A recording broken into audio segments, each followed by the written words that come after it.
relaxing and unwinding, and being socially connected. They have the island's largest offering of free fitness classes and health education programs for all ages. Join the movement. Follow them on Facebook and Instagram or visit takecareasia.com to learn more. Hi, welcome to this ad for new Subway sliders, starting at $1.99 each. How do you want it? Cheer squad. Woo! Go Subway sliders, starting at $1.99 each. Woo! Give me a ham and jack slider. Ham and jack slider. Give me an Italian spice slider. Italian spice slider. What's that spell? It doesn't really spell anything. New Subway sliders, starting at $1.99 each. Go sliders! Subway, make it what you want. It started Friday at midnight Afghan time. It's now early Monday morning there, and so far, the so-called 7-day reduction in violence is holding in Afghanistan. The Taliban's been fighting for decades. We've been over there 19 years. We're like a law enforcement force. We think they want to make a deal. We want to make a deal. I think it's going to work out. We'll see. President Trump, shortly before leaving for his trip to India, a big rally planned at a brand new cricket stadium there. Squaring off in court, the federal government and WikiLeaks founder Julian Assange. A decade after WikiLeaks published classified military documents infuriating U.S. officials, its founder Julian Assange and the U.S. government meet in court. The first step, the extradition hearing. The 48-year-old Assange faces U.S. espionage charges with a maximum sentence of 175 years in prison. Assange was living in self-imposed exile inside the Ecuadorian embassy in London before being evicted in April of last year for bad behavior. British authorities immediately arresting Assange for jumping bail on rape and sexual assault charges from Sweden. Sweden dropped their investigations in November due to elapsed time.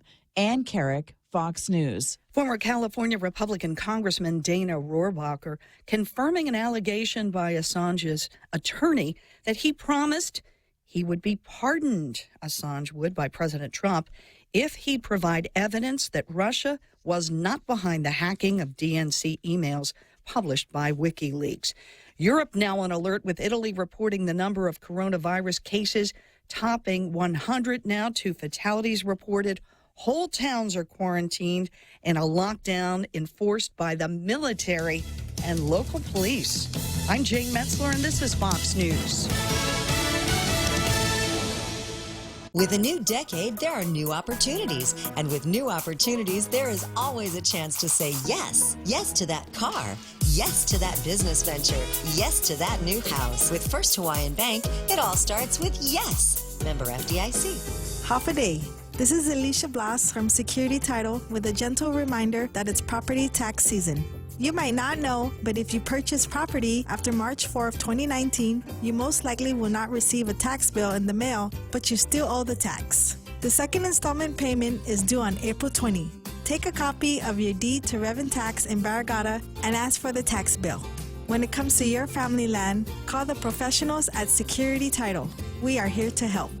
Mezcla Chamorro Fusion Bistro in the Grand Plaza Hotel in Tumon is stirring up some of your favorite drinks all night long. Come down on Wednesday and Friday nights from 5:30 to 10 p.m. Indulge in some of your favorite local cuisine and pair it with your favorite drink. From our ice-cold beers, our finest selection of wines and liquors, to our top-notch cocktail specials, your friends at Mezcla Bistro Tumon are ready to serve you. Why limit happy to only an hour? The Mezcla family reminds everyone to drink responsibly. See you on Wednesday and Friday night.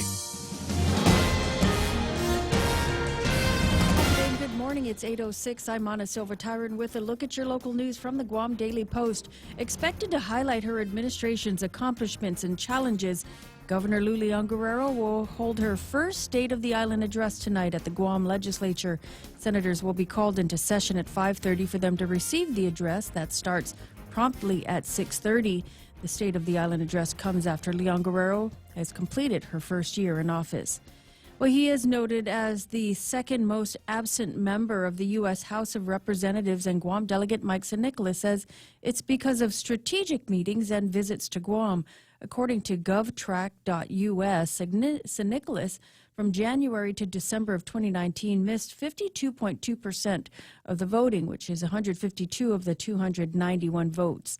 So Nicholas says his travels and to constituents on Guam are partly the reason for many of his absences. He also says he chose some meetings over voting on certain issues. He says our success over the past year in moving critical issues for Guam, like war claims and Medicaid parity, was due to the very conscious strategy that included taking meetings with officials and stakeholders during voting times. So Nicholas does say that he co-sponsored 83 bills and resolutions introduced by other members of Congress, this showing his willingness to work with others to advance policy goals. So Nicholas is the 96th least often to get influential co-sponsors compared to all representatives and was tied with 80 others in that spot. One of St. Nicholas's bills and resolutions in 2019 had a co-sponsor who was a chair or ranking member of a committee that the bill was referred to. That's according to the Watchdog site. With the Guam Memorial Hospital in dire need of resuscitation, a bill was introduced over the weekend that would authorize certain tax credits for a new electronic health record system and critically needed medical equipment.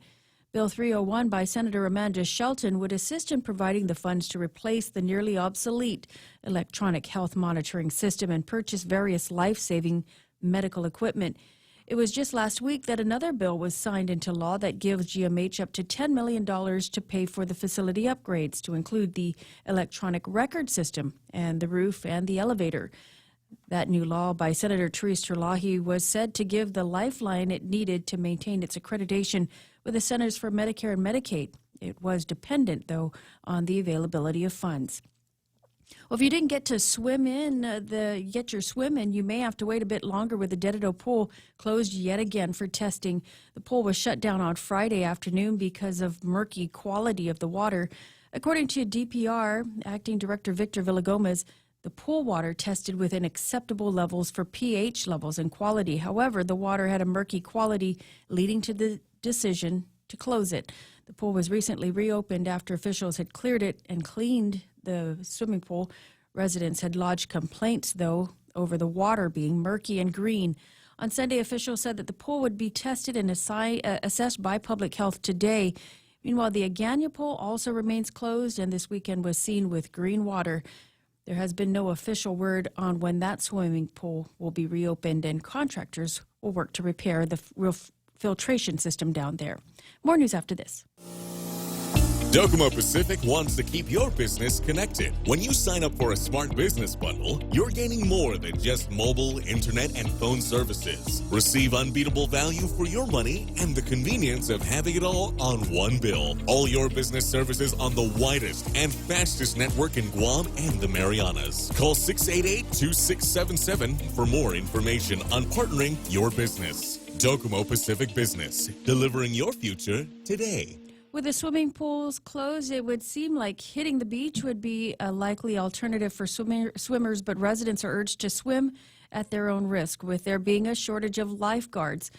Parks and Rec says that there are only 3 guards at Tumon Bay, and while the local law requires beachfront hotels to provide lifeguards, the governor's office says DPR lacks enforcement authority and the resources to ensure hotels are following that law. Parks and Recreation has 8 lifeguards at different beaches and pools. According to Director Richard Ibanez, 2 at the Ipao Beach and 1 at Matopeng, and 1 is based at the Agana Public Pool and the Dedido Pool. The number of lifeguards is reinforced by contracted personnel under the Guam Visitors Bureau who walk along the beach. According to the public law, it requires all hotels and property owners using beachfront property commercially for recreational purposes to post lifeguards on the beaches. The law, however, is difficult to enforce, according to Parks and Rec. They say without additional resources provided by the legislature. And the Guam Police Department is looking for the public's help in solving a robbery that took place in Dedido last week. The robbery at the Jung Ho store took place on Thursday about 7 p.m. when 2 women entered the store, one of them going behind the counter and taking money from the till and a cash bag. The women are described as being possibly local, heavy-set with light complexions. The women left in an unknown direction. Anyone with information is urged to call the Guam Police Department or Crime Stoppers. And those are some of your top stories from the Guam Daily Post. Here now is Ray with your weather. It's Monday morning weather. Breezy, mostly sunny with isolated showers. Expect northeast winds 20 to 25 miles an hour today. Daytime highs should be about 87 degrees for tonight. Mostly cloudy, isolated showers. There's northeast winds up to about 20 miles an hour, and overnight lows should be about 75 degrees. Just a note here, there was some early morning rain might have fallen on the central part of the island, so expect some slickeriness on the roadways today. Sunrise this morning should be about 6:40. That's 20 minutes away from 7 o'clock. So you still got time to tap the snooze bar a couple of times before the sunset goes. I don't know if that's like your real morning deadline, sunrise, but that's the deal. Sunset tonight should be at 6:28, getting later and later in the evening. That's nice. It gives you a little bit more daytime to get things done. So again, sunset tonight, tell the others, will be at 6:28. 6:12 in the morning. That's news and weather together, brought to you by Bank Pacific, banking on the Pacific for 65 years. Yikes, are those Christmas bills coming in? Wait, hold on. That was last month. Now it's this month. But by popular demand, we're extending our New Year's solution 4.65% personal loan through February. Money for whatever you want at 4.65% APR from Bank Pacific. We're still celebrating. Bank Pacific, where others put branches, we place roots. Equal credit opportunity lender as low as 4.65%. Conditions apply. Is chicken adobo, bro. That's the big Monday soup they serve. They serve a different soup every day over at Denny's. Mondays is chicken adobo, bro. Tomorrow's going to be oxtail soup, and it's going to be oxtail soup on Thursday, too, because I know everybody likes that one. Chicken tinola on Wednesday, and it's pork sinigang on Friday. All orders served with rice. At Denny's, the Ray Gibson Show, also brought to you by American President Lines, APL, a global presence with a local home. The Ray Gibson Show. Morning talk that matters. Call now, 888-TALK. That's 888-8255.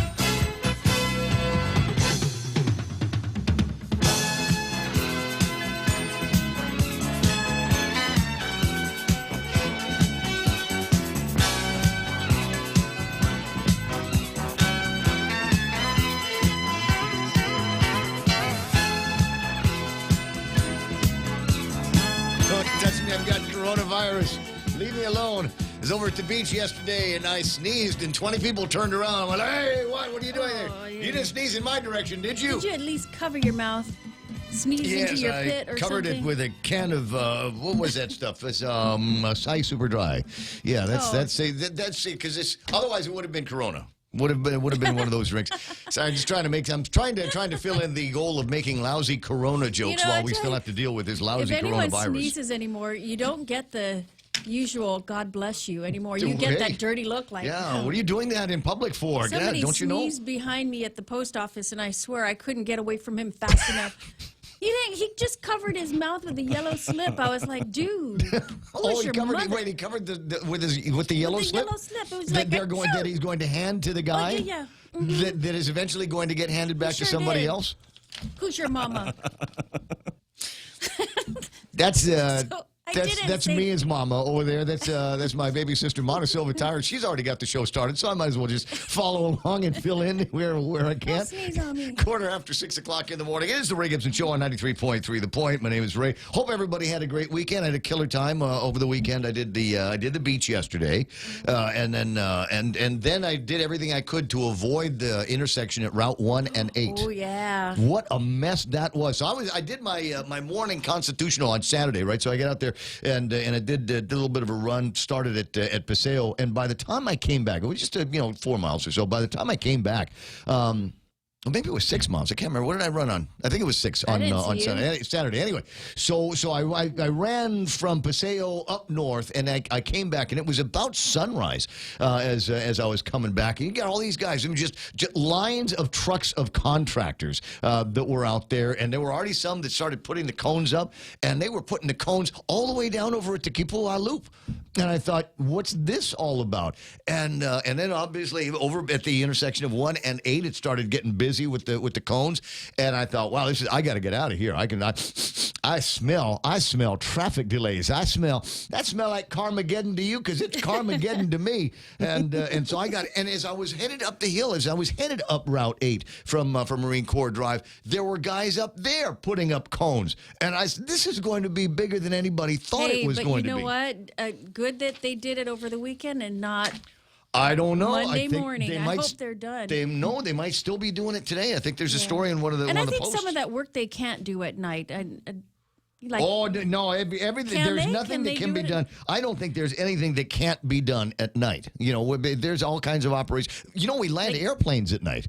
Can they go underground and then do the sewer? No, they don't need to go underground. They're just their resurfacement there is what they're doing because over the years, because it's the way we like to do things here on Guam.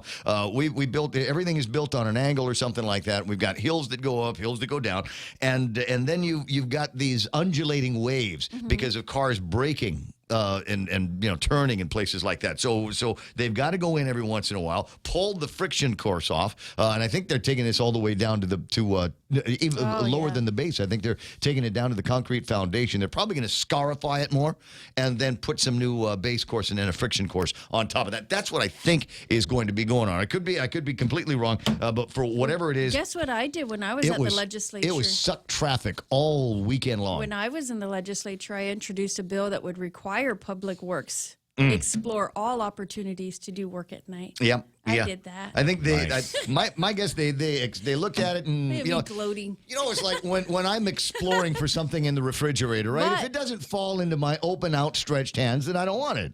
That's how I explore. I'm a total guy when it comes to that. Public Works didn't like the measure at the time. It was Joanne Brown who was the director and said it would cost them way too much money because then they would have to look at all of the hazardous pay and the night differential, all of that stuff. So they shot it down. So speaking of Joanne Brown, there's a picture of her floating around on the internet. Have you seen it? It's a picture of her, and you got Senator Bob Klitsky, former Senator Bob Klitsky, and Dr. Larry Kasperbauer, arm in arm with these two. Well, she worked with them, yeah. Well, I'm sure. Yeah, I think they were all together in multiple legislatures. But I think the interesting thing is you cannot take a picture on Guam anymore without somebody saying, "Ooh, running." Right? Ooh, I heard she is running. I heard she is running too. Anyway, 6:19 in the morning. We got let me just get this part of the program started, and then we'll get back into the political comment, the political gossip, and the smart ass comments. It's 6:19 in the morning.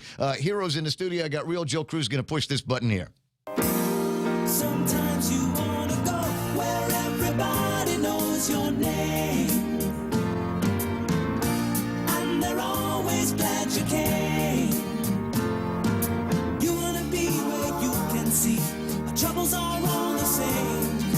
You wanna be where everybody knows your name. Nice. 6:19 in the morning, and everybody knows my name around here, and I'm going to introduce you guys to a name that maybe you don't know. His name is Alex, and Alex is with a company that makes sure that we can go online and Facebook Live and YouTube Live and things like that. I want to play, even though I'm sure I'm not supposed to. Good morning, Alex, wherever you happen to be. I want to play the video of Rocky Martinez. Oh, that was some sweet. That's another one of these things that's running viral on the internet is what appears to be the actual broadcast where Roki gets out there in Hamamatsu and wins what in 3 minutes 57 seconds into it, first round TKO.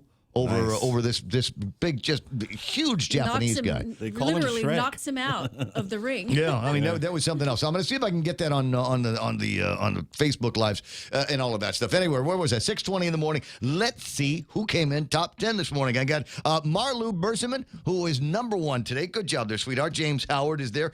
Sherry Iriarte. I got Ismael, JB St. Nicholas, Michelle Peer is online. Nate Horn, who I had the pleasure of goofing off with on Saturday night over at the Guam Women's Club deal. Alex Aflagui is there. Ismael. Did I already say Ismael is there? All right, so I got Tom Tahaji, and that would make, let me see, is it Melinda St. Nicholas McCullen? Would that make her the number 10? Not really sure. But she's chiming in this morning from Port Orchard. There it is. Marla Carbolito is online. June Bells Carino. And as I said, Melinda St. Nicholas McMullen. Good morning from Port Orchard, Washington. There's a rule about the girls that come out. Port Orchard women in Washington State, among the most beautiful. I think there's something in the water at Port Orchard. It's kind of a laid-back lifestyle. And so everybody that comes out there, just absolutely gorgeous. I got Renee Lau, my buddy. My accountant pal is there. Juanita Machi is online. Ken Leon Guerrero talking about the state of the island is sinking and getting worse by the day. So it'll be very entertaining to watching how Governor Lulian Guerrero spins things tonight. I had the opportunity to be goofing off a little bit with Governor LG over the real Governor LG, not the other Governor LG, but the real one. Saturday night, Guam Women's Club, and it was one of those rare occasions where we weren't waiting for the governor to get things started. And this, you're going to say, well, no, you're picking on Lou again. No. I'm picking on every governor of Guam. I've hosted a million events over the course of my life, and it seems to me we're always waiting for somebody like the governor to show up, whether it was Eddie or whether it was Felix or whether, whoever it was, we're always waiting for him. Well, we got everything started at the Women's Club thing on time, but as is typical with events over at the Hyatt, they open the doors at 6:30, but everybody's outside at the bar. And it's impossible. It's impossible. There's 200 people lined up at the 2 bars that they've got, and it's impossible to bring them in. I'm like, hey, we got booze inside, too. That's why I always bring my own. Have a flask.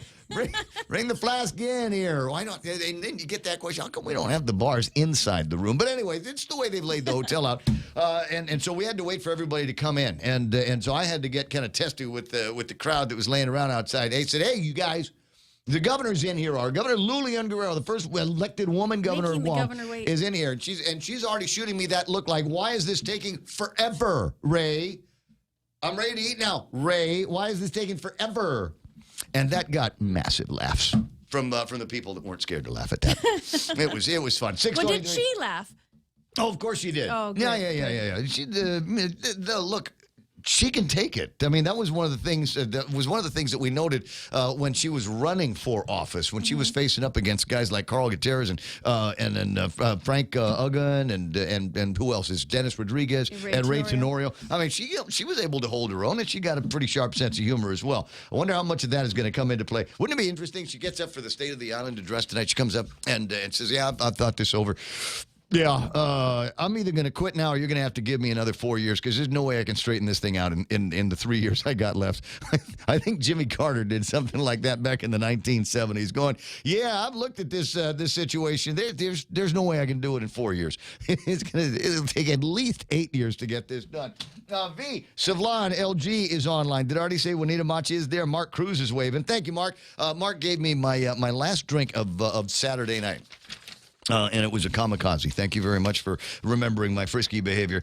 James Howard, oh yeah, video clip heaven. Thanks, Gov. Nick Perlowski and Heather Perez are online. Tony and Annette and Pinko Ada. And we told everybody on Friday that, was it Friday? Yeah, that he's running. It's official, yeah, he's running. Yeah, it's official, he's running.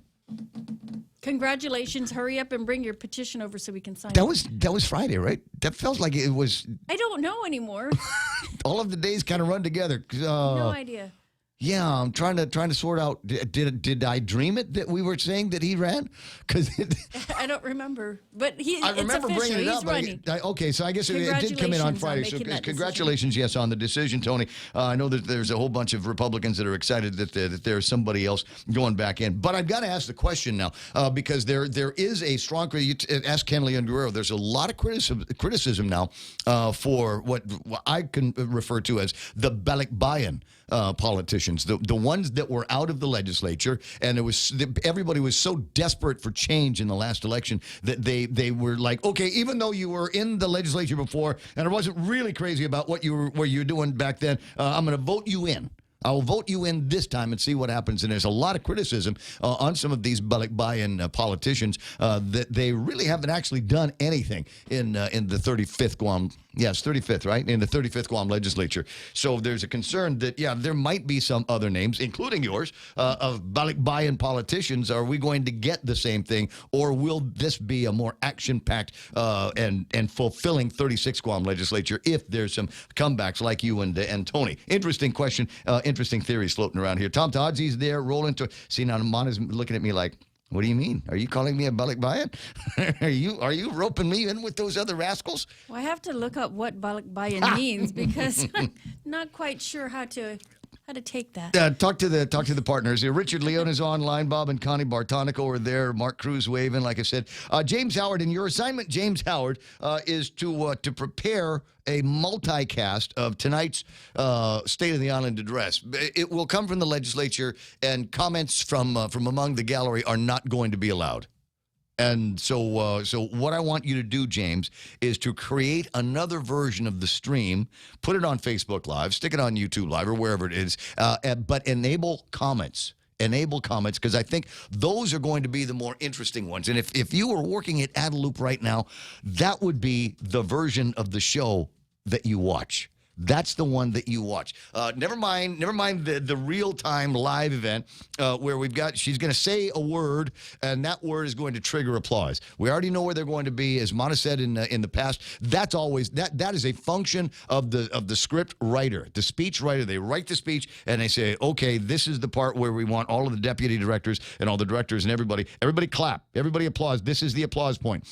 So everybody's going to go, oh, those are the high points of the episode. I don't think so. I think the high points are going to be when she says something, what the commentary, what the comeback is going to be from just regular, plain old vanilla folks that are going to be watching the program. A couple of comments here from Nick Perlowski. They're talking about this story here. The Dededo Pool is closed. It was, for a while, it was the Dededo Pool. We put the L at the end of it because it was open again. On Valentine's Day, they opened it up, and there's everybody with the new scissors for the re-ribbon cutting of the Dededo swimming pool. And Ismail had the foresight then to say, what was it? I wonder how many days it's going to stay open in a row. It'll stay open this time. And apparently it didn't make 2 weeks. We could not do 14 days in a row of an open Dededo swimming pool. The contractor said the pH levels are acceptable. And Nick says, what, for a swamp? Is this good enough for a swamp?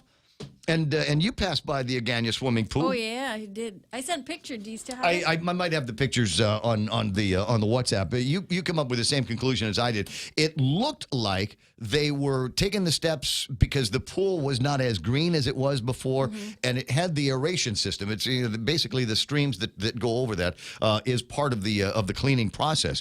And I thought, well, gee, any day now they're going to have this thing reopened, and there'll be some more pomp and circumstance. It actually looks like the water is too low. It's about a foot below the lip. So. Yeah, so I'm wondering, and it's still greenish. It's got a greenish hue attached to it. So it looks like a disaster. Ed Ching in one of the newspapers says he agrees with Regine Bisco-Lee. They're going to fire Richard Ibanez. You know, if there's still some hot bond funds that are remaining, that it could easily be transferred. Those remaining funds could be transferred to the Agana swimming pool because the Agana swimming pool was one of the hot bond projects. Well, outside of the spend on the $500,000 that they needed to pay GWA with, I don't know that there's a problem with the money as much as it might be just the management of DPW and the management of the contractors buy a brand new pump. Incapable. They're just incompetent to run something as simple as a swimming pool. Charlene Marchessault is online. Simon Sanchez from the Consolidated Commission on Utilities. Maybe this would be one of those things. Let's turn the swimming pool over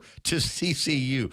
We'll make it part of the function of GWA. And GWA can make water clean. Pool system up there in Harmon Loop that can do it for you. There's a bunch of guys in a bunch of different pool companies that can do it for you. I don't know why $600,000 to run to keep two pools clean is not enough. Anyway, so there's Lynn Tadenko. Cheryl Ochai is there.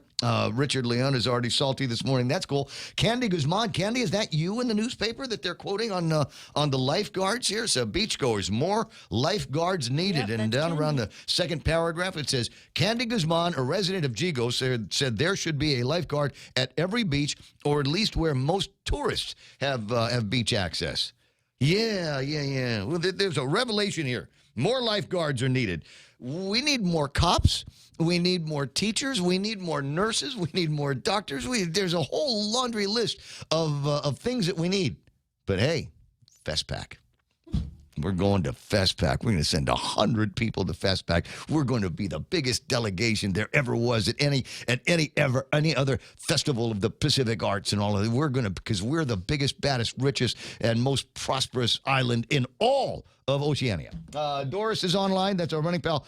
Doris, who else is? Gwen Tatmanglu is there. Benita Menglotnia. Benita, I swear to God, I'm working on it. She sent me a thing. For my taxes, and she said, just start this. Here's your checklist. The checklist is already way over my head. I'm telling you right now, it's one of those things. I'm looking at it going, wow, just meeting the requirements of the checklist is in my mind That's a whole day. I'm gonna have to. I will have to pray on that one. Kevin Canetta is online. Jess Mendiola saying good morning, Point family, and congratulations to you, Jess Mendiola, on getting married over the weekend. Did you see that, guys? Hey, congratulations. He got himself hitched. Good for you. Pat and Norma, Jean Flores, Al Bautista is online. Keena McCausland talking about what a beautiful day it is in Vancouver, Washington. Speaking of beautiful, Belen Siddell is online. Jerome McDonald says, half a day from Southern California. That's nice. Therese Uggan-Rigel, busy getting the kids and Clinton ready to school. Therese, tell your husband we're going to reach out to him this morning. My pal Ray Sablon, Joel Powell is online. Dwayne Paredo is there.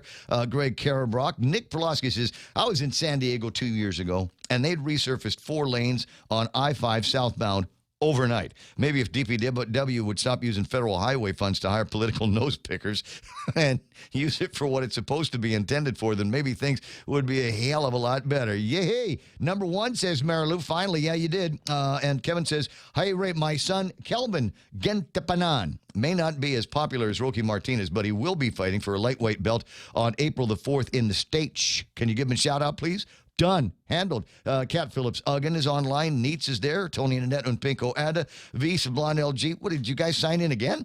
Sabine is there. Sabine says she's got Tony, you've got Sabine's vote. Dave Torrey is online. Dave, for the Pretend to Talk About Sports Report, could you do me a favor and get me the rundown, if you have it, the winners from the triathlon took place yesterday? That was it.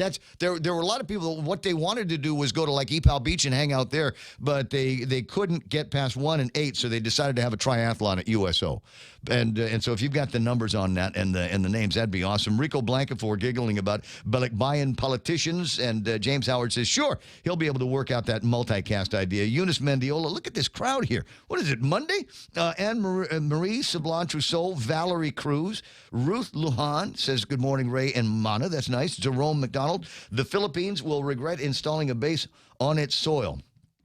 Which one? The Chinese base? Is that what happened?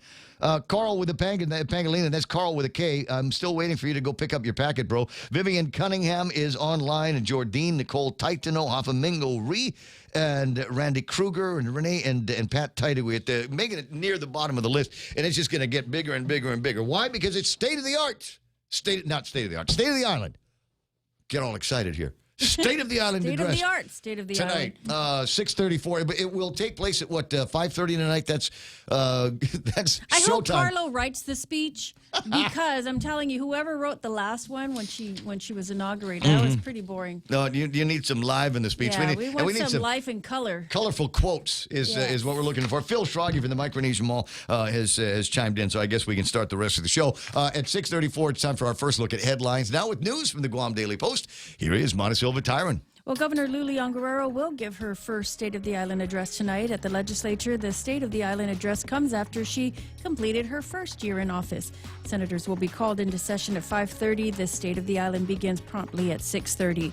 A bill was introduced over the weekend at the legislature that would authorize certain tax credits for a new electronic health record system at the Guam Memorial Hospital and critically needed medical equipment. Bill 301 by Senator Amanda Shelton.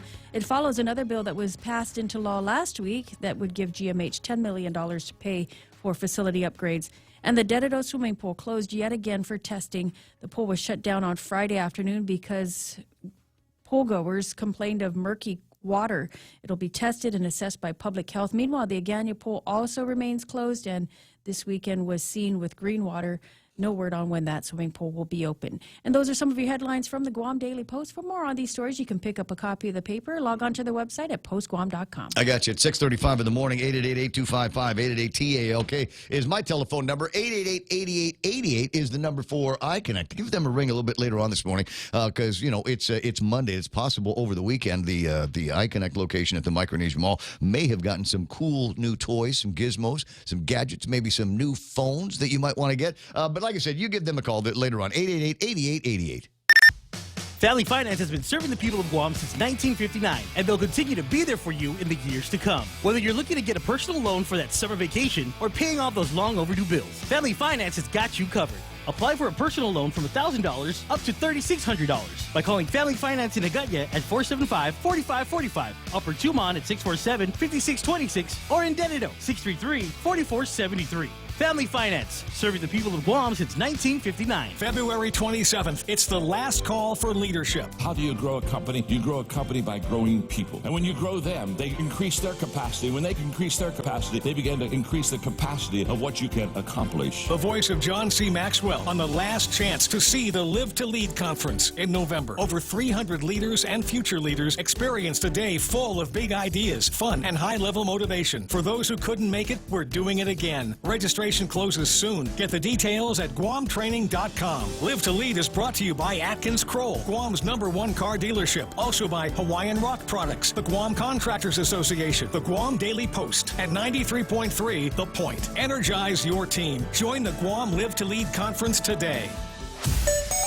Yes, let's be energized now. Right now, traffic being brought to you by Bank of Hawaii, and I'm looking at it right now. A little bit of traffic just as you make your way along Shoreline Drive. So I got a feeling today's going to be one of those. It's going to be no fun getting into Big Navy down in Sumai because we're all going the back way. And if you do that, just build in extra time for whatever the delays are going to be. Looking at traffic downtown Hagutney area, a little bit of northbound snag over at Boat Basin, but that clears up by the time you get to the intersection. It'll heavy up again just before you get to the intersection of Route 1 and 8. But both directions, it looks like things are moving fairly well through there right now. Don't see anything else in the downtown area that's going to slow you down. Other traffic, just intersection traffic right now in the north end. A little bit of traffic over by the high schools and in the middle schools, Simon Sanchez, etc. And then it's intersection traffic most of the way through, so expect some stop and go. Central parts of the island, looking at Route 10, nothing major there. Route 4 is running clear into the downtown Hagutney area, so it doesn't look so bad. Right now, traffic brought to you by Bank of Hawaii. Welcome to tomorrow. Everyone has a busy schedule these days, and sometimes we forget to schedule our routine dental checkup and cleaning. Don't neglect your dental health. Schedule one today with Dr. Robert Yang and his Smile team, conveniently located at the East West Business Center on Marine Drive, Upper Tumon. Call us today at 647-8702 or 3. Again, that's 647-8702 or 647-8703. We make smiles happen. Oh, what's for breakfast at KFC under $3.95, you ask? What's for breakfast at KFC that's different than the other guys, you ask? KFC's chicken wrap, sausage wrap, the Colonel's chicken congee, chicken fried steak, sausage biscuit and gravy, and biscuit sandwiches made with KFC's original fluffy biscuits. All for under $3.95 and all only at KFC. Plus, with waffles and the Colonel's chicken fried rice, we've got something for everyone. So visit KFC for breakfast today. It's finger-licking good. News to fill your mind. Talk to get it out. The Ray Gibson Show. Call now, 888-8255.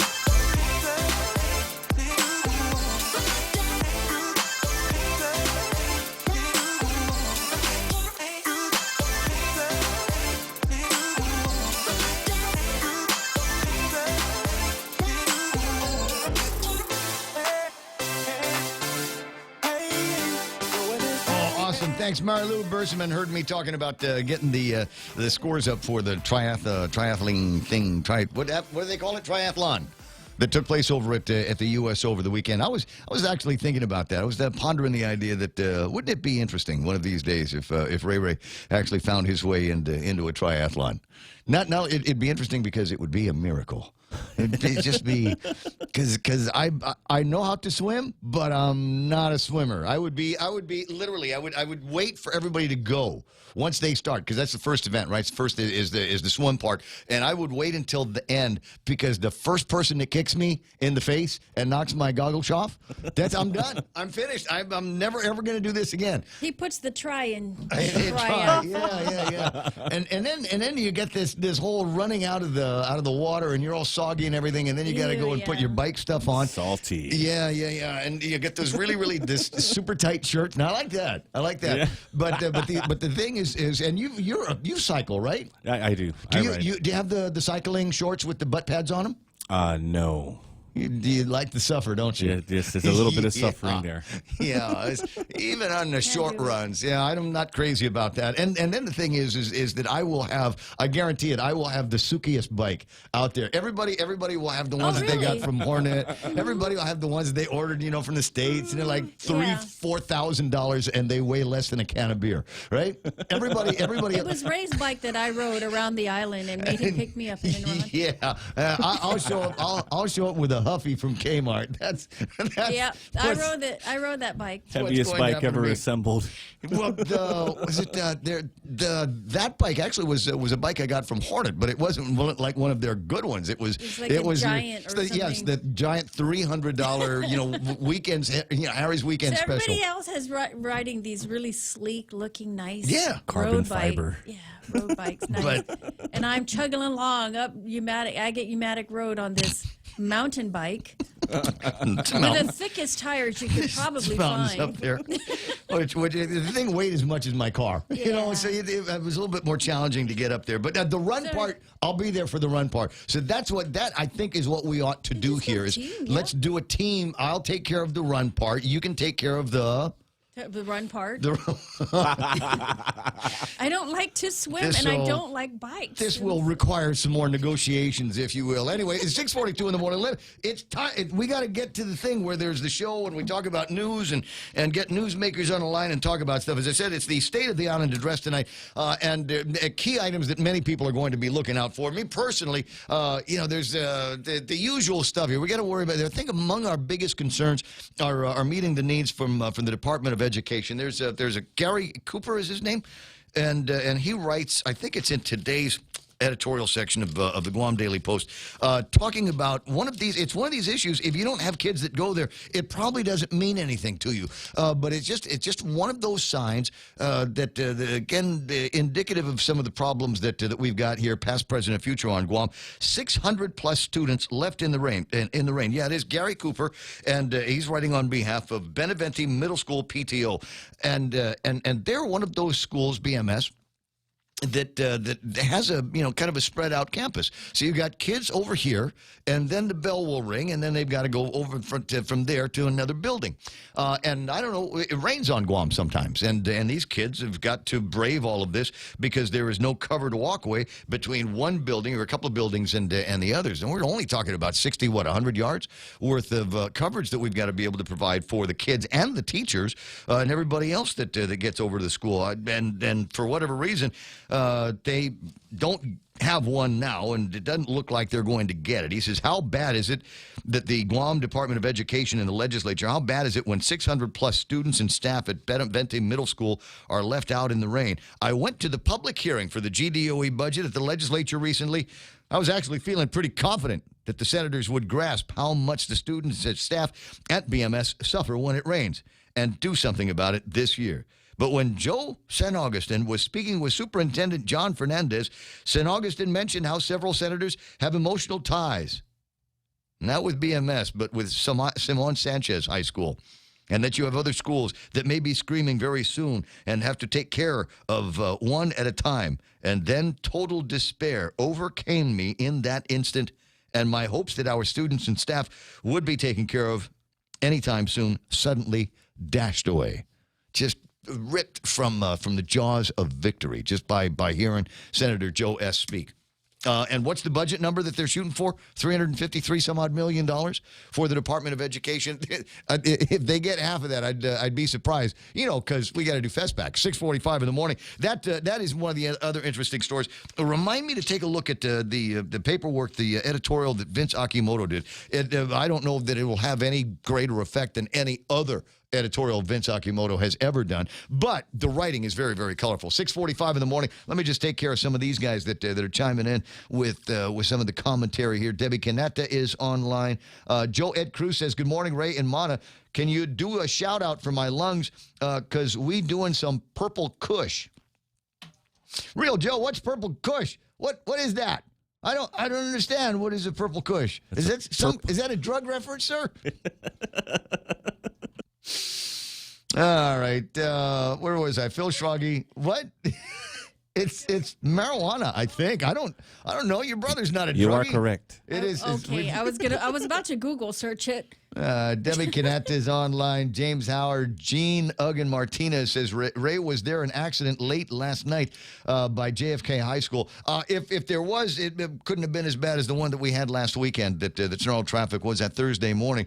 I've not heard about it. There's and that happens all the time. Sometimes you're driving around Guam. The only indication you've got that there's been some kind of an accident is the way they you've got these snaggletooth guardrails that we've got on the side of the roads that will never get unsnaggletooth. It will require federal act with appropriations made to Highways Division at the Department of Public Works before anybody goes out there and straightens those things out. In the meantime, they become hazards in among themselves. Up on Tiedzin, there has been another defile, another hole put in the fence up there. Some kind of an accident on the new side.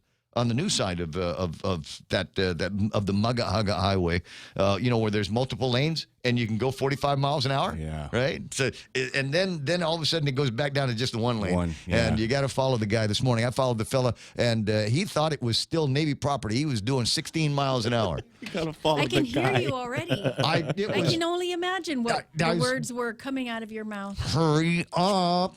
I'm not base security. You can go faster on this road now. And I know that gets the signs that say you can't. He yells at them from his car. And can I just tell you what a pleasure it is to pass them? It is a pleasure. You're not supposed to pass You them. pass it, you see, you look, and there's a couple of spots where you can look and see whether or not you got some space. And it's one of those days where I pass the car. I don't pass him at top speed because I want to be able to look into the car and see if he's as dumb as he drives. I want to see if this guy looks as dumb as he drives.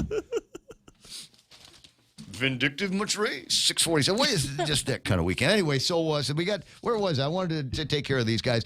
Gene, I'll see what we can find out for you. And when I say we, I mean Joe. Aggie Barcenas Bates, shout out from Molino, Florida. Memorias para my families in Guam, Rhoda, and Saipan. Trust me, Aggie, we all think about you as well, living the good life out there in Florida.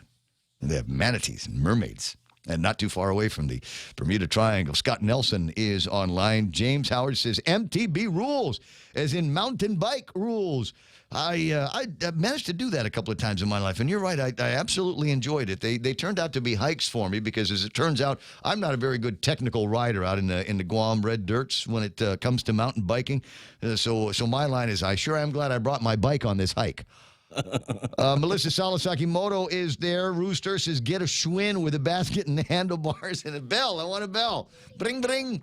Those are actually pretty vital. When I was doing a little bit of road work, when I was actually riding a bike, I injured my leg, and so I had to get on a bike to preserve my cardio. That was one of the things that I thought was really, really important was the bell, so I could pass the car I could pass that car on Mugahaga Highway that was 16 miles an hour. That I could pedal faster than this guy. So you get the bling bling. Let him know. Actually, I am looking for you. Remember, Rue, you're old enough to remember this, bro. The old Schwinns. Right, like the boy bikes, the 3-speed bikes, and they had a shift gear in the front. Yeah. You remember that? It had a banana seat. Banana seat, shift gear on the front, and a big sissy bar right in the back. Fat tire in the rear, kind of slick. I didn't get the fat tire. I always wanted one. My mom's answer was, you don't ride the bike you got. And I said, because it's not as cool as that one, Mom, in the Sears catalog. Cousin Stingray. Tommy, yeah, they called it Stingray. Google it, bro. Cousin Tommy Barcenas online. I'll bet you that covered walkway costs less than $350,000. I don't know, Nate. I'm not a construction guy. I would assume that there might be in the realm of, we're not talking about building a house. It's not like you got to put plumbing and electricity in it. You just need to have some pipes on the side coming up against a metal frame, and it doesn't even have to be. In fact, I don't know that I would want a tin deal on top. I wouldn't put concrete. Concrete's a little expensive there, but go to one of these places that does awnings and just have them do some covered awnings. Every 30 feet or so. ERC, go find the guys. Go find the Cepeda boys. I'm sure they could lash something together that will be equal to the task. And you'll go, yeah, it's not permanent. It's going to blow down in a typhoon. When we buy it from ERC, we can take it apart before the typhoon. It'll take 5 guys 10 minutes to undo it and get everything in storage. Debbie Canetta, now that is the way to start the day. I have no idea what you're talking about. I'm assuming it's Autonomen C. Dominic Uggan, good morning, Ray, and everyone on Guam. Another Vancouver wash. That's Keenan's boy. John Ray, how many hours are there in a day? That car is still there, and it's been over a week. John Ray asking specifically Still about my there, car. huh? Yeah. I'm wondering if it was the mayor that put that thing out there, because my mayor is Rudy and Rudy Paco, and if it was Rudy that put that sign in the car that said, if you don't move your car in 48 hours, we're towing it away at your expense, it would have been towed away, right? Or did somebody else put it Maybe there? if John Titano was the mayor. Maybe John he's getting, Titano or John Ray? John Titano, the dad. Are we going to get into a long conversation No, about we need to abandoned make it- vehicles again? He can run for MTM mayor again because he did. Vince He would Duane have done it. is there. Sandra De Leon Guerrero. So good to have everybody online. Sorry, I keep looking at the list because there's some interesting things that are popping up in your commentary that I kind of want to play around with. 888-8255-888-TALK is on my list here this morning. We'll keep an eye on 1 and 8. Conventional wisdom is they should have gotten everything done over the weekend, but I'm not 1,000% sure. So if you are in that area, do me a favor, hit me up with a picture, take a snap of it, and send it to the WhatsApp. WhatsApp is 988-5874. That's 988-5874. Love to see what is on your phone these days. On the Aganya swimming pool and the Dededo swimming pool, among one of the guys I categorize as a facilities maintenance expert. And here's a guy, if you are working at DPW, if you're working anywhere in the government of Guam that requires some kind of knowledge of maintenance and public works, check with Clay, because he knows a thing or two about that kind of thing. On the subject of swimming pools, Clay, you are in charge of a swimming pool that if you went, people go swim in and it had turned that color, you'd get fined by the EPA, wouldn't you? Well, in addition to that, I'd probably get shot by the people who want to use the pool. There's so, that, too. I was in the States, and I was following the news, and I saw one story where this contractor's getting $660,000 a year to maintain those two pools. Mm-hmm. And, I was in the pool business. I built pools. I have actually worked on every single pool on this island in some form or fashion, except the PIC, the new Navy pool, and one of the hotels. I forget which one, but I've done minor work and major work, including the Aganya swimming pool. And let me tell you, I'd almost slit your throat to have that contract, because that is about as sweetheart a deal as one could ever get. Well, apparently there's no expectations for results either. We just keep sending you checks. Yeah, in the article this morning, they asked for the pool, the readings for the pool. The law requires me, the regulations that public health requires me, I have to have those readings immediately available and on tap all the time, and I have to keep those readings for 1 year. For commercial pools, if I'm not mistaken, you have to take readings every 2 hours, and the readings have to be on site. So maintaining those pools is really not rocket science. There's a bit of science involved in the water balance, but it all gets down to water balance. As long as your water's balanced, your equipment will do its job. Sand filters are the most efficient and easy to maintain. Mm-hmm. And they're even easy to, if you got to change the sand because it's calcified, you get in there with a jackhammer. I'm just perplexed as to how they can't do the job. Especially given the fact that they're getting $660,000 a year. I mean, I could sit down and do the math, and I guarantee you that it wouldn't cost more than $50,000 just for the chemicals to maintain those two pools. The guys down at the Aganya swimming pool, when we were doing the work down there, and we did change all the sand out in the filters there because it was calcified. Yeah. The Guam Swim Federation paid for the sand, and then Quality Swimming Pools went in there and shipped everything out. We replaced the sand, got everything back to normal. And the crew that was working, they were employees of DPR. They did a good job. They knew what they had to do. They just didn't have the funds to buy the chemicals, to keep the water balanced, So None of this is really difficult. Well, in my mind, as I'm thinking about it and hearing you talk, that's the state of the island right there is encapsulated in the story, the drama that is the pools. It really is.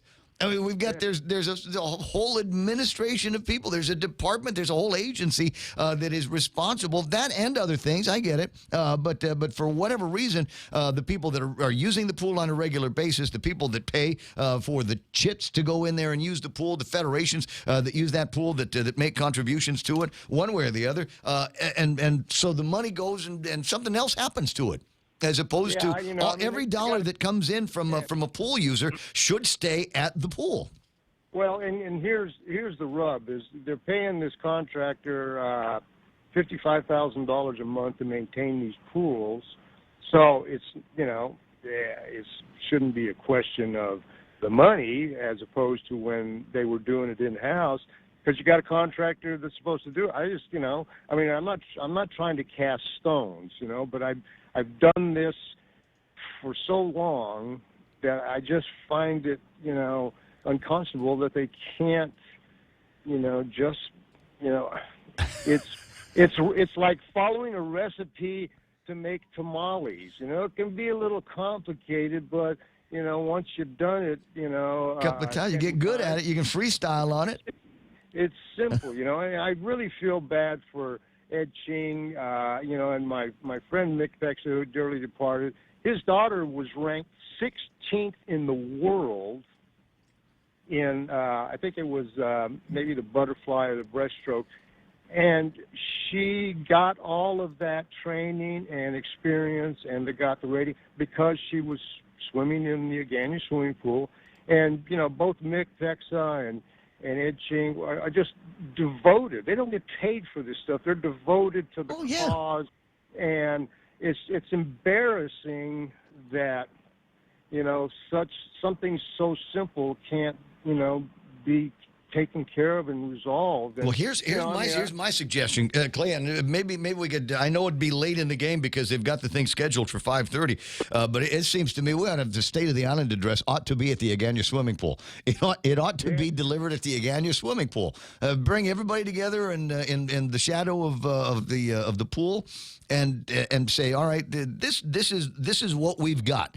Now it's a year into this new administration, so they can't. Last year we give you the benefit of the doubt and let you blame Eddie and Ray for whatever problems they had coming in. But they've been there for a year now, and the state of the Agania swimming pool, I think, is analogous to the state of the government of Guam.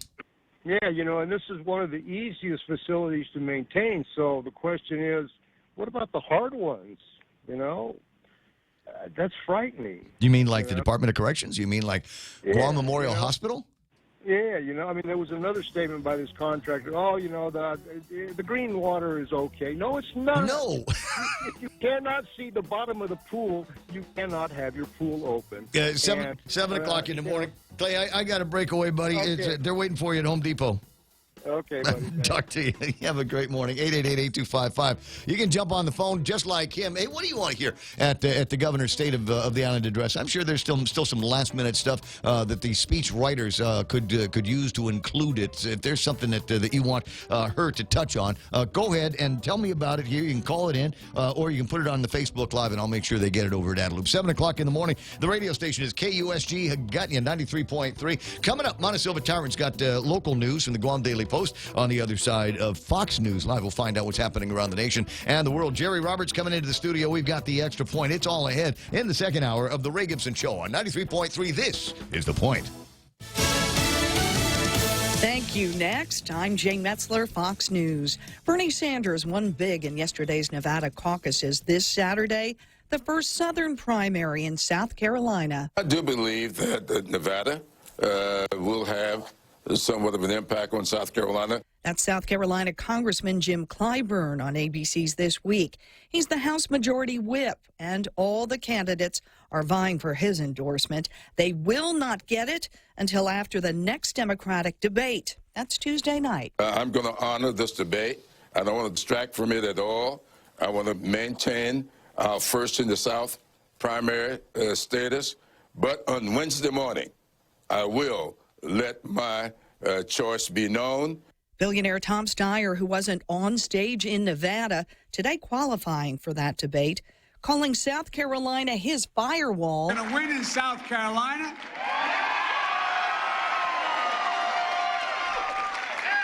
And then Super Tuesday, and we are on our way.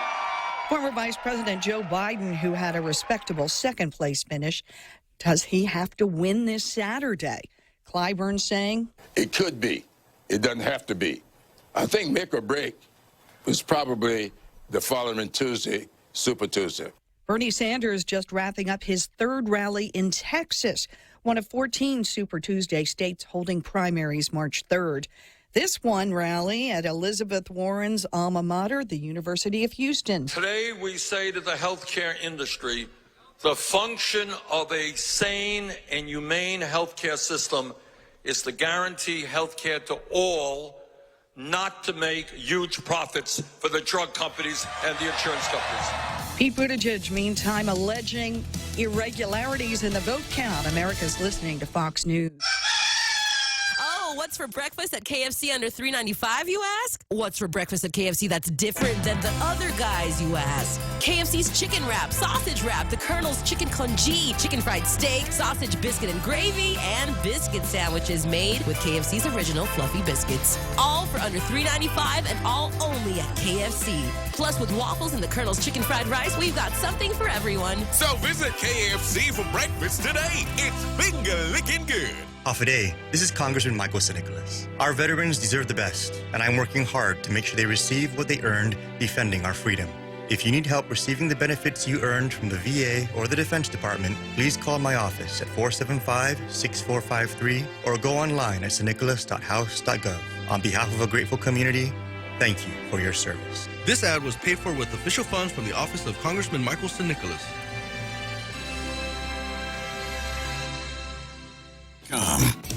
President Trump weighing in on those Nevada caucus results. President Trump on Air Force One right now on his way to India. But before departing, he came out on the South Lawn, spoke with press for about 10 minutes, and immediately began talking about Bernie Sanders. I think it was a great win for Bernie Sanders.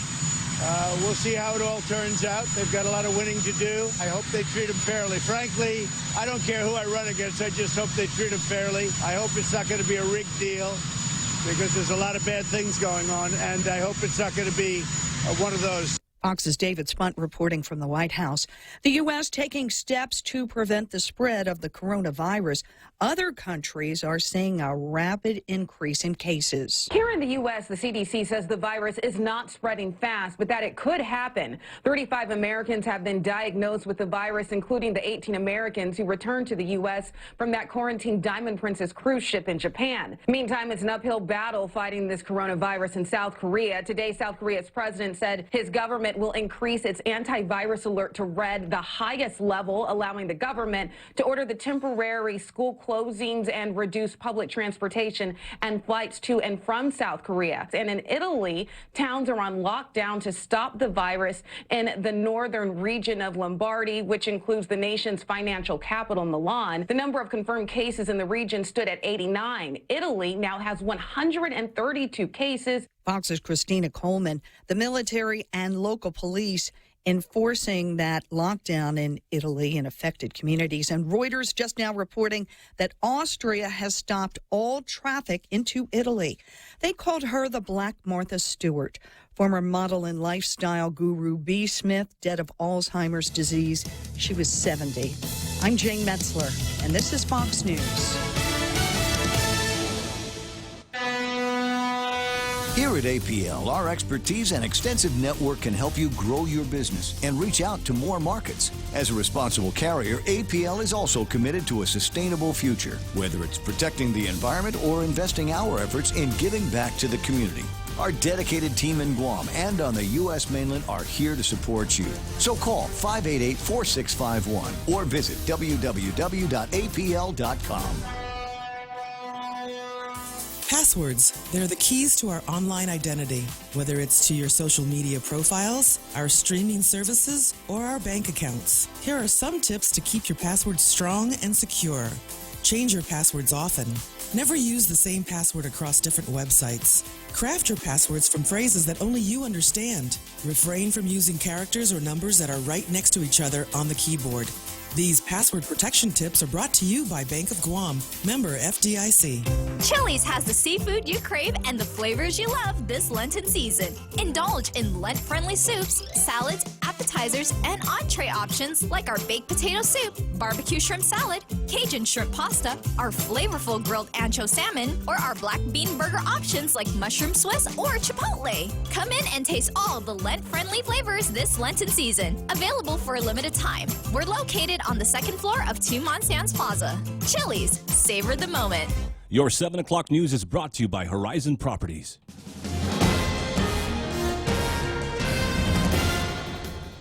Half a day and good morning. It's 7:06. I'm Mana Silva Tyron with a look at your local news from the Guam Daily Post. Expected to highlight her administration's accomplishments and challenges, Governor Lulian Guerrero will give her first State of the Island address tonight. She's completed her first year in office. That State of the Island will begin at 6:30. The senators will be called into session at 5:30.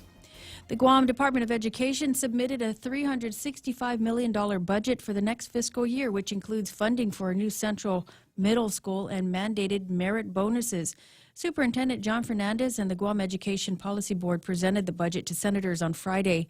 Fernandez says the request addresses important funding considerations to include funding for textbooks and supplemental instructional materials, facility improvements, the Simon Sanchez High School rebuild, and the conversion of Chief Brody Memorial Elementary School into a central middle school.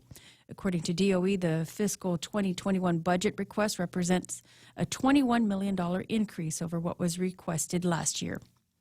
$135 million could be made for the government of Guam if the Guam Housing and Urban Renewal Authority is given the ability to sell off some of its assets. Executive Director Ray Tapasna says he proposed selling existing government housing properties, saying that even if sold below market value, the proceeds could fund the construction of new public housing units in the north and central parts. Tapasna says Gura public housing units are in poor physical condition, with many buildings being 40 years or older. The most recent physical needs assessment from the U.S. Department of Housing and Urban Development, or HUD, identified $74 million in deferred maintenance. Meanwhile, Gura has an annual capital fund budget of $2 million. Tapasna says Gura management would like to demolish and dispose of public housing, and they'll work with HUD to explore their options. We'll have more news after this. Rent, lease. What does Horizon do for you? Here's a clue. Advertising, marketing, screening, inspecting, instructing, leasing and signing, collecting and complying, inquiring and assessing, coordinating, repairing, renewing, enforcing, evicting, moving, cleaning, rekeying, communicating. Do it yourself and you'll find it taxing. We work hard to keep the vacancies low, so at the end of the month, you collect the dough. Proven and trusted. Horizon Properties. We do it all. 777-7792. An arrest warrant has been issued for a man accused of sexually assaulting a teen repeatedly for several years since she was in middle school. Dwayne Richard Peters and his wife Natasha Peters have been indicted by a Superior Court grand jury. Dwayne Peters is charged with 5 counts of first-degree criminal sexual conduct as a first-degree felony, 3 counts of second-degree criminal sexual conduct as a first-degree felony. Both charges include a special allegation of committing a crime against a vulnerable victim. Following her arrest, Natasha Peters was charged with 2 counts of first-degree criminal sexual conduct via complicity as a first-degree felony and second-degree criminal sexual conduct as a first-degree felony with a special allegation of committing a crime against a vulnerable victim. She remains held on $10,000 cash bail. The Office of the Attorney General released Dwayne Peters from prison prior to his magistrate's hearing last week, stating the 48-hour window to bring him before a judge would have expired. According to court documents, the 18-year-old victim told police that she'd been sexually assaulted, the abuse starting when she was 11 years old and continued over a 7-year period. Natasha Peters, in court documents, admitted to police that she and Dwayne Peters included the victim during sex and that Dwayne Peters had sex with them both. And the Dedero swimming pool is shut down again, closed on Friday afternoon because of the murky quality of the water.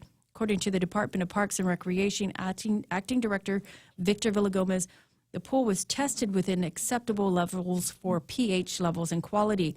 However, the water had a murky quality, which led them to decide to close that pool. The Dededo pool was only open for a week before it was closed again, and the Agana pool also remains closed. There's been no official word on when the Agana pool will be reopened. And those are some of your top stories from the Guam Daily Post. Here now is Ray with your weather. I wonder if they're going to let Richard into the State of the Island address. Do you think they'll let Richard Ibanez in? They might give him front row seat. Stay out until you fix the pools. You're not coming to this. No butchie for you. No egg salad sandwich for you. 7:11 in the morning. We've got breezy conditions, mostly sunny with some isolated showers. Winds from the northeast up to about 25 miles an hour. Highs today, 87 degrees or so. Overnight low is going to be 75 degrees. Less wind tonight, 10 to 20 miles an hour. Still coming out of the northeast. Now, there's still a high risk of rip currents along east-facing reefs, but be careful wherever you're jumping into the water. As the front page of today's Guam Daily Post says, we need more lifeguards out there.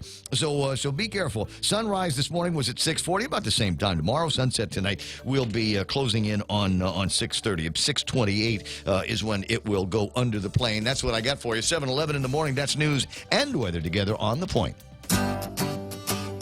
Yikes, are those Christmas bills coming in? Wait, hold on. That was last month. Now it's this month. But by popular demand, we're extending our New Year's solution 4.65% personal loan through February. Money for whatever you want at 4.65% APR from Bank Pacific. We're still celebrating. Bank Pacific, where others put branches, we place roots. Equal credit opportunity lender as low as 4.65%. Conditions apply. Well, we all do. 7:12 in the morning. Kids eat free Monday through Thursday with every purchase of an adult entree. Your kid gets one free entree from the kids' menu. Drinks not included. There's some other terms and conditions like how old the kid is going to be. 14, 15. If they can pass for 10, you might be able to squeeze it through when you get over to the Denny's place. Ray Gibson Show also being brought to you by American President Line's APL Global Presence with a local home in Guam Regional Medical City, the first choice for all of your specialty care needs. Real Talk Radio is back. The Ray Gibson Show. Morning talk that matters. Call now, 888-TALK. That's 888-8255. Helen Gaspang is online. And the system is telling me, Helen, to ask you to like and follow The Point on Facebook. And that way, whenever, in fact, you can do this on YouTube Live as well. That way, whenever we go live here in the studio, whether it's me or whether it's Senator Bob Klitsky with Tall Tales in the afternoon, you'll get a notification. You'll get a beep on your phone that tells you that we're on. So you can drop everything, whatever it is that you happen to be doing. I don't know, it's cooking for the saving lives, whatever. Stop. Because it's Ray Gibson time on The Point, and I have to be able to do all of that. Also, very close, very dear personal friend. I want to say thanks very much to my buddy Johnny for dropping off some pugwa today. This joins a big, huge batch of beetle nut good Chigo beetle nut that Pam Duvall gave me. And apparently, Pam, and I had not noticed this before, but apparently your pugwa makes me smack my mouth. And it's annoying my sister. He keeps smacking. I'm like, stop smacking. That means it's good. Yeah, it's supposed to be, right? It's got that you want a piece? Yes, sir. I don't know if I can give you this piece. Over 10, 15 years since you've had a piece of beetle. I may turn red, but I want to try. Oh, I can't bite through it. Dentists all over the island are saying, "Come on, Ray, do it, do it." I was waiting for a filling to come out. I'll take care of that. I got time. I got a chair I can put you in here. Take care of that. Do it again. No, I got the pianist in the other room here. 7:14 in the morning. 888-8255. See, but now I got that flavor in my mouth. Now I got the flavor of the husk in my mouth. This is going to be great. Rudy Magallanes online. Cousin Thomas Bernardo is there. Lady D is online this morning. I got Jennifer Leon Guerrero Mendiola, Vince Borja, and Vince. We had a great time Friday night. at Vince's fundraiser at Club Ara, and I'm going to go back. Whether he does a fundraiser there or not, I think it's one of those very kind of cool little hole in the walls that you don't know is there until you're in there, and you're going, dude, this is a great hideout. I like it here. So I might go back. Thanks very much for turning me on to the place. And so I went in there after I was hanging out with my boys over at Sunset, right? And I said, I got to go. I got this fundraiser to get to, and they said, are you going to change? And I said, no, no. So I realized after I'd taken the picture, I got a little coat, and I got a shirt and a pair of brown shorts and my Zoris, and so my caption on his picture was Vince Porha, advocate for the homeless. 'Cause that's what I look like. I was totally bahakied out here. Debbie Canetta is online. Would somebody please tell the emperor she has no clothes? We've been trying to explain that to our emperors forever. That there's no clothes. They got state of the island address, and we're gonna spend the next 3 hours talking about homeless and abandoned cars and lousy swimming pools and lousy management of the swimming pools. And in the other Guam, there are people that are getting their legislature formal wear together so they can show up. Somebody is taking some valuable government of Guam time to get all these nice folding chairs that they have and put on the back of them the government of Guam seal. You know which one I'm talking about? It's that little covering they've got that goes on the back of all of the chairs. Like on the airplanes, like a little headrest thing that they've got. So somebody's the seat covers. Seat covers. Somebody is doing that vital, important work Well, the today. legislature will do it because they're hosting the speech. Well, exactly. My point is that we're going to put together this very elite get together, and it's going to be pomp and circumstance. And as I said, legislature formal. And the kids at BMS Middle School today, they're going to be running around between their buildings. If it rains, there's going to be trouble out there. But that's okay as long as we've got the fancy guys, the elites, the well-connected, as Debbie Canetta refers to, the beautiful ones. As long as they are taken care of, then that's all that matters. 7:17 in the morning. A couple of things for those of you that do have to work for a living. Developing a capability statement is the next get-together with Boris's PTAC office. A capability statement, an essential marketing tool for government contracting. The Guam PTAC will explain how to create a capability statement, what information should be included to improve your chances of winning a government contract. You got to find out what the capability statement was for that outfit that got the contract to work on the pools, because they got themselves a really, really sweet deal. And apparently Richard Ibanez and the governor have no expectations that they'll get any results whatsoever out of it. A couple of other things that I think are kind of interesting. Jerry Roberts and I, not that long ago, last week, in fact, we were talking. I'm not giving you this. I don't know you're. I'm pointing at you. Jerry Roberts in the studio. Now, last week we were talking about give a guy some beetle nut and he just turns on you. How to turn just a mishap on an international scale in your favor. And we were wild about Cambodia and the president, the premier of Cambodia, going out there and waving hands and letting everybody off this doomed cruise ship that everybody, including the island of Guam, had turned away and welcomed them all into the country. And it was going to be sliced gold and canapes and aperitifs all the way through. Yes. And you know what? No, they sent the canapes and the aperitifs to the legislature, the aperitifs. And the problem now is you got all these people that are stuck in Cambodia. They can't leave. It's not like there were a lot of flights in and out of Cambodia to begin with, number one. Number two, there has been somebody identified with the coronavirus on the ship, which means that everybody else on the ship has been, quote, exposed to it, and there are some countries that won't let them in. So you want to talk about your set of wicked problems that are in front of these people. I don't know, at some point somebody's going to stop paying the bills. The cruise line company is going to stop paying the bills for the hotel accommodations and all this other stuff that they had bent over to give them. But it really is a problem. Diplomat working with the passengers in Phnom Penh said getting people home remains complicated by individual countries' travel restrictions and a dearth of available flights. That was echoed by Holland America Line, which operates the Westerdam and has been coordinating passenger flights. We showed up in a city, unexpected, and there's just so many flights a night. And we got a lot of people trying to funnel through that system, and we're putting a lot of stress on the system. It's a math problem. How many people do you have? How many seats do you have? So remember when United, when they weren't flying the little prop job between Guam and Saipan? Yeah. How many seats do you have? How many people do you have? And everybody's gotten used to that being almost like a bus between here and the CNMI. You could get up there, 4 times a day and back down? In a reasonably fast fashion. Anyway, so you got that. A couple of other things that are interesting. You're always talking about how to make it, how to beat the workday blues, things that you can do. Yes. If somebody sent me this, you can do this now. If you got middle of the day, you want to make it through all the way through the end of the day. Yes. On the job, go for a walk. It says, according to a study, using your lunchtime to go for a walk will put some energy in your step and give you maybe just a little bit what you need to get moving and make it to 5. It's a very good idea after you eat to go on a short walk. It aids digestion. I heard. It'll just make it all better for you. Okay, and to get out in the sunshine, maybe a little wind vitamin D that way. Vitamin D is vital, if you ask me. And you knew it was coming. Disney Thursday unveiled. This is going to be the get for the holidays, if it isn't already. An animatronic version of the child, also known as Baby Yoda. Now I'm gonna make a reference to this, saying that I've only ever seen it in memes and pictures on the internet. I have not actually seen The Mandalorian. Which, when I say that, I feel like I'm mispronouncing a town in Manila, Mandaluyong. That's how it's pronounced, or Mandaluyong? Mandalorian. Is somebody from Mandaluyong? Is it Mandalorian? Ask Joe Coy.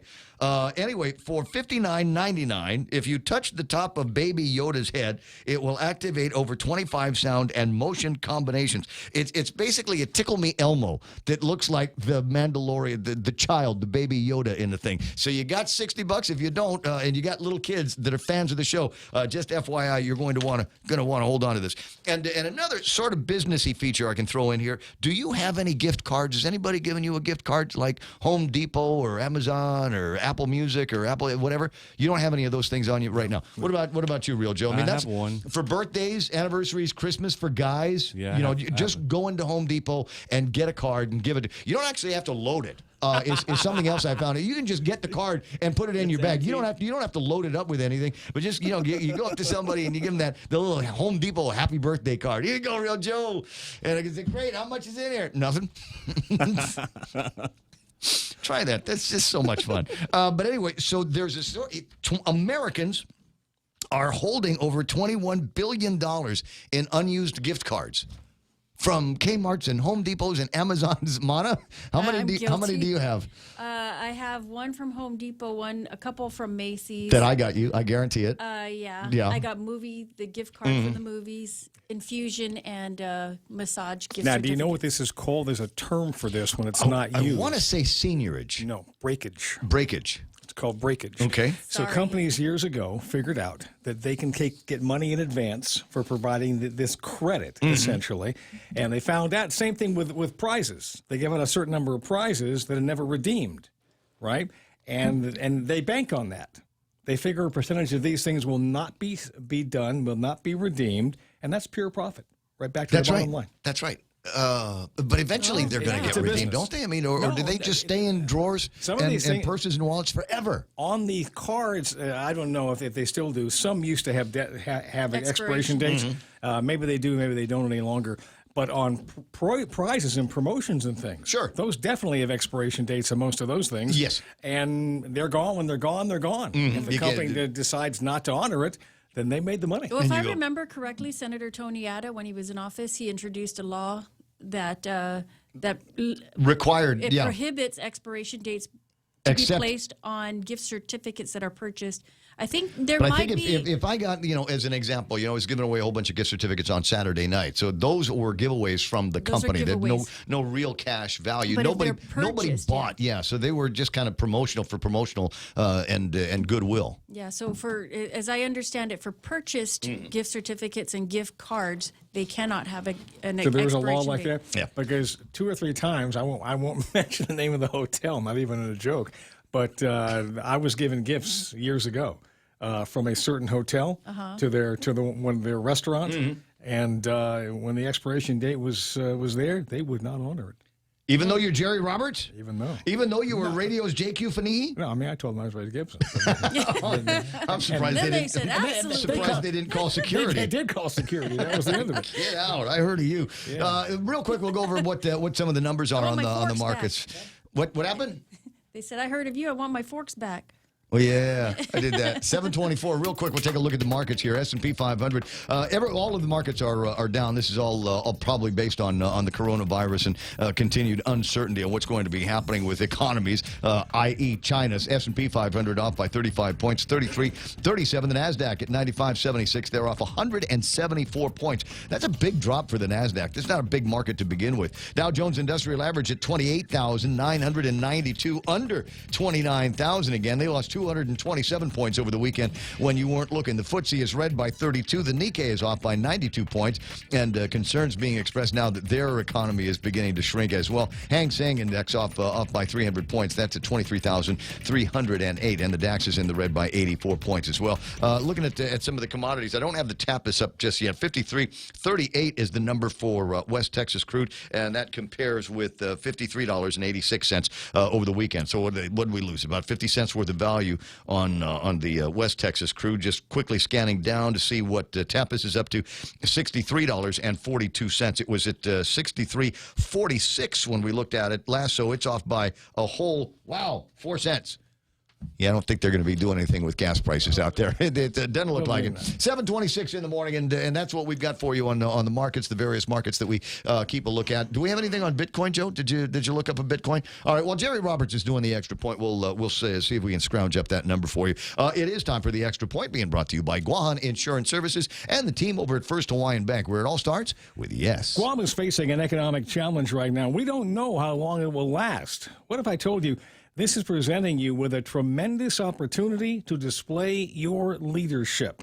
Let's see if we can flip the script on conversations regarding the coronavirus. And that's next on The Extra Point. When's the last time you looked at your homeowner's insurance? An easily overlooked part of covering our home is what's inside of it. Over time, we buy things we don't want to lose, but don't update our contents coverage. The smart thing to do is get the answers and level up our insurance to make sure we're totally protected. That's the Insurance Extra Point. Get out there and make something good happen today by calling Guahan Insurance Services at 475-1162 or visit us at the Camacho Landmark Center in Tamuning. With a new decade, there are new opportunities. And with new opportunities, there is always a chance to say yes. Yes to that car. Yes to that business venture. Yes to that new house. With First Hawaiian Bank, it all starts with yes. Member FDIC. I recall the phrase, it's not what happens to you, but how you react to it that matters. That's courtesy of an ancient Greek philosopher named Epictetus. I think it will serve us all as we come to grips with the current situation. If you're in management or own a business, you're obviously focused on the news. Maybe you're in touch with customers and vendors, and you're putting together contingency plans. And what else should you be doing? There's been a lot of talk about the potential impact of worker incomes based on reduced tourist arrivals. The law mandating an increase in Guam's minimum wage will take effect soon, and elected leaders have so far declined to delay its implementation. I'll stay out of the politics of this issue. My focus is on helping managers and business owners strengthen their relationships with their workers. Workers are going to be nervous. They get the same news you do. They know what the Chamber of Commerce and other island business organizations are saying, and they also know the positions of the politicians. Here's my question. At the end of the day, given all of this information coming at them, do you really know what your workers are thinking? Your opportunity is to ask them, and not just that. What I suggest is that you use this opportunity to reevaluate your relationship with workers and to improve communications. Be proactive. Take the initiative to keep them informed with facts and your position rather than not understanding what they know or where they're getting it from. We have to admit, too many people pick up their news from social media and gossip, and that's not what we want for our team members. This is a good time for each manager to have one-on-one discussions with each worker, answering any questions they may have. Be open, be honest, and make sure everybody understands what situations face the company. If people already trust their leaders, they already know that any decisions that bring about change will be thought out completely and handled fairly. If you're not sure about the trust issue, you've got more work to do. There's also another opportunity, and it would seem to be counterintuitive. But a potential slowdown is historically a very good time for a company to train workers, strengthening strengths or adding new skills. Now, why is that? Because most of the competitors you have will instead choose to cut expenses. Those who see opportunity will prepare their talent to take on greater responsibility when the market returns to normal. It works the same with market share, as one company gains by being aggressive in a slow cycle while their competitors back off. Nobody knows exactly what's ahead, but whatever it is, we'll all be a lot better off if we improve communications and strengthen people in every way we can. That's the Extra Point. Get out there and make something good happen today. For 93.3, The Ray Gibson Show, Guahan Insurance Services, and First Hawaiian Bank. Yep. I'm Jerry Roberts. That's what you got to do, is get everybody in and on the same page, and saying normally we sing from this page of the choir book, but now we got to sing from this page as well. Leadership is vitally important, and if you are a leader, make it very, very clear that that you are going through that you are going to lead the charge on the struggles. I'll hold open the gates of hell, you guys, because times are about to be bad, but we're all going to be pulling through together. Sandra De Leon Guerrero says, amen, Jerry. Candy Newton Guzman says, I'll be happy with good leaders for a change. Surprises, Guam. And another one from Sandra says, yes, yes, yes, amen, Jerry. She's like evangelizing for you. Sandra, if you'd like to become a huge evangelist for Jerry Roberts, then all you got to do is go to guamtraining.com and the World Wide Web. It's all there, all of the transcripts and things like that. Speaking of evangelists, did you make it out to Harmon last night? I did not. You did not. All right. Then you're the only one, because everybody else was there. I was thinking about running around getting some Ajisen last night, and I thought, well, I'll go down to Tamuling, and I thought, well, I don't want to get stuck in that Route 1, Route 8 mess. So I said, I'll go up to the one up in Data-Do. So I got in the road, and I turned, and I cost you less, and I thought it was a checkpoint. I thought the cops were doing a check, because they were flashing lights and everything, and there were police on the streets, and they had cones out, and I thought, oh, thank God. And I got up to the front of it, and it wasn't a checkpoint. It was just the cops and other security that were keeping track of the traffic through there, and there was not one empty parking space in most of Dededo last night. Just about everybody was down there. I'm told it was something like 35,000 folding chairs, and about 20 of these porta potties all lined up in a row to take care of a big crowd that showed up there last night. 7:32 in the morning, and I'd made a request for Bitcoin numbers. Did you call it up? 9,889 and 86 cents. It was over 10,000 last time we looked at it, and so it looks like it's going like this. It's like 400 this way, 400 that way, 400 this way. Yes. I don't know how you people sleep. It's 7:32 in the morning, and that's all the time we got for the Extra Point, etc. It's time for headlines, brought to you by Lolita Kamet of Remax Diamond Realty. For all of your real estate needs, give Auntie Loli a call at 688-6743. Again, 688-6743. Now, with news from the Guam Daily Post, here's Montesilva Tyrant. Governor Lulian Guerrero will give her first State of the Island address tonight at the legislature. The State of the Island address comes after she completed her first year in office. Senators get called into session at 5:30 for them to receive the address, and that address will begin promptly at 6:30. 21 new police officers added to the force this weekend. The Guam Police Department graduating the men and women cadets who were part of the 10th police training cycle in December. The chief of police saying this helps fill the need for more police officers on Guam's roads, and 30 more positions should be filled this year. And a bill was introduced over the weekend that would authorize certain tax credits for a new electronic health system at the Guam Memorial Hospital and critically needed medical equipment. Bill 301 by Senator Amanda Shelton follows another bill that was passed into law last week that would give GMH $10 million to pay for facility upgrades. And those are some of your headlines from the Guam Daily Post. For more on these stories, you can pick up a copy of the paper. Log on to their website at postguam.com. But the governor said that they ain't going to, she vetoed it, she didn't sign it into law, it lapsed into law, the $10 million. Right. And it was all depending on the availability of funds. So. Which the legislature believes that funds are available, right. And Les Carlson and the governor continue to say that there are no funds available if we've got a deficit that we've got to continue to pay down. And then here comes Amanda Shelton's bill. Will pretty much do the same, except it allows for tax credits so businesses could provide the service and the back to Guam Memorial Hospital. Right. All right, well, that might be one way to do it. Now, my understanding is that Therese is doubling, not necessarily doubling down, but she's put another piece of legislation in that is going to be seeking now $11 million to go to Guam Memorial Hospital. Same funding source, same nebulous and even at that, funding source. It's never going to be enough for GMH. So the more that they can identify for GMH, the better. 7:34 in the morning, 888-8255-888-TALK. That's iConnect time at 7:34. Run to the nearest iConnect. It might be the closest one to you. Might be behind you, as the lady on the airplane says. It might be behind you over at the Micronesia Mall. They've kind of done a refurb in the place, got some new management and some new goals. And the goals are, you've already got a phone. All right, we want to sell you the accessories now. We want to sell you all of the cool Apple tools that will make your Apple digital life that much more fun. Got a Samsung in there? They can sell you a new Samsung, and then all of the cool digital gizmos, the Bluetoothy things, and all the cables that make life that much more fun when you've got that kind of sophisticated computer power in the palm of your hand. Get that at iConnect at the Micronesia Mall.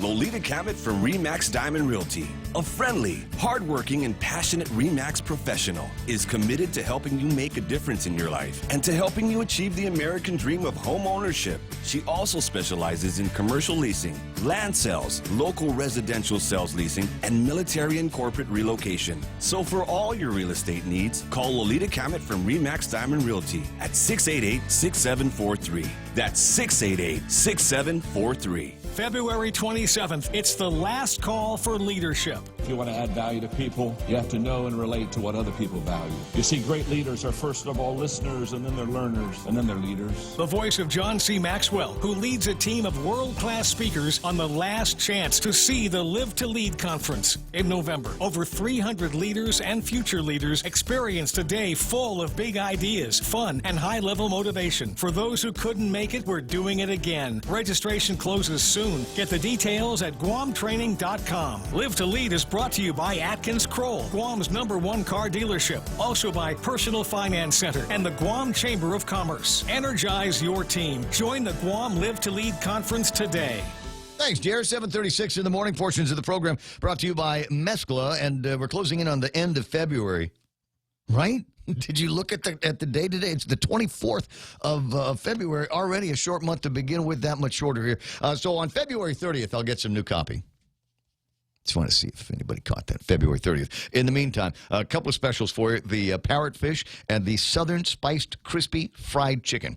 Now, they take a page of inspiration from out of Louisiana and the bayou and that part of the country, and we'll prepare a whole half chicken, serve that with red beans and rice, because that's the way they do it there. Available in Agana and in Tumon at the Grand Plaza Hotel. Make reservations by calling 969-2652. Day, this is Congressman Michael Nicholas. Our veterans deserve the best, and I'm working hard to make sure they receive what they earned defending our freedom. If you need help receiving the benefits you earned from the VA or the Defense Department, please call my office at 475-6453 or go online at stnicholas.house.gov. On behalf of a grateful community, thank you for your service. This ad was paid for with official funds from the office of Congressman Michael Nicholas. Nice. 7:37 in the morning. Right now, traffic brought to you by Bank of Hawaii, and looking at traffic over by the Bank of Hawaii, right over at that intersection, as a matter of fact. Things beginning to slow down big time northbound. I got traffic slow north at the intersection of 1 and 8, and 8 and 1, the intersection southbound that is turning into there is also running slow. Traffic into Route 4 from into Agana on Route 4 also moving slow because we have construction over there as well. Watch out for it. It's ugly traffic in a bunch of the usual spots on Route 4 as you make your way closer to Route 10. 4 and 10 a little bit busy. 10 and 15 running busy this morning, and 8, 10, and 16 actually of all of the intersections, that one looks like it's the best one so far to take. Might not always be like that. Watch out for traffic from Route 10 to join traffic on Route 16 and 8, and then everybody's going to try to head south into the downtown Agana area. There's it's the head stoplight central on that road these days, so watch out for that. Most of the rest of it is all stuck up in Dededo 3 onto Marine Corps Drive, busy. Marine Corps Drive from there also running very, very busy. We're looking at traffic on Route 27 over by the new Farmers Market. Traffic all the way through there into Kaiser is stop and go in a bunch of locations. Expect some delays into Ipau and Waisangsong starting right now. 7:38. That's right now. Traffic brought to you by Bank of Hawaii. Welcome to tomorrow. Thanks to Simplify Mortgage by Bank of Hawaii, people are discovering some of the lowest mortgage rates in years, right on their smartphones. Rates are in the 3s? And with Simplify Mortgage by Bank of Hawaii, you can apply online, even for a VA loan, or sit down with one of our mortgage experts. We should apply now. Check rates and apply online today with Simplify Mortgage by Bank of Hawaii. Visit BOH.com/mortgage. Bank of Hawaii. Welcome to tomorrow. Equal housing lender. Hi, welcome to this ad for new Subway sliders, starting at $1.99 each. How do you want it? Cheer squad. Woo! Go Subway sliders starting at $1.99 each. Woo! Give me a ham and jack slider. Ham and jack slider. Give me an Italian spice slider. Italian spice slider. What's that spell? It doesn't really spell anything. New Subway sliders starting at $1.99 each. Go sliders! Subway, make it what you want.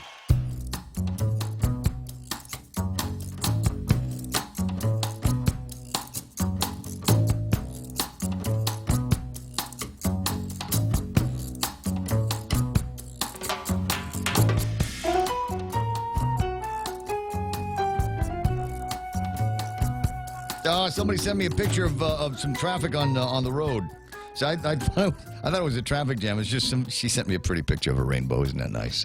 All right. So anyway, I guess there's some of that. There's still some Monday goodness out there. And if you just keep your eye peeled, you might actually find it. 888-8255-888-TALK. Gus Castro Jasangas challenging me to go Heineken Light Free from February 30th to February 31st.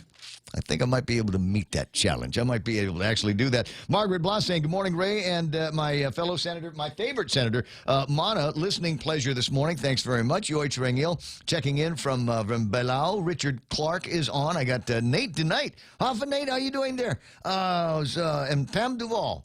And Anna, this director Cho is there. Michael Ebbio is online as well. I got Tomas Tenorio Bernardo's online. And like I said, Kathy Knudsen Guzman, be happy with good leaders for a change. We've got the governor, Leon Guerrero, that is going to be delivering the State of the Island address tonight. And obviously didn't do one last year because, she just got there, right? I'm just new to the job. And so next year.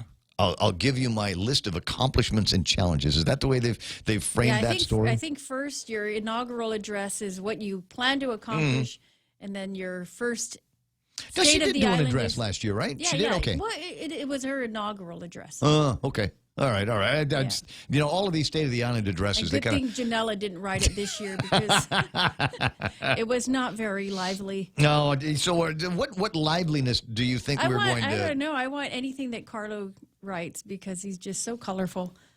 I'd like her to go off script in a couple of places.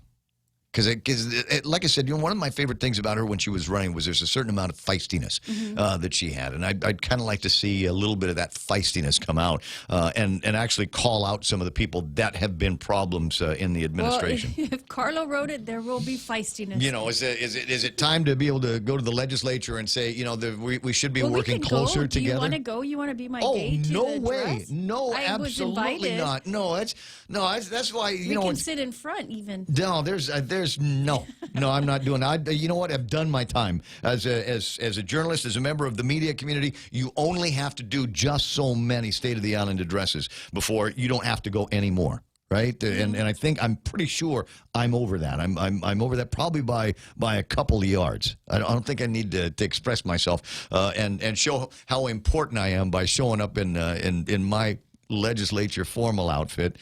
Who was it? Somebody turned me around because I didn't have a tie one year. Really? Yeah. And I'm like, wait a second. I'm not going in the big room with all the fancy people. I'm going to be in the little journalist in the little closet they had, the little media room that they had. And the guy said, no, I can't let you in unless you've got a tie. Wow. Oh, it's like that here, right? It's like, Well, back in the day when I was a young reporter, I would go and cover legislative hearings and session and stuff. And, back in the day, you could wear a blazer and a pair of shorts. And I Right. did. But apparently the shorts were inappropriate, so I was told not to wear shorts anymore. But, they were Bermuda shorts. It was like there was a whole lot of legs showing. Backpack shorts or something like that, right? But anyway, yeah, so I understand that. But I was I don't 19 know. years old. It's going, come on. You know what, you guys? Get over yourselves. 7:43 in the morning. Here, let me do this because it's fun to me. The other Governor Leon Guerrero is on the line. That's Ken Leon Guerrero. Morning, Ken. Good morning. What? This is going to be a interesting. I'm telling you, state of the they island should as move it. They never mind the legislature. They should, you know, where the couple of places where they ought to move it to is one of them should be they should move it to the Agania swimming pool, which, as I said last hour, is analog to the government of Guam. It just there we are. All of these issues that we've got to face, but we're all going to get together in our legislative formal clothes, and we're going to go and put our heads back on the seat covers, the pretty embroidered seat covers that we've got over at the legislature, and pretend that none of those problems exist. That's nice being able to wear rose-colored glasses. Here, you know, I wonder if they're gonna move along all of the homeless that are in Agania over by the legislature. Are they gonna say, hey, you can't sleep here? The governor's giving an address. Get out of here. We're going to take you down to Tuman. We'll put you over at Epau Beach. We'll have a barbecue for you from 4 o'clock till 10 o'clock. Yeah, well, there's already a bunch of them in Tuman. Have you seen the parking structure across the street from the church? Yes, I have. Yeah, that place, it's become homeless condominium, yeah. Yeah, I mean, and then you've got Roddy's down in Agania. That's always interesting to drive by. Yeah, Central Agania and not too far away, oddly, from the actual Chamber of Commerce and the GCIC building is the old Roddy's building, and the stairs area, the bottom portion of the stairs and then the landing at the top of the stairs has now been taken over by probably 20 people that sleep there. Yeah, I mean, Department of Parks, at a very minimum, should put porta potties out there between the wall and the former ammo barracks, you know, because when you're in that parking lot, it smells like an open sewer because all the homeless people are going there between the hibiscus bushes and the wall to use the facility. If you will, just like wild animals do. Yeah, but the reason why I called in is because I think the legislature finally might be on to a great idea. Which is? Issuing tax credits to specific projects so that, you know, I as a citizen, this is eventually will be introduced, so I as a citizen can go to GITA and I can apply for a tax credit. I'm going to pay about $1,600. So I can apply for a $1,600 tax credit, and my $1,600 will go directly to Guam Memorial Hospital, bypassing the legislature and the administration. So, I mean, we're issuing tax credits for repairing roads because we used all the money in the road repair fund to build the College of Business and other things. So we issued tax credits for the Hamburger Highway. Mm-hmm. Now they want to issue tax credits to fix the pool. And now they want to issue tax credits to buy a record system for Guam Memorial Hospital. Well, the question is after all of those tax credits, I got to think like Doris Brooks, former OPA public accountant, and say we've got to be very careful with these taxes. I'm a tax credit loving guy. I take advantage of every single one that I've got. But at some point, you know, all of a sudden that affects the direct revenues in the government of Guam, doesn't it? Wouldn't that at some point mean it would mean less money for more services?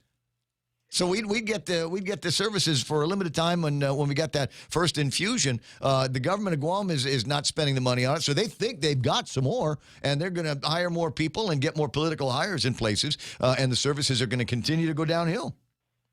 You're asking for logic out of this administration and legislature. Remember, I'm paraphrasing BJ. You know, Adelupa is where financial responsibility and logic go to die. It's where math. I think you're adding to the paraphrasing. It basically said that's where math goes to die. Yeah, well, this is basically the same thing, you know, because when we're looking at an economy that is basically stagnant and has been for 8 years. I mean, for over 8 years, we've gone from 4.7 to 5.01. And yet the government of Guam budget over the same period of time has doubled. All that money's coming out of our pockets. So, yes, we're passing record budgets, but every time we pass a record budget, now we got a $1.2 billion budget sitting in the legislature. The quality of life for everybody goes down, because as more of the money comes out of our pockets in the form of increased taxes, BPT, fuel taxes, increases in utility fees to cover the increases in salaries, and,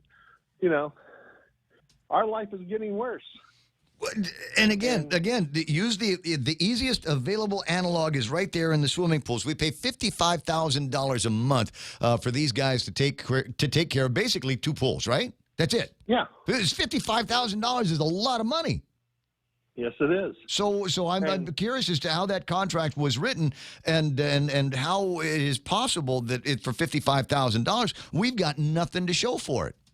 All you have to do is look at the airport bathrooms for years and years. I mean, they keep hiring contractors, but the contractors don't clean the bathrooms.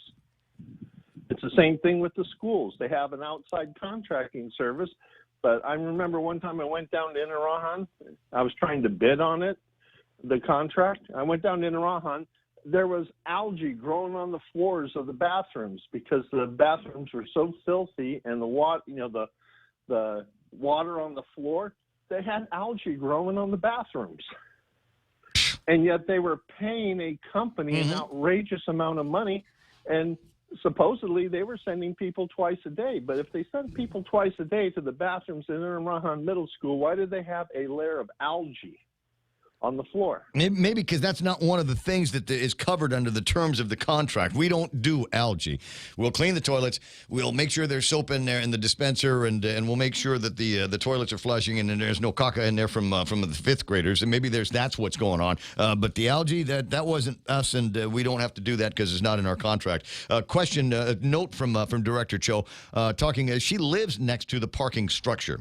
And here's homeless yelling. That's terrible. And she hears homeless yelling all the time. One guy even kept screaming, "Get out of my house." Do they partition off sections and call it their homes? Yes, I'm told that they do. I don't know whether anybody, it's got to be a public health nightmare. I don't know how it is that nobody has gone in there and cleared the place out of the homeless. Somebody's going to say, well, where are they going to go? And the answer is anywhere but Tumon and Agana.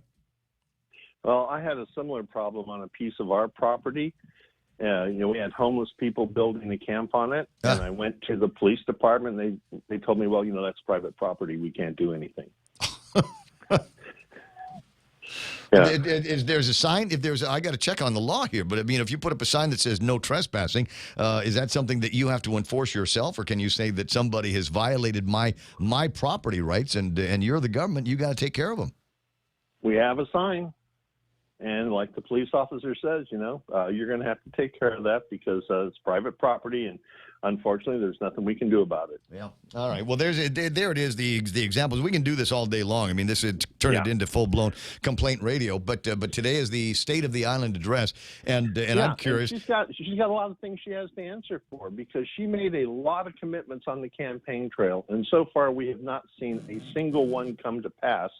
And so on this State of the Island address, she needs to justify why she is not collecting all the delinquent taxes like she promised, because in her campaigns, collecting the delinquent taxes is all that needs to happen. We don't need this business privilege tax increase. All we need to do is collect the delinquent taxes. Well, she hasn't collected the delinquent taxes, and now BPT is 5% forever. Forever? No, she's going to say that they've dug deep and hit a lot of the delinquent taxes and have more people that are paying as a result of the court actions that have taken place. Hey, listen, I got to break away a couple of things that are in my head that I want to make sure I get out before the top of the hour. And I just got this from an alert viewer and listener that knows that we have this capability. Expect traffic to get bad right now out on Route 8 in Mighty. Let me see if I can just scooch into the traffic gizmo and see if it has begun already. Yep, I can see the accident right there.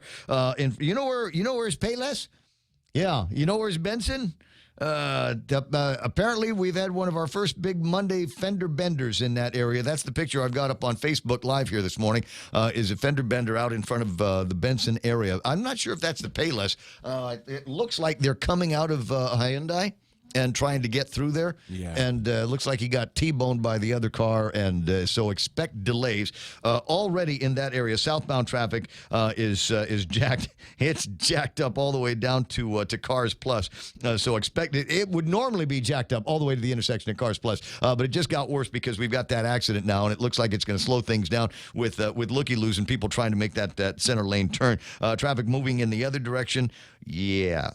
In a second, that's not going to be the case. I think there's going to be people that might be able to get around it, but expect some delays through there right now. At least that's what the traffic gizmo is telling me. 7:54 in the morning, 888-8255-888-TALK is my number around here. You want to get into the complaint radio mode, you're more than welcome to.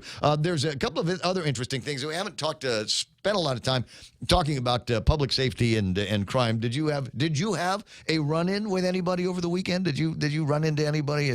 Did you have to step off a line because there were weird people running around?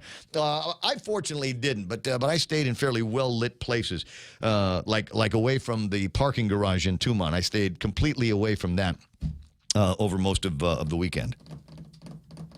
Wait a second, hold on. I gotta double check. I gotta check because there was a time I was walking around after the get together Saturday night over at the Hyatt. I was doing some walking around because I got these beeps from friends going, "Dude, we're here." Okay, where's here? That means nothing to me. Come over to what's the name? Slippery Fish. Okay, so we'll go and hang out over at Slippery Fish. Then I got another one that said, "Okay, we're at Drop Now." I'm like, people, it's almost midnight. Nothing good happens after midnight. I think it's about time that everybody went home. So, yeah, for the most part, I think I stayed away from that particular section of Tumon. But I did have a good time. Gun Beach was nice yesterday. I got my vitamin C on, and that was sweet. And the only thing that was odd about hanging out at Gun Beach yesterday was you could tell it was, Sunday on a weekend because somebody had a bottle of some kind of brown alcoholic liquid. I can't remember it off the top of my head. Night Train. No, was it? No, it wasn't. It wasn't. It had a cork. It had a little cork on the top of it, like a brandy or something, like a Lavoisier or something. So I got this new joke. One of the things that the Tito's distributors are doing. Mm-hmm. And I don't know who the Tito's distributors. But one of the things they're doing, like for galas, like the women's club deal. And there was another one that I was at before. There's little shot bottles of Tito's that they put on the tables. And so I was telling everybody at the women's club thing, I said, okay, that's a new kind of mouthwash. And so what you want to do? I call it antibacterial. What you want to do is if you get pulled over, just gargle with this stuff, and then you won't get in trouble with the cops because they won't be able to smell the booze on your breath. Can you not? Is that true? Can you smell vodka or no? What? Is it real? That you can't smell vodka? Can you smell it? Because I've heard that if you drink vodka, you can't smell it. Oh, yeah. There was an old management thing I'd read years ago, and It's not true for soju, FYI. It was a piece of advice that said basically if you must drink at lunch, drink vodka. Wait a second. No, it's different. If you must drink at lunch, drink scotch so your clients know that you're drunk, not stupid. So they'll be able to smell it. Anyway, 7:57 in the morning. The reason why I bring it up is that there's in one of the Guam Daily Post, there's a story that Nick was writing. Yeah. Very clever the way they wrote it. 4 traffic stops lead to 4 drug busts. Mm-hmm. And I'm going to, and I might do this while the news is playing for my own entertainment, but I'm thinking about just saving them some time over at the Attorney General's office and just have a boilerplate. Right? Just one boiler, because it happens with alarming frequency. It's the same story. Police officers at, fill in the blank on the date, fill in the blank on, pulled over a vehicle for fill in the blank on whatever it was, the moving probable cause, busted tail lights or expired license plate or no registration or something like that. And then they're pulled over, and here's the name of defendant 1, here's the name of defendant 2, and then there's another one. The defendant, the driver, was exhibiting blank, blank, blank, blank. Right? So sweaty upper lips, excessive twitching, smell like cat pee. right? That you just know that these guys are tweaking from being kicked out all day. And then there's something about... Is that what it looks like? Yeah, no, you should see what Joe was doing. I did. Looked like the Shakira video from the deal. But yeah, I think that's what cops are looking out for. And then there's the leads to an investigation of the automobile where they will find X number, blank number of sealed plastic things with crystalline residue. They just write that thing out there with a fill in the blank thing. The mouth hawker. and then turn that in, and you'll save all kinds of time, and then we can get to the plea bargaining a little bit faster. Yeah, he said it. 7 o'clock in the morning. No, 8 o'clock in the morning. Again, looking at a little bit of traffic building up over by Benson's in Mighty, Route 8 in Mighty. A little bit of a fender bender. Somebody T-boned somebody else, and the cops are going to have a good time with this one. The guy got hit in the front of the car. What's the cop conventional wisdom on that? Who did not yield the right of way? So if the guy gets hit in the front of the car, usually that means that it's the car that hit him should have given him more right of way, right? Opposite if it's on the back side of the car? I think if you're entering the highway, you don't have the right of way. You don't have any no expectations that you should have any chance at all. That's a tough spot. Hope they put an intersection there. No, I'm not. Next time, go the back way. 8 o'clock in the morning, the radio station is KUSG. You got you 93.3. This is The Point.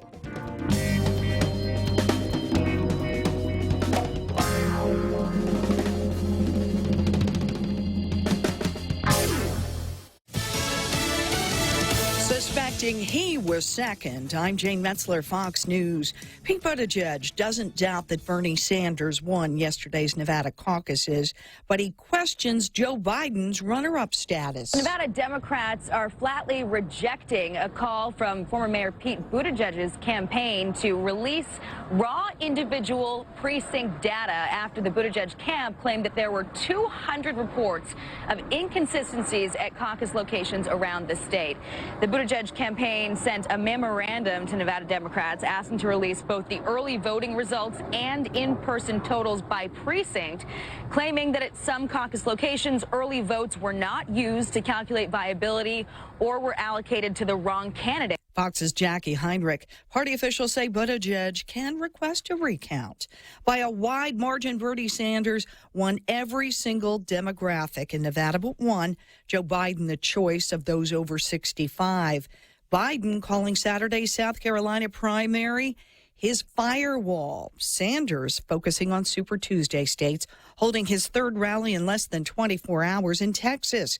The latest at Elizabeth Warren's alma mater. It was a packed house here at the University of Houston, about 7,000 people, some standing throughout the speech. Sanders goes from here in Houston to Austin. He's making 4 stops in Texas ahead of Super Tuesday. This after a convincing win in Nevada. Sanders making a bold prediction here in Houston. He claims that he will win not just the Texas primary in 9 days, but that he will also carry Texas for the Democrats in the general election. Fox's Steve Harrigan. Judge Judy went to high school with Bernie Sanders, says she will fight his revolution to the death. I'm Judge Judy Scheindler. I like to say you can judge someone's character by what they've done.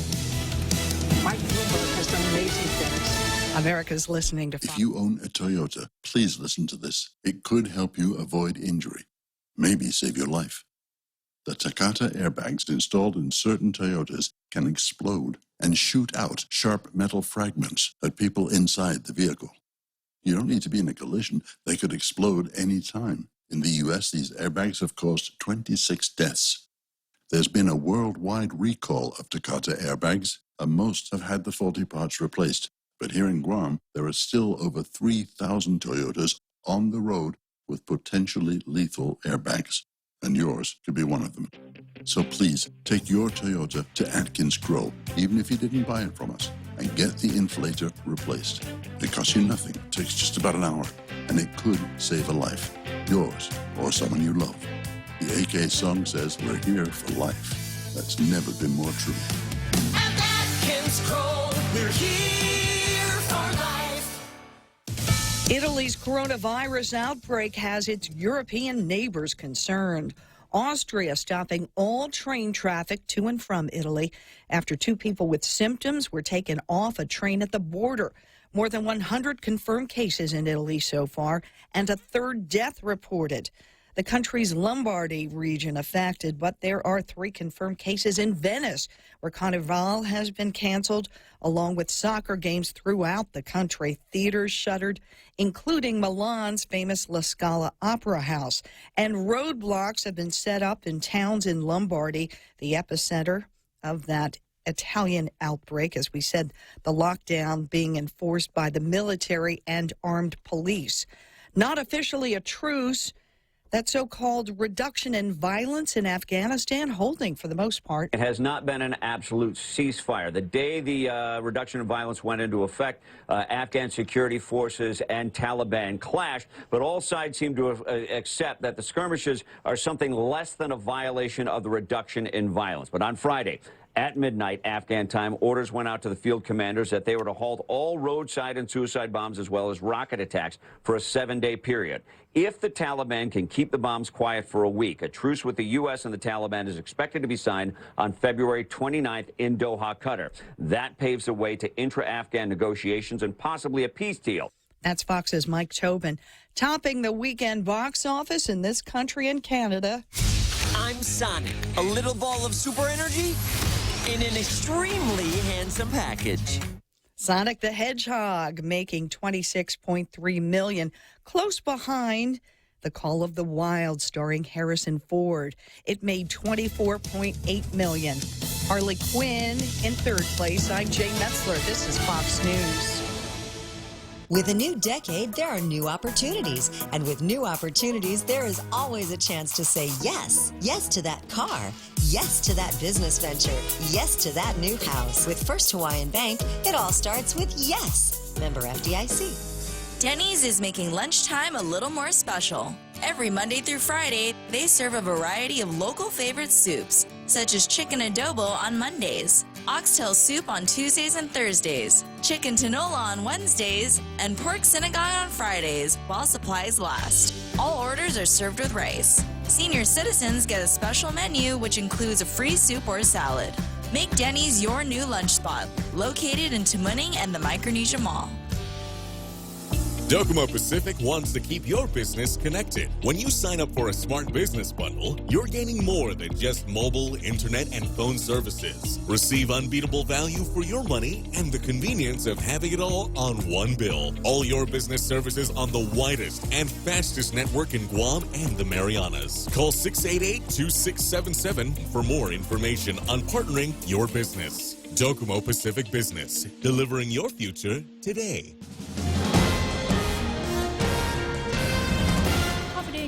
It's 8:06. I'm Mana Silva-Tyron with a look at your local news from the Guam Daily Post. Expected to highlight her administration's accomplishments and challenges, Governor Lulian Guerrero will give her first State of the Island address tonight at the Guam Legislature. Senators will be called into session at 5:30 for them to receive the address, and that will begin promptly at 6:30. The State of the Island address comes after Leon Guerrero has completed her first year in office. Well, he is noted as the second most absent member of the U.S. House of Representatives, and Guam Delegate Mike St. Nicholas says it's because of strategic meetings and visits to Guam. According to GovTrax.us, St. Nicholas from January to December of 2019 missed 52.2% of the voting, which is 152 of 291 votes. St. Nicholas says his travels to constituents on Guam are partly the reason for many of his absences. He also says he chose some meetings over voting on certain issues. He says our success over the past year in moving critical issues for Guam, like war claims and Medicaid parity, was due to a very conscious strategy that included taking meetings with officials and stakeholders during voting times.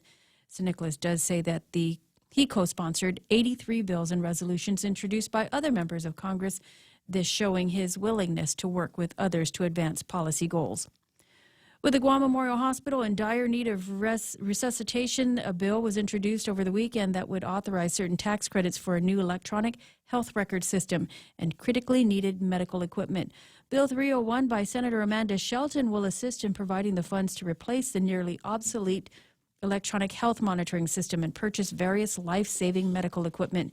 It was just last week that another bill was signed into law that gives GMH up to $10 million to pay for the facility upgrades to include the electronic record system, the roof, and the elevator That new law by Senator Therese Terlahi was said to give the lifeline it's needed to maintain its accreditation with the Centers for Medicare and Medicaid. It was dependent, though, on the availability of funds. Well, the Guam Department of Education submitted its $365 million budget for the next fiscal year, and that includes funding for a new central middle school and mandated merit bonuses. Superintendent John Fernandez says that the Education Board presented the budget to senators on Friday. Fernandez says the request addresses important funding considerations to include funding for textbooks and supplemental instructional materials, facility improvements, the Simon Sanchez rebuild, and the conversion of Chief Brody Memorial Elementary School into a central middle school. According to DOE, the fiscal year 2021 budget request represents a $21 million increase over what was requested last year. More news after this. Cocoa Coffee Company mugs are now here. Show pride for your island as you enjoy your delicious Circle K coffee. Each generously sized 16-ounce mug is etched with Guam-inspired images like Chief Gadao, Serena, Two Lovers, and many more.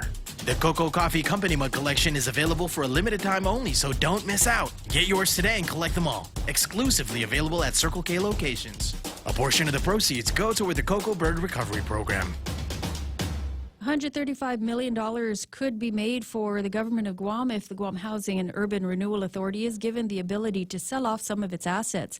Executive Director Ray Tapasna proposed selling existing government housing properties, saying that even if they sold below market value, the proceeds could fund the construction of new public housing units in the north and central parts.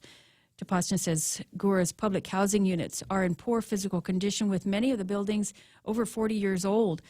The most recent physical needs assessment from the U.S. Department of Housing and Urban Development identified $74 million in deferred maintenance. Meanwhile, Gura has only a capital fund of $2 million. Tapasna says Gura management would like to demolish the public housing, and they'll work with HUD to explore their options. The Guam Police Department looking for the public's help in solving a robbery in Dededo last week. It took place at Jung Ho store at about 7 p.m. on Thursday when two women entered the store, one of them going behind the counter and taking money from the cash register and taking off with a cash bag. The women are described as being possibly local with heavy sets and light complexion. The women left in an unknown direction. Anyone with information should call the Guam Police Department or Crime Stoppers. And 21 new police officers added to the force this weekend. The Guam Police Department graduating the men and women who were part of the 10th police training cycle in December. The chief of police saying that this helps fill the need for more police officers, and they expect to add 30 more police officers this year. The goal is to have 520 new police officers added or to complete the force. And those are some of your top stories from the Guam Daily Post. Here now's Ray with your weather. So we got all these new cops? Yeah. What are they gonna ride in? There's a shortage of vehicles. Weren't we down to 17? Yes. There was 17 vehicles for the entire island or something like that recently? A lot of them are going to go on, I think, with their FTOs, their field training officers. OJT, on-the-job training. I guess. Walking the beat. The cops are going to walk a beat. So could they actually have three in one car? I doubt it. They want to leave the back end I'd totally open call it shotgun. For special people. I'm not sitting in the middle. There's no way you can get me to sit in the middle. Well, there's a word for that, sitting, Yeah, I know what you mean. It's 8:12 in the morning. All right, here's the reason why I bring it up is I was turning this morning. You can go ahead and pause the music. I'm just going to yak here for a minute. We'll get around to weather in a minute. But I was pulling out in front of the 76 Circle K Airport, right? And so I look at traffic that's coming in northbound on Marine Corps Drive, and there was a ways off. There was a bus and a van or something like that, and there was one car with no headlights. And I thought, well, I want to get in front of this guy. So I pulled out into traffic. I'm going 35 miles an hour because I'm coming to work. No rush, right? It was early enough. And so the car pulls up behind me and then turns into the side lane. I was cruising the middle, and this guy was headed towards the right and left-hand lane. And as it's coming closer, looking at the car, I'm going, that's a familiar profile on this car. There's something on the roof. And the car it's a police car. Unit J.I. Unit is J.R. still in charge of the police department? Steve Ignacio. Steve Ignacio. Sorry, I'm a little bit late. I'm just very excited to tell this story. So Steve Ignacio, unit number 21, either the guy that was driving in it at 5 o'clock this morning, either he didn't turn on the headlights or the headlights don't work on unit 21. I'm not sure what somebody's in trouble either way, right? Yeah. Gotta hope it's one of the cops that likes me. Just unit 21. For whatever reason, the running lights were off this morning. The headlights were off. The sun had not come out yet. And so I literally, because otherwise I wouldn't have pulled into traffic. I would have waited until the guy passed me, because you don't want to pull out in front of a police officer, right? But I didn't know. Unit 21. Somebody needs to check Maybe he just forgot. The light bulbs. Maybe they're in charge. The same person that's in charge of the light bulbs at Major League is in charge of light bulbs for police cars. 8:14 in the morning. All right, somebody requested weather. Here it comes. Breezy today. Mostly sunny with isolated showers. Winds out of the northeast.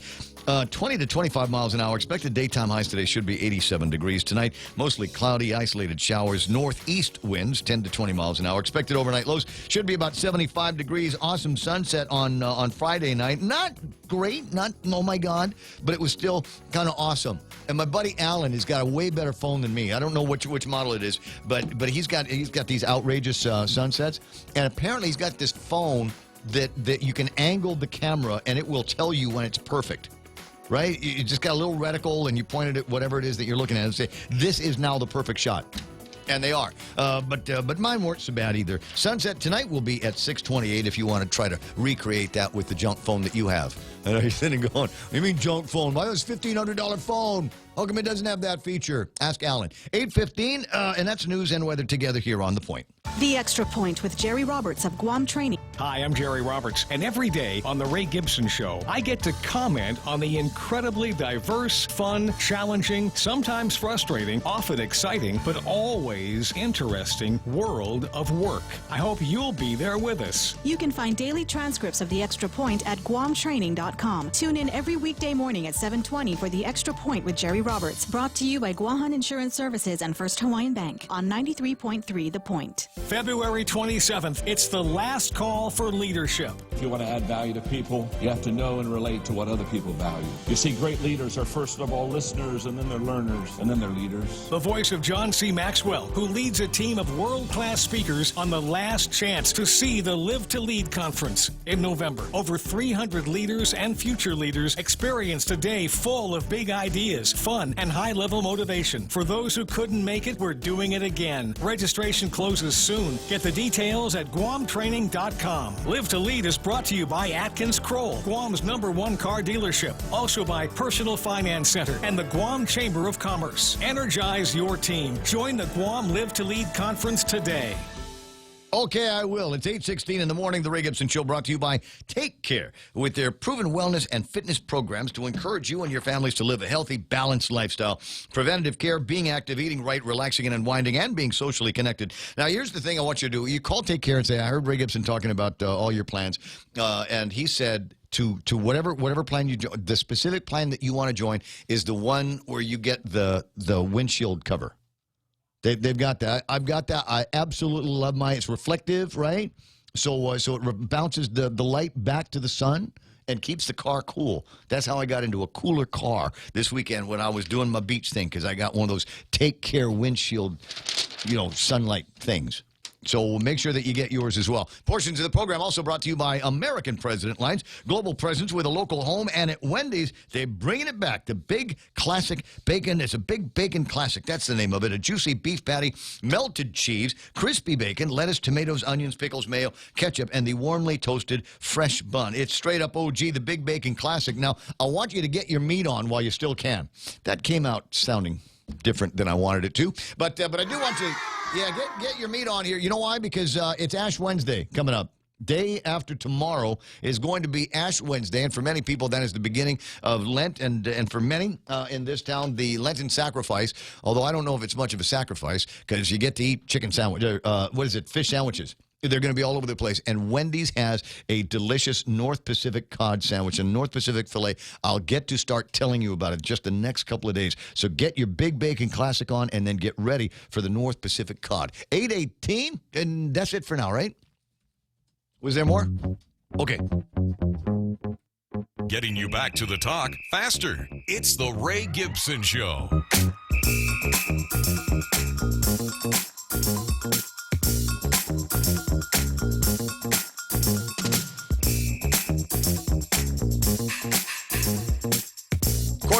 Almost 20 minutes after 8 o'clock in the morning, and this one is going by fast. I can't get over it. It's almost time for Monitor to do the last look at headlines and all of that stuff. I'm looking over, is it, whose bill is this now, the tax credits bill? Amanda. It's Amanda. Okay, so it's Amanda, and there's a lot of other people with the support on this thing. It's Amanda, co-sponsored, co-piloted by Therese Terlai. I see an initial by Tina Rose Munya-Barnes, Talena Nelson, Joe S., Will Castro, Clint Rigel, Kelly Marsh, parentheses, Titano, comma, PhD, Jimmy Moylan, and Pito Terlai. So it looks like 1, 2, 3, 4, 5, 6, 7, 8, 9, 10. If all these people support this thing, then we've got a veto-proof piece of legislation that they will send to the governor's office and approve millions of dollars in tax credits for businesses to help support Guam Memorial Hospital. Now, the legislature is not actually going to be in control of this. As I read it, and this is why I'm looking at you, and this is important, serious business questions now. Gita is going to manage this. Oh, yeah. They're in line with that. So there are already other tax credit programs that Gita manages. Mm-hmm. So this would be just another one on the pile. Mm-hmm. Okay. So nothing outside of anybody's. They probably want additional money so that they could administer this. You know, program. funny you say so, because that is provided for one. Oh, really? Yeah, is it? It Good says for they've actually got something in there. Gita or its designee shall be responsible for approving the contributions made towards the purchase of required medical equipment for GMHA, as identified in this article. The Gita is authorized to collect a processing fee in order to defer the cost of administering the program. The fee shall be equal to, but not more than, 1/2% of the amount of tax credits approved by Gita on each application for certification. So somebody's going to have to do this. There's additional work for somebody over at Gita, for which the Gita will be additionally compensated for. So at least that has been provided for. And a lot of times senators will go and introduce a bill and give it to Gita to run the program and not give any additional funding to support the program. Looks like we've gotten that taken care of here. 20 after 8 o'clock in the morning, 888-825-5888-TALK is the telephone number. And there were a few other comments that I wanted to play around with here this morning. And one of them is... Wait, let me just say hello to everybody. Alicia Kanata.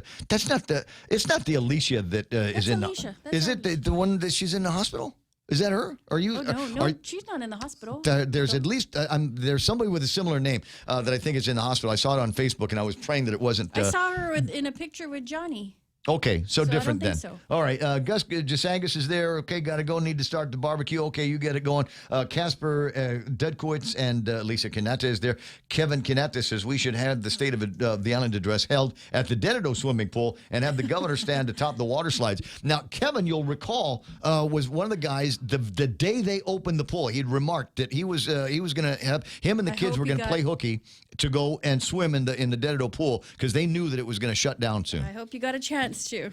More than once or twice. Smug says, I can't help but wonder if the record system they want for GMH isn't an enhanced stereo that they can dance to. I got not that kind of record.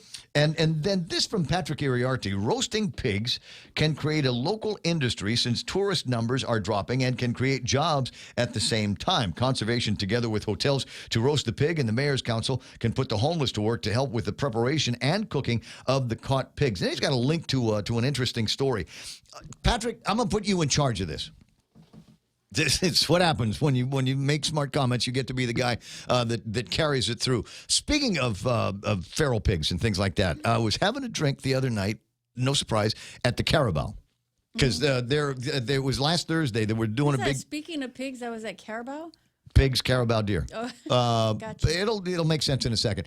And so, and the reason why I was there was because Carabao is now not distributing, but they're also helping market local beers. So there's, they've got their own beers that they brew. Plus, there's at least one other island brewery that now is taking kegs over there so that they can, you can have them. There's one of what was it I was drinking? It's a honey beer that they've got.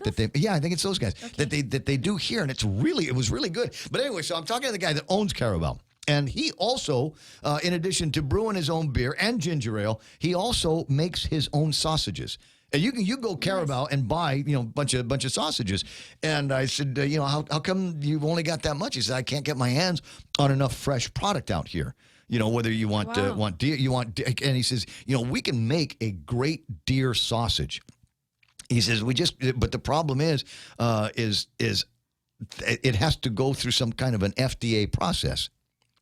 As in, it has to be butchered by somebody certified as a Food and Drug Administration certified guy. It might be USDA, but anyway, so it's got to be somebody with the right credentials and that he knows of and that I know of. We don't have a guy like that, and so it would be awesome if there was kind of a USDA approved slaughterhouse for those feral pigs, for the feral deer, maybe even for Carabao. If we get into that, I'm told Carabao beef is actually kind of pretty good.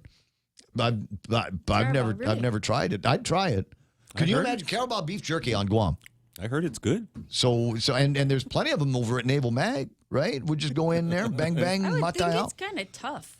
There's a lot of them there. Yeah, but I mean, look, there's the other part is that it's basically unprocessed. They're eating stuff out in the wild. Basically vegans, aren't they? Grass fed. I think they are.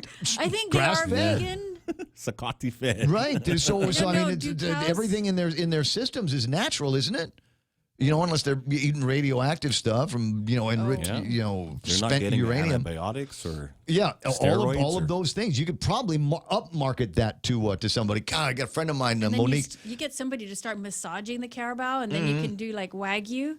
Right? Wagyu Carabao. There's all of these possibilities are out there. But like I said, and it will start with just some guy at a place in Agana that wants to make sausages out of deer meat that we've got here on Guam. And there used to be I want to say up in Jigo there might be a family that does it, but I'm not sure how they do it. And then up in Sinahanya, behind Grandma Kisatu's place, there used to be a family there, and they'd get the pig and they would take it apart, and when they were done, there was nothing meat on the bones. Everything was off. It was stripped, and everything was used one way or the other to create something to eat. And it just seems to me that there might be some kind of a cottage industry that we ought to be able to take a look at. And if it means that we've got to find out what the standards are, what the regulations are, and then start, work with somebody over at like the Department of Agriculture and working with the mayors and working with GCC and get these people the certification they need.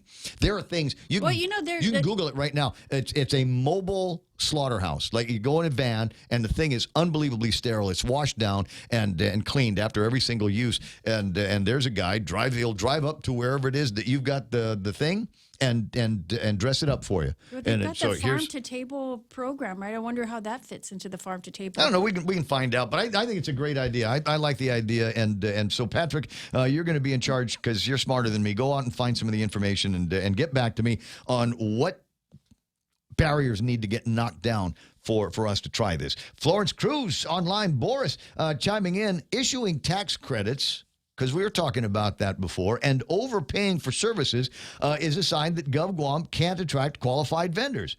Why? For decades, Gov Guam has funded its operations on the backs of its vendors, paying them on a 90 to 365-day scale. If Gov Guam paid its vendors in between 15 and 30 days religiously, then these maintenance and contracting problems would disappear. Interesting thought. So we're not able to get vendors, even at places like Guam Memorial Hospital, unless they can guarantee that they're going to get paid. Payment won't come for materials and equipment from Guam Memorial Hospital. It'll come from the fund set up over at Gita. And Gita's pretty good at paying bills, right? In these programs. And the companies will be able to enjoy their tax write-offs. But that's interesting. And then the other side on contracting, we've got to overpay this contractor that doesn't know how to clean swimming pools because nobody else will take the job. Is that what you're saying, Boris? Is this now an indication of how we are going to run and fund and operate the management and the debts of the government of Guam? Kind of scary. Gallo Perez is online. I see Ron Canolis is there.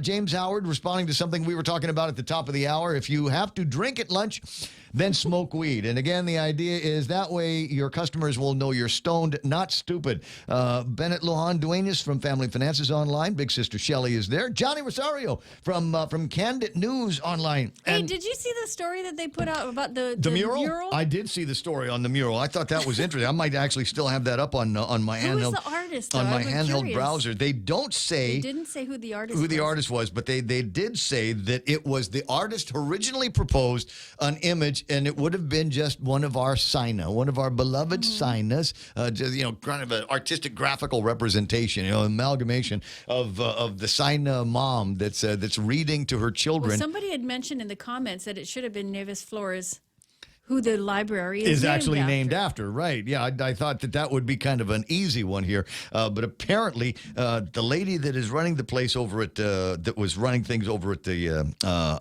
library said, no, let's make it a picture of Governor Lulian Guerrero. And they had not yet incorporated Josh Tenorio into the mural. So they did at the last minute. They swapped out the Sina with Governor Lulian Guerrero, and then put in Josh Tenorio, and that's how we got the mural. And it doesn't really look like him. I think the image does look like the governor, but that image of Josh does not. Well, maybe they're waiting to see if he makes it through a second term. Maybe they're waiting. Yeah, because it could be one of those things. You remember, like Felix and Kaleo. You remember Felix and Kaleo became Felix and Mike. Yep. Right. So it might be one of those things where, okay, just and make it low. So if we have to erase him, we don't have to rent the thing. We don't have to rent the. With Kaleo and Francie. Yeah, Francie Huggan. They ran together once upon a time. But yeah, that is an interesting story. I was looking for. I don't have it up on the thing right now. I got to open my WhatsApp and then they had the shoe stealer. What shoe stealer? The shoe thieves that went up into a home, a private residence in Gigo, and they were stealing shoes. I think they took like 6 pairs or so. What story is that? Is that also on Candid? It's on Candid. And I was entertained by Real Joe's comment when he said, get a dog. I did get dogs, and now they take all my shoes. Now, the dogs are in charge of chewing that. Don't leave anything. Loop's Director of Policy, Carlo dogs Branch, take my shoes. Previously told the public that the mural depicting the island's leaders who are seeking re-election in 2022 is not a campaign sign. But according to the Guam Election Code, it is illegal for public officials to use government resources to advance the political purpose of candidates for election. In this case, the library's director, Arlene Santos, used government time and resources to solicit private donations to pay for the artwork on the building. And then they go on to talk about this. According to a member of the board, it wasn't the artist who chose to depict the governor and lieutenant governor. That direction was given by Ms. Santos, who is a political appointee of the governor. Arlene. And will now be known as the biggest kiss ass in the entire government of Guam, because you had an opportunity you could have just left it alone. But no, I love my governor and I'm in charge, so I'm going to have them redo the painting on the mural and make it a depiction of Governor Leon Guerrero. And that's the story as we get it this morning from Candid News. 8:31 in the morning. There it is. That's it. It's almost time for Mana's last look at headlines, news from the Guam Daily Post, coming your way right after these. Here at APL, our expertise and extensive network can help you grow your business and reach out to more markets. As a responsible carrier, APL is also committed to a sustainable future, whether it's protecting the environment or investing our efforts in giving back to the community. Our dedicated team in Guam and on the U.S. mainland are here to support you. So call 588-4651 or visit www.apl.com.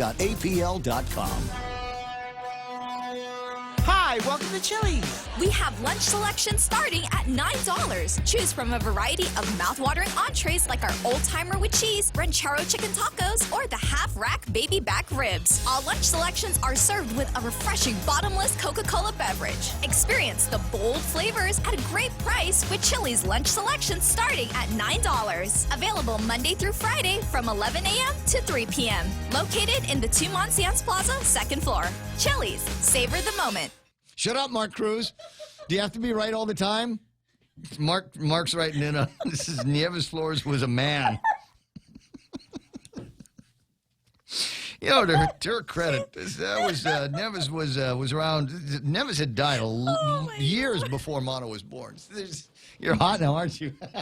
It's hot in the building. So you need another break? Fact-checking Mana now. Mark is fact-checking Mana. That's just sweet. Okay. Oh, that is too funny. Mm-hmm. So, 8:32 in the morning. I'll give you some time to collect yourself here because you ain't going to be able to make it through the news.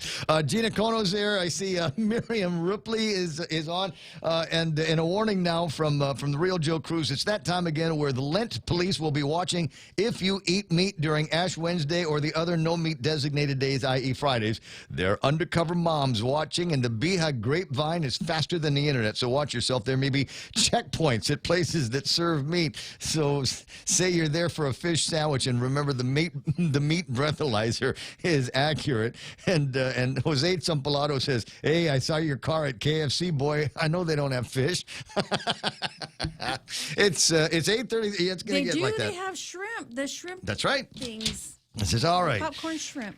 See, now I'm honest fact checking Jose Zampalado now. It's what goes around comes around. My interesting morning already. Still plenty to talk about. And if you don't know what the big haha stories and what the crazy stuff is, you don't have to look any further than the front page of the Guam Daily Post. That's where Mana went to get the news this morning. Here's your last look at headlines. The Guam Department of Education submitted a $365 million budget for next fiscal year, which includes funding for a new central middle school and mandated merit bonuses. The superintendent and the Education Policy Board went before the legislature last week. John Fernandez says that the request addresses important funding considerations, including textbooks and instructional materials, as well as the rebuild of Simon Sanchez High School and the conversion of Chief Brody Memorial Elementary School into a central middle school. Governor Lulian Guerrero will give her first State of the Island address tonight at the Guam Legislature. The State of the Island comes after she finished her first year in office. Senators will be called into session at 5:30. The State of the Island to start promptly at 6:30. And 21 new police officers added to the police department this weekend. Guam Police Chief Steve Ignacio says they graduated the men and women cadets who were part of the 10th police training cycle. He says that this will help fill the need for more police officers on Guam's roads, and 30 more should be hired this year. And those are some of your headlines from the Guam Daily Post. For more on these stories, you can pick up a copy of the paper, log on to their website at postguam.com. It's 8:35 in the morning, and that's iConnect time. Run to the nearest iConnect. There's one over at the Micronesia Mall, and they got all kinds of stuff in there. You need a new phone. And you're going, yeah, but all of the new phones that I want, Raymond, they're so expensive. Go to the iConnect they got at the mall and check out, please, the One Plus. Now, there was a once upon a time, you might remember, before it seemed like there were only two phones available. There was now it's Apple and Samsung, and they've got the lion's share of it. But there are still all kinds of other manufacturers out there that are doing all kinds of. Google's got their Pixel out there. I miss the HTC phones. I thought those were excellent multimedia phones. In fact, I still have one in the studio that I use for a couple of interesting purposes. However, but they've got at iConnect at the mall the OnePlus 7T. Now, that's a good-looking phone. I'll tell you that right now. It's a good-looking phone. It has all the latest and the greatest cool Android gizmos, and obviously all of the apps are going to work on it. So we suggest that you pick one up, a OnePlus 7T at iConnect at Micronesia Mall. February 27th, it's the last call for leadership. How do you grow a company? You grow a company by growing people. And when you grow them, they increase their capacity. When they increase their capacity, they begin to increase the capacity of what you can accomplish. The voice of John C. Maxwell on the last chance to see the Live to Lead conference in November. Over 300 leaders and future leaders experienced a day full of big ideas, fun, and high-level motivation. For those who couldn't make it, we're doing it again. Registration closes soon. Get the details at guamtraining.com. Live to Lead is brought to you by Atkins Kroll, Guam's #1 car dealership. Also by Hawaiian Rock Products, the Guam Contractors Association, the Guam Daily Post, at 93.3 The Point. Energize your team. Join the Guam Live to Lead conference today. Okay, good. 8:37 in the morning, and what are we eating today? Subway's got your fresh choices for the Lenten season. Savor the goodness of the shrimp and guacamole spinach wrap. Have you done that yet? Have you taken your favorite Subway, like for me, if I go to Subway, BMT, right? BMT on the 9 grain is that's my jam. But some days I don't want all of the additional carbs from the big bread, right? So this is what you do. You get, and maybe your jam is going to be shrimp and guacamole, right? So you get that shrimp, guacamole, and then they put it in a spinach wrap for you. Sounds great. Oh, it is, and you can all your favorite toppings and your lotions and all of that go in there. Delicious Veggie-Max is going to be available too. That will meet the no meat for Lent requirement. Visit any of the 15 locations today. Subway, make it what you want. If you've ever struggled for breath, you know what a scary experience it is. Whether you have asthma, emphysema, COPD, lung cancer, or another respiratory illness, the right medical treatment makes all the difference. GRMC's Pulmonology Clinic has the latest technology and respiratory equipment, staffed by world-class pulmonologists. Make an appointment today with GRMC's Pulmonology Clinic and start breathing easier. GRMC, where patients are partners. Yeah, looking to see if things have cleared up around Benson. Yeah, they actually did. But, the real sad case is, as I was telling people to avoid the Benson's area, my friend Valerie heard the broadcast and said, shoot, I'm going the other way. And heard you speak of an accident going south around Benson, so I took the other way, leaving Tiedzen. Boom, fender bender right after the Tiedzen intersection northbound. Cars pulled onto the middle median. Thank God they've got one there. Kicker, an unmarked car, as in a police car, whizzed by with the sirens blaring. Didn't see which way it went. I'm hoping that it is not going to be another accident on the already rerouted way. I'm not sure. I think Valerie has made it to Grand Plaza without any further delays, but that could be affecting you out there this morning. Watch out. I don't know what happened. It's all of a sudden we get these fender benders and the chrome French kisses that are going on these days. Be careful out there. Seatbelts are sexy, as they say. 8:39, Bank of Hawaii brings you right now traffic. Welcome to tomorrow. With a new decade, there are new opportunities. And with new opportunities, there is always a chance to say yes. Yes to that car. Yes to that business venture. Yes to that new house. With First Hawaiian Bank, it all starts with yes. Member FDIC. Mescla Chamorro Fusion Bistro in the Grand Plaza Hotel in Tumon is now introducing an at-table all-you-can-eat breakfast menu from 7 a.m. to 11 a.m. every Saturday and 7 a.m. to 2 p.m. every Sunday. Enjoy some quality time with your friends and family with some of your favorite local cuisine, from their waffle, hotcakes, and French toast station to their eggs and omelet station and a variety of scrumptious desserts. Weekends at Mescla Bistro in the Grand Plaza Hotel just got hotter. New year, new menu. Call 969-2652 for reservations. Some restrictions apply.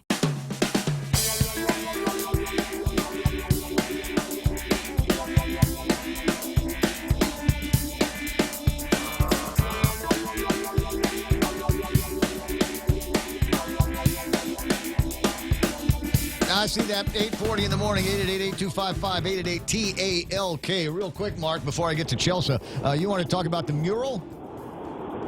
Hello? Yeah, I'm here. Go ahead, bro. Well, okay, I didn't mean to embarrass Mana, so... Too late. And, yeah, well, I mean, I did No more Christmas cards for you.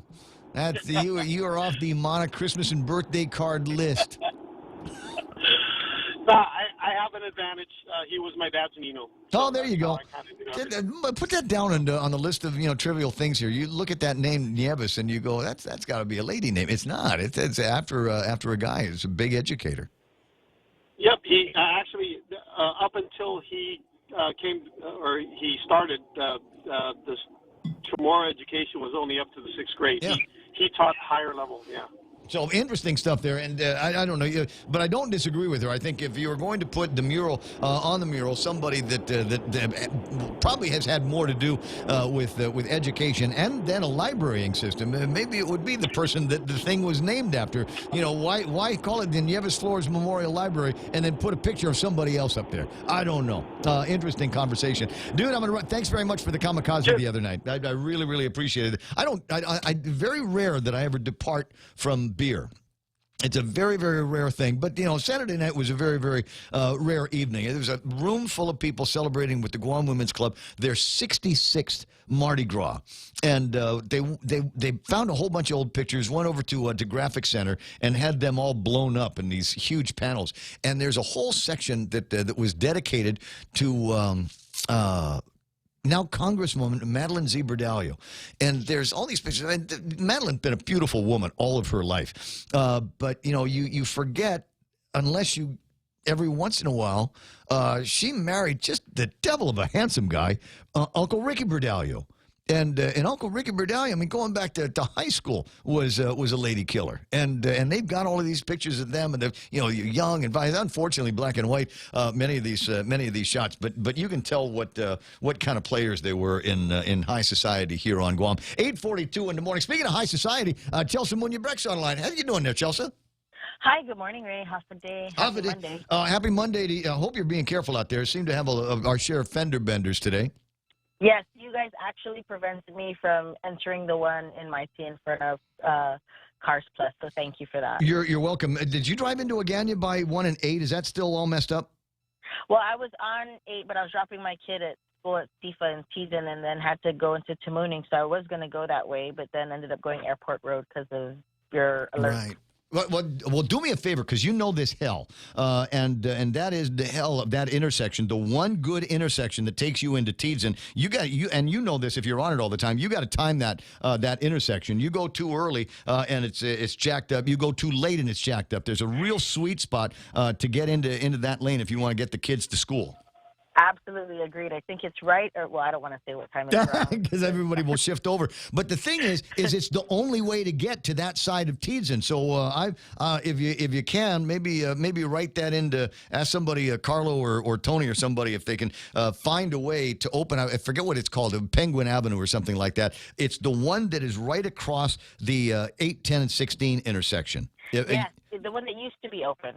Yeah. Once upon a time, boy, I have no recollection of when that section of roadway was open, because it seems was right in the early 80s, late 80s, early 90s. Early I closed 90s. it when I was in high school. Okay, so you'd be able to go from Route 10 across the way onto Yes. Teason. And we need to reopen that. We got to find a way to I mean, they used it as a staging when they were resurfacing 8, 10, and 16. So I don't see why. There's obviously some utility to it. And somebody at the Navy is going to say, well, you can't do that because we got a pipeline under it. And I'm like, well, yeah, you guys used it, and so did we. A lot of heavy equipment went up and down that thing for the refurbish.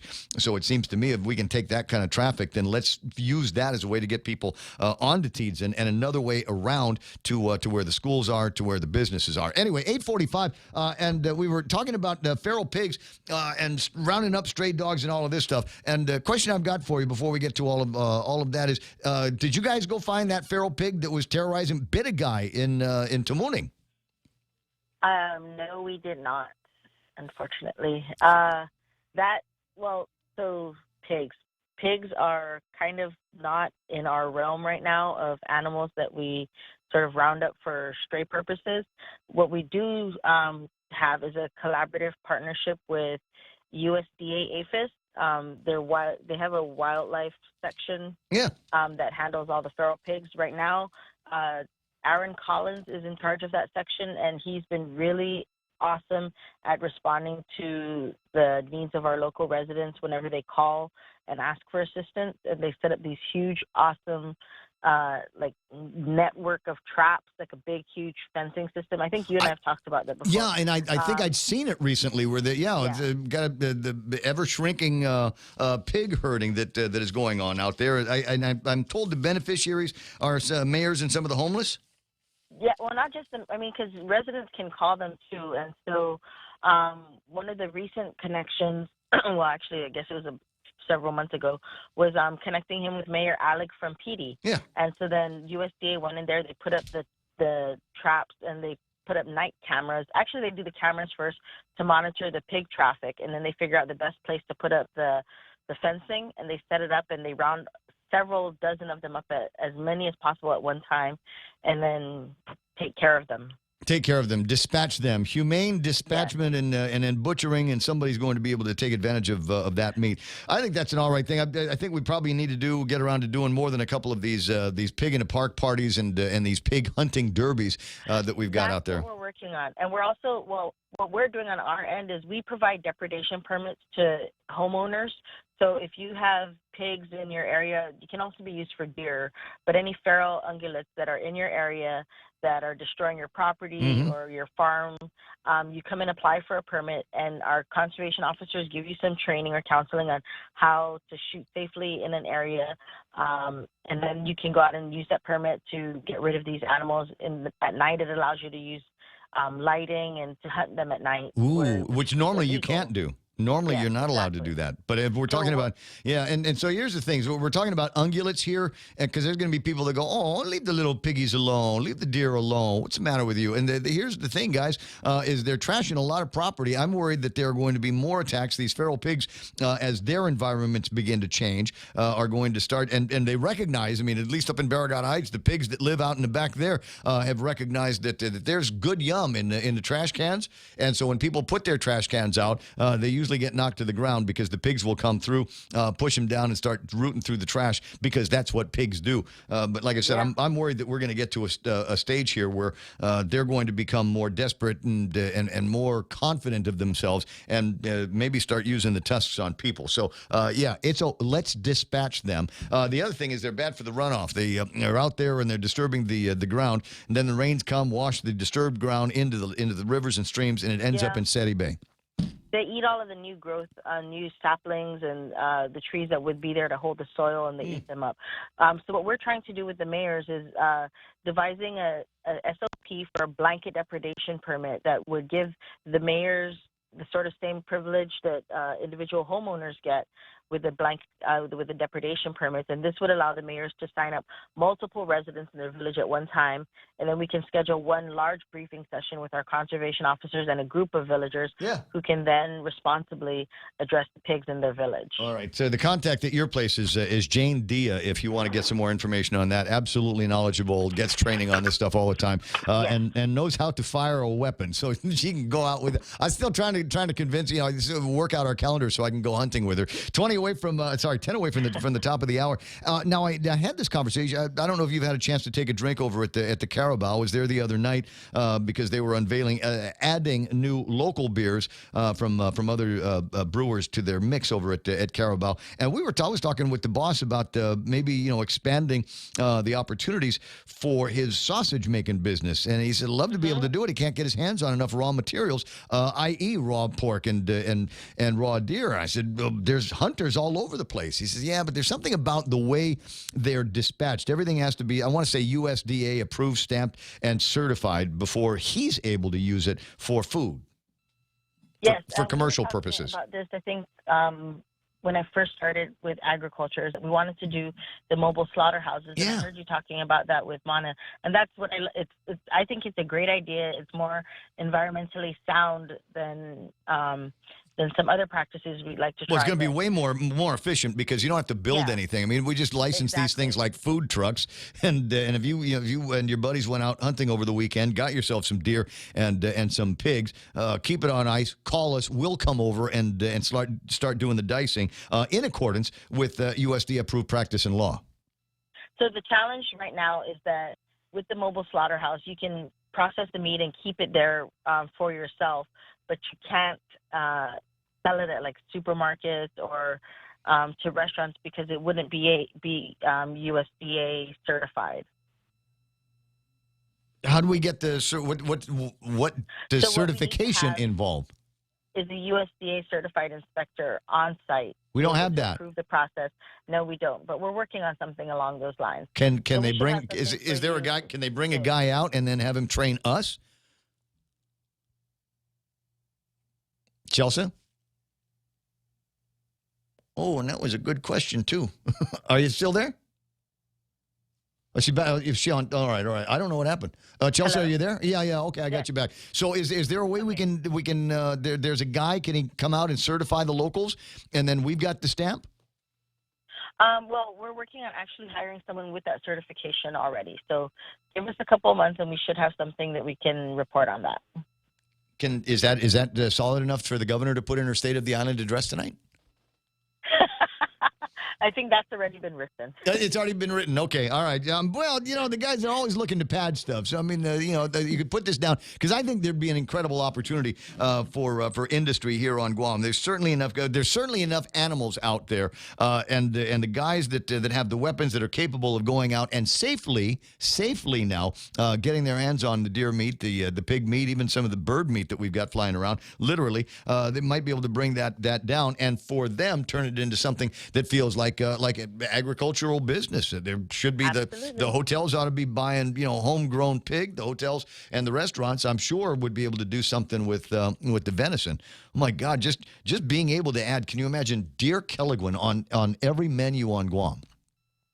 Oh yeah, and one of my favorite things from Minnesota was like deer jerky and even or fresh pig bacon. Yes, fresh. Yeah, all of that stuff. It'd be fun. We'll hang out with that. What is that? $100 to get USDA Photoshop tutorial. Is that what it is? That's a cause writing something in there. Obviously, he's looked into this as well. Listen, I'm going to let you run. You have a terrific day. I really appreciate your time and the expertise. It's the Ray Gibson Show. Chelsea Munyabrecht from the Department of Agriculture online this morning. I could have spun that into another topic, but frankly, I wanted to talk with Clint Rigel about it later on. There's new legislation that I know. You know what? He's getting fitted. He's trying to. It's so State of the Island address time. It will be interesting, and I haven't talked to Therese about this yet. I don't know what he's going to be wearing, nor do I know what kind of haircut he's got, nor do I know whether he's hit the barber. He's one of these guys. What's the name of the program? Peaky Blinders. Yeah. You've seen the hairstyles in Peaky Blinders? Yes. He might be one of a couple of guys on Guam that can pull it off. He could. He did. He had the beard going, and he had the Peaky Blinders haircut. And I mentioned it to him, and he's like we were brothers again. All of a sudden, it's like the other thing that we've got in common is that we're both fans of the program. 8:53, 8:54 in the morning, and it wouldn't be a week if I didn't have an excuse to call Maria Pangilinan and understand over the weekend. Maria Pangilinan, buenos and half a day. Half a day, Ray Gibson. I'm told that Auntie Lulian Guerrero was looking in her purse and found $28,000 to give you. Yes, we got $28,000 last week in our accounts. Yes. Okay, so you, don't spend that on biscuito and spam, okay? That's supposed to go to elect the mayor of Jotnia, right? Yes, and our first candidate filed early this morning. No, who's that? Which one? Cedric Diaz. How about that? Congratulations, Cedric. Yes, thank you so much. So we're looking forward to accepting all of them by Thursday at 5 o'clock, February 27th. I know that campaigning has already started. We've seen ads in the paper and posters going up in the village. So I think it's going to make for a fun and interesting campaign. Does anybody know if there's any events that they're all going to be speaking at? I mean, it seems to me now would be a good time to have one of those Zotnia Village meetings, get everybody together and all of the different candidates and candidate wannabes to get up and talk about what it is that they want to do and why they think they're going to be good for the village. Yes, I spoke to a couple of the candidates over the weekend, and they were looking into it. Okay. Well, tell you what, let me put the word out. If you got something going, you want to make sure, because a lot of people in Zotnia listen to the program, you make sure that I hear about it, and then we'll put it on the air, and everybody can go and have a good time. For the other candidates that have not filed, so they've got until the 28th. The 27th. All right. I'm sorry. 27th to file. That's the deadline. Yes, at 5 o'clock. Okay, so if your paperwork's not in by the 27th at 5 o'clock, then you don't get to run for village mayor. And we advise them to file as soon as they can, so if anything's missing, we'll have time to call them to submit whatever's missing. Gotcha. And like signatures. Signatures on cards. That's what everybody tells me is you got to get a certain number of signatures on your petition, and a certain percentage of those are going to be incorrect or not valid. So always build in a little bit of a cushion. Maria, I know how busy you are. I just wanted to double check and make sure I heard it from you that your account is fat by $28,000 from Auntie Lou. Ray Gibson. Are you going to the State of the Island address tonight?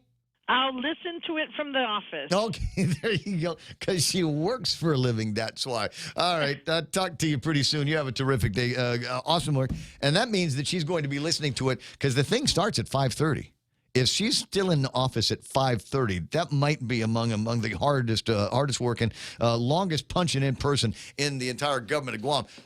Closing in on the end of this hour, we'll roll into the 9 o'clock hour, which is traditionally what I refer to as the small talk portion of the program. Although there is still a lot of heavy talk that I've not necessarily had a chance to get through here this morning. And just it's the curse of Mondays. The curse of Mondays is I've got 3 days worth of news to catch up on between KUAM and PNC and the Daily Post and the PDN and a variety of other sources where Guam is generally an included topic. I got to go through all of that stuff and make sure I find the very interesting things. Now, there was one.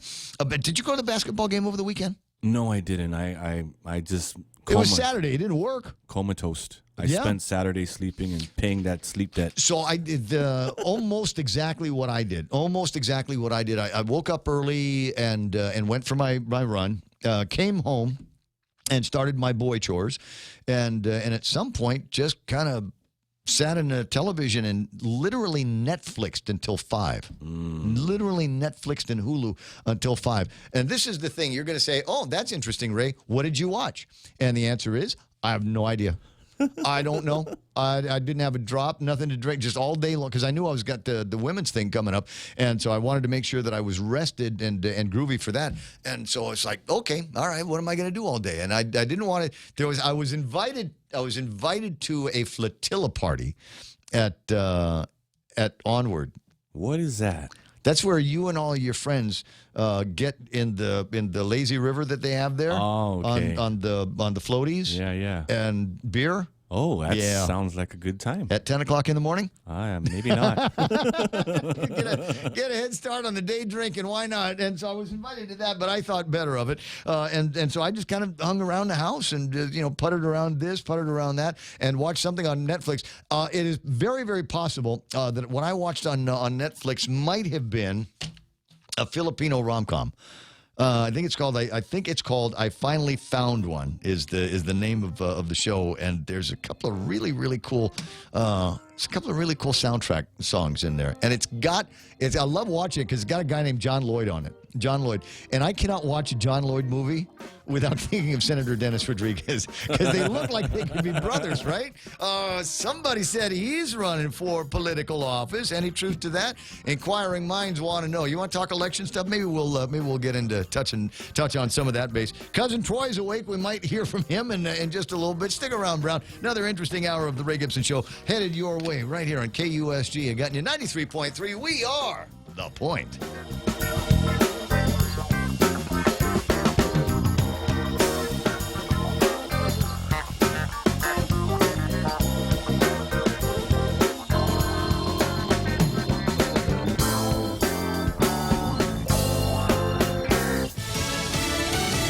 Another debate and 54 delegates at stake. I'm Jane Metzler, Fox News. The Democrats' next debate this Tuesday, followed by the South Carolina primary. Joe Biden, who finished second to Bernie Sanders yesterday in the Nevada caucuses, calls South Carolina his firewall. Is Saturday's primary a make or break for him? It could be. It doesn't have to be. I think make or break was probably the following Tuesday, Super Tuesday. South Carolina Congressman Jim Clyburn, the House Majority Whip, on ABC's This Week. And everybody wants his endorsement. He's not making one until after Tuesday night's debate. I'm going to honor this debate. I don't want to distract from it at all. I want to maintain our first in the South primary status. But on Wednesday morning, I will let my choice be known. Billionaire Tom Steyer, who wasn't on the stage in Nevada, today qualified for that South Carolina debate. 54 delegates at stake in South Carolina. 1,358, about a third of all the delegates, divvied up the following Tuesday. March 3rd is Super Tuesday, where voters in 14 states will be casting ballots, along with Americans living abroad and American Samoa also holding a caucus. Bernie Sanders has his eyes on Texas and its 228 delegates. This comes after a convincing win in Nevada. Sanders winning in almost all demographics: men, women, union, non-union, college educated, non-college educated. So a real convincing victory for Sanders in Nevada, especially in younger voters, those under 30 years of age, going for Sanders by about 66%. Fox's Steve Harrigan, another Sanders rally, his fourth in less than 24 hours, about to start in Austin. Fox News.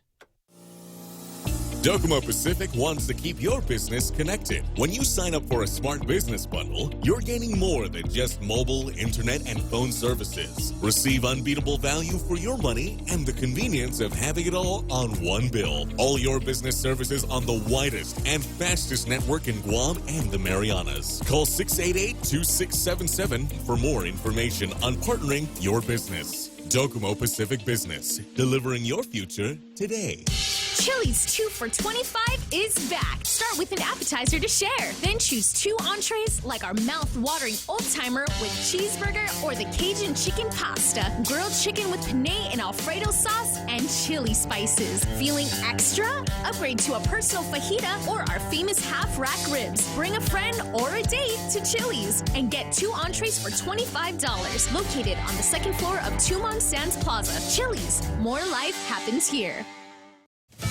The U.S. taking steps to prevent the spread of coronavirus. Other countries now seeing a rapid increase in cases. Here in the U.S., the CDC says the virus is not spreading fast, but that it could happen. 35 Americans have been diagnosed with the virus, including the 18 Americans who returned to the U.S. from that quarantined Diamond Princess cruise ship in Japan. Meantime, it's an uphill battle fighting this coronavirus in South Korea. Today, South Korea's president said his government will increase its antivirus alert to red, the highest level, allowing the government to order the temporary school closings and reduce public transportation and flights to and from South Korea. And in Italy, towns are on lockdown to stop the virus in the northern region of Lombardy, which includes the nation's financial capital, Milan. The number of confirmed cases in the region stood at 89. Italy now has 132 cases. Fox's Christina Coleman. Italy's military and local police enforcing the lockdown in affected communities, canceling theater performances, soccer games, and the Carnival in Venice, where 3 cases of coronavirus were reported. Austria, meantime, is stopping all traffic on trains and vehicles into and out of Italy. It started Friday at midnight Afghan time. It is now Monday there, and so far the so-called 7-day reduction in violence is holding in Afghanistan. The Taliban has been fighting for decades. We've been over there 19 years. We're like a law enforcement force. We think they want to make a deal. We want to make a deal. I think it's going to work out. We'll see. President Trump shortly before he left for his trip to India.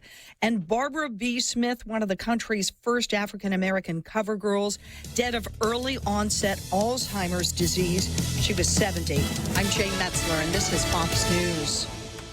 February 27th, it's the last call for leadership. If you want to add value to people, you have to know and relate to what other people value. You see, great leaders are first of all listeners, and then they're learners, and then they're leaders. The voice of John C. Maxwell, who leads a team of world-class speakers on the last chance to see the Live to Lead conference in November. Over 300 leaders and future leaders experienced a day full of big ideas, fun, and high-level motivation. For those who couldn't make it, we're doing it again. Registration closes soon. Get the details at GuamTraining.com. Live to Lead is brought to you by Atkins Kroll, Guam's #1 car dealership. Also by Personal Finance Center and the Guam Chamber of Commerce. Energize your team. Join the Guam Live to Lead conference today.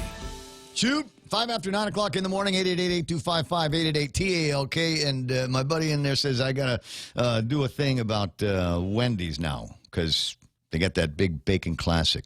It's back. And Ash Wednesday, day after tomorrow, Shrove Tuesday. And that's why most people have got some kind of Mardi Gras celebration that is taking place. We did ours on Saturday night. But did you hear? Which country is it where they're not going to be doing the Carnival? No. Carnival and Mardi Gras are synonymous. They're the same. Yeah. Or somewhere, I don't know. Everybody's so worried about coronavirus that they want to have people get together in these massive herds. And I don't understand it.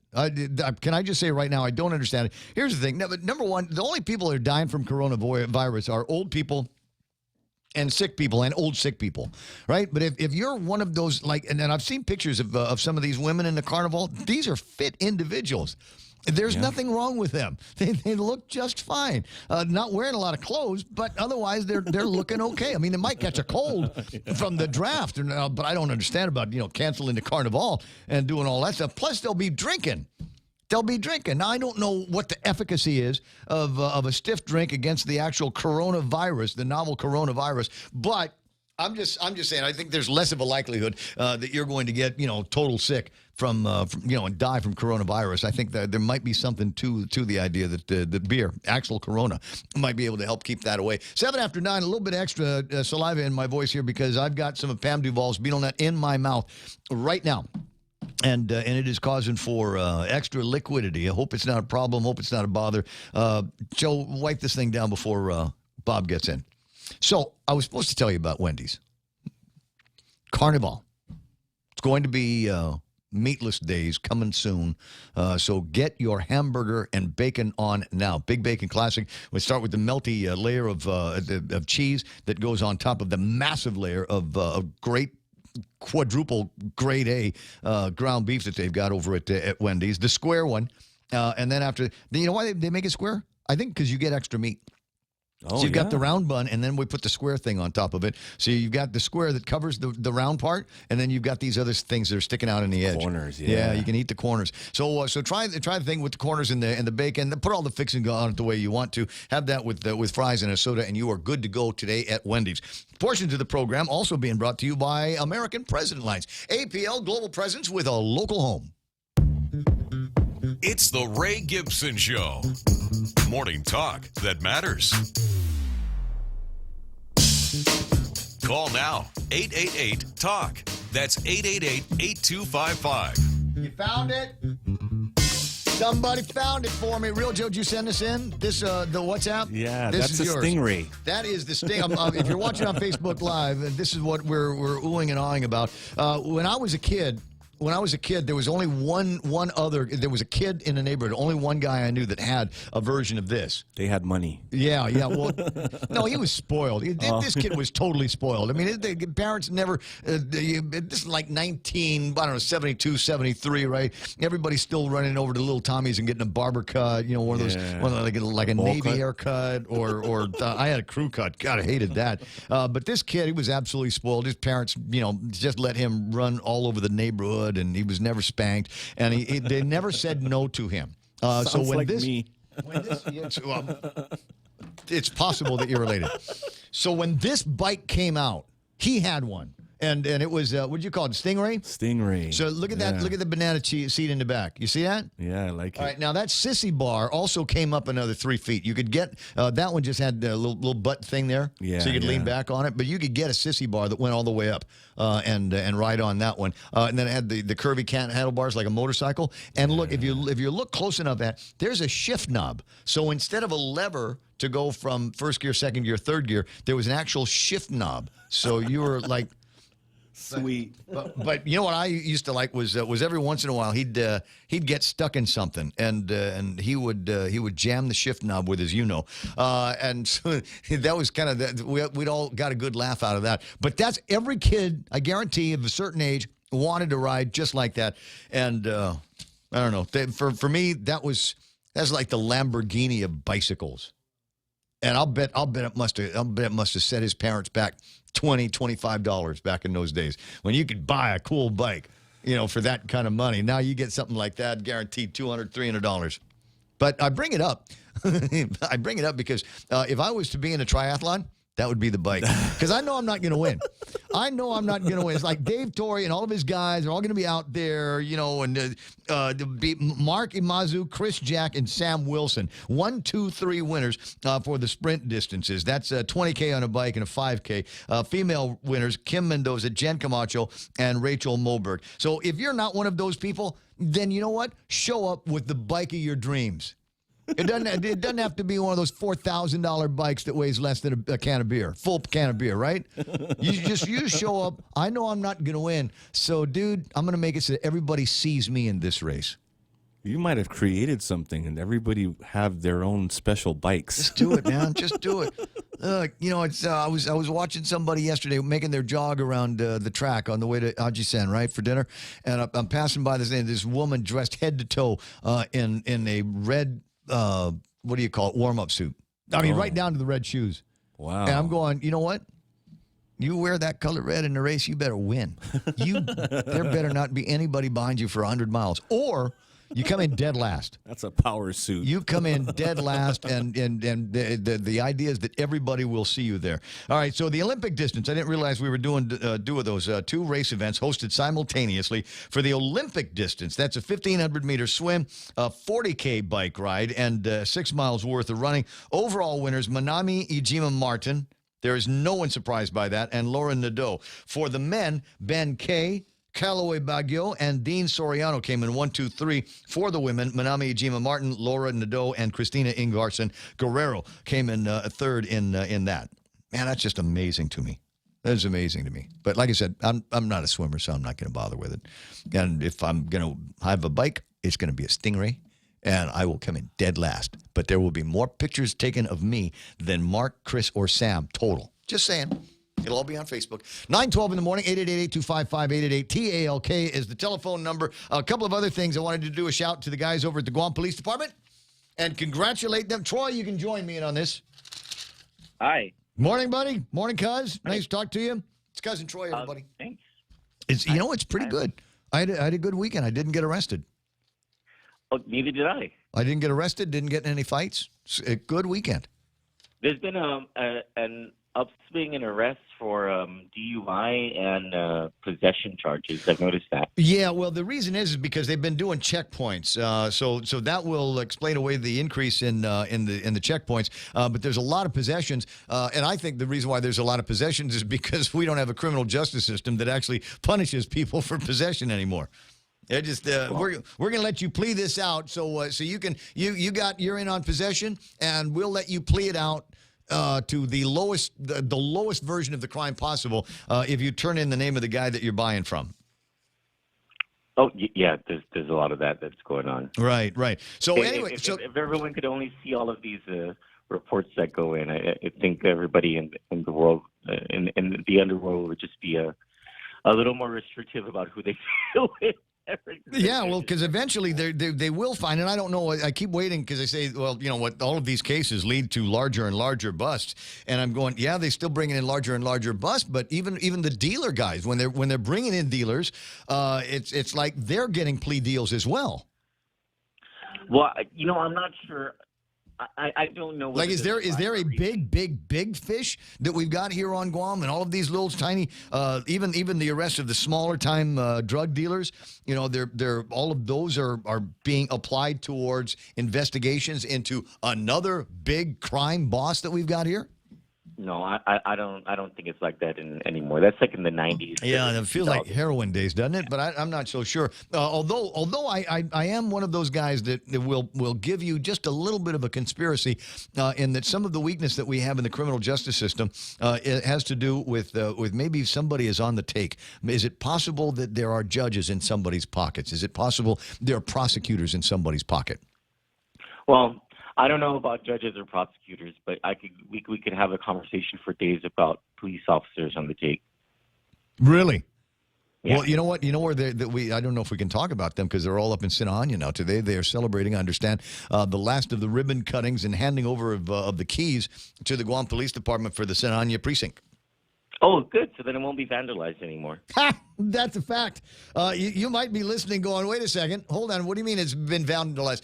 They had done the ribbon cutting, and everybody was down there. It was all happy, and they had all the big shots in the government and the photo ops and things like that. And then they turned their back on it, and all of a sudden there were a bunch of guys that were looking to steal the windows and the toilets and the electrical wiring and all of that stuff. And the aircon didn't even work. And they had problems with the aircon. Well, I presume that they've got all of that fixed because it means that they can now keep the village of Sinaña safe. Honestly, now, and this is vital, from guys that are throwing knives into cars. And what was the other one? The little girl that got chased into the school? The attempted abduction. Yep. So good. We've got a little bit more police presence up there. Hopefully they'll be safe like they're in God's pocket. But the question that comes now is what's going to happen to Agana? I don't know. Are they still moving forward with that whole Hagani redevelopment thing? Because that building is supposed to be eaten up by, I think it's 3 different Capitol buildings at that one property there. If I remember the plans correctly from the Cabo administration. Right. I remember glancing at some of those plans. I think they wanted to bulldoze it and make it a parking lot for the return of the great administration building on the platform and the foundation of the old one. I think, if I'm not mistaken, I think there's supposed to be 3 buildings that somehow converge on that one parcel of land. And then they closed that road down in front of it. I can't remember the name of that road. They closed down the road. Neither can I, but I know which road you're talking about. Murphy or something, right? Something like that. Yeah, it's one of a couple of roads that we've got in downtown Agenia that were named for people we have no idea what they're famous. Why did we name it after? It's some guy that worked at Navy Parks and Rec or something. We just my favorite are the East and West avenues, and I'm like, I'll never have any idea where East and West is in Agenia. No, it doesn't count. It doesn't count. It's like those guys with the yellow shirts. You don't have to listen to them. They're not cops. 917. They're very nice people. Yes, they are. Nice people. And they shuffle along the homeless. They shuffle along the homeless so that Koreans can take pictures. No, it's true. That's the whole thing in Plaza de España is keep the homeless out of there during the day because the Koreans want to walk around and take selfies. And if that's what we're using the visitor patrol boys for, then let's get more of them and move the homeless the hell out of Agania. Well, all I gotta say about tourists, and I'm in Tuman, is that when I see a tourist, I walk the other way. I do that whole lock my doors. Oh my God. No, I gotta support them. We need those guys. Anyway, so congratulations to the police department. And they apparently graduated about 21 guys over the weekend. But the question I have is we're down to like 17 working automobiles in the police department. Are these guys going to just sit around and polish their bullets? Yeah. Do you remember that oversight hearing that they had? It was way before the 17 police cars thing, and it was where they were saying that there were like 3 to I think 5 people per precinct per shift. I think that's right. And right. And so that 17 car number figure sounds just about right, but I suppose it is if it's not one of them breaks down. So I don't know. And these are police cars, so they're operational all the time. Yeah, 24 hours a day, 7 days a week. But we defer maintenance on everything. And as I was saying in the last hours, Unit 21 was behind me this morning on my way to work, and I didn't know it was a police car until it passed me because there were no headlights on the car. And I don't know whether it was maybe the officer forgot to turn the lights on. All of the other running lights on the vehicle were on, but no headlights. Maybe you see those new police cars where they have the lights that are inside the windshield? It's not one of those? No, it wasn't one of those. This was just a plain old vanilla squad car. Now we say, are these guys going to sit around and just polish their bullets? There may not be bullets. I've got an invitation for bid. Seriously now. This came out last week, and I didn't have a chance to talk about it. But they've got bid number 0006-20, which is for ammunition. You're lying. No, serious. I'll beep it to you on the phone. And then there's minor. Out of bullets?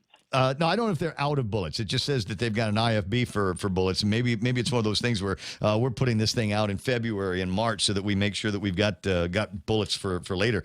And then there's 007-20, minor and major repairs of all Guam Police Department vessels, watercraft, trailers, and owned engines on vessels. So it's a 007. It's 007. It's GSA 007. I'm serious. Well, maybe the governor will be talking about this stuff tonight. What do you think she's going to talk about? No. This is legit now. For years, before Eddie and Ray pissed off my cousin, he was in charge of doing the writing. So whoever is doing the speech writing tonight, what are they doing right now? 9:21 in the morning. What are they doing? What's going through their head? What are they trying to orchestrate? Oh, well, first of all, they haven't had sleep. They're eating all the junk food in the world. They're yelling at each other. There is crazy shouting going on for one person to verify something and another person to verify another thing. It's an all hands on deck as the governor asks for her drafts, as the governor goes through and edits her drafts. I mean, this is the kind of person that she is when it comes to a big thing like this. I would imagine that she's taking it very seriously, and so is her chief of staff or her chief advisor, and they're going through it. But whatever the content of the speech was, this was decided probably days ago, if not weeks ago. And I'm going to guess that this is going to be a better speech than last year's, because last year's was very boring. And they have a very good writer on staff now, and that's Carlo Branch. And so I have to think that this is going to be a better speech than last year, because they've got a better writer, and they also have better opportunities for content. They're gonna take credit for war claims, and where they're gonna make their big dengue. Well, I guarantee that's why. I guarantee they moved up the schedule on the opening of what do you call it, of the precinct up in Santa Ana, so that they've got a bullet point tonight. It's heavy, hopefully heavy on public safety, and they will begin to tout that. They'll tout 21 graduates, and they'll tout the new precinct being open. I have a feeling, because if I were them, I would make this entire speech about the economy, because of the concerns about the economy because of tourism and the coronavirus. But they told Christine Biletto to pound sand. They said no on the opportunity to at least freeze the wage hike until. Well, the governor would have her reasons as to why it's economically beneficial to families to continue the wage increase, and for the business community to suck it up as she sticks them with the. Forever with the 5% BPT, which everybody looks at and says, if you want to raise everybody's standard of living, everybody's ability to buy, then you roll back the BPT. What I'd be more interested in hearing from the governor is what she's going to do about public education, because it's the biggest issue that there is in any administration, more so in this one, because of all the things happening with all the good things happening over at DOE and the opportunities for integration of plans and all that stuff. But she's been pretty absent from the discussion on public policy about education. She's talked about healthcare. She's talked about public safety, finances, of course, a whole lot. But she's been eerily silent when it comes to public education. And so I don't know if she's going to talk about it. But well, I mean, to what degree does a governor on Guam, and we'd been through this back in the old days, where you recall when the Department of U.S. DOE came and said, okay, when it comes down to who we talk to on Guam, is it the governor's office or is it the Ed Board? And I think that they came through with something that might have gone all the way to the Supreme Court that said the conversation is all has to take place between the U.S. DOE and the Guam Ed Board. The governor's office not necessarily all that involved in the Department of Education. Well, first of all, Governor Calvo was very much involved in education policy and working with Department of Education and getting some of his issues through. Secondly, yeah, but my point is that guy in Washington, D.C. doesn't need to talk to Eddie Calvo. He just goes and find whoever the superintendent of the Department of Education. That's the neck that the federal government grabs.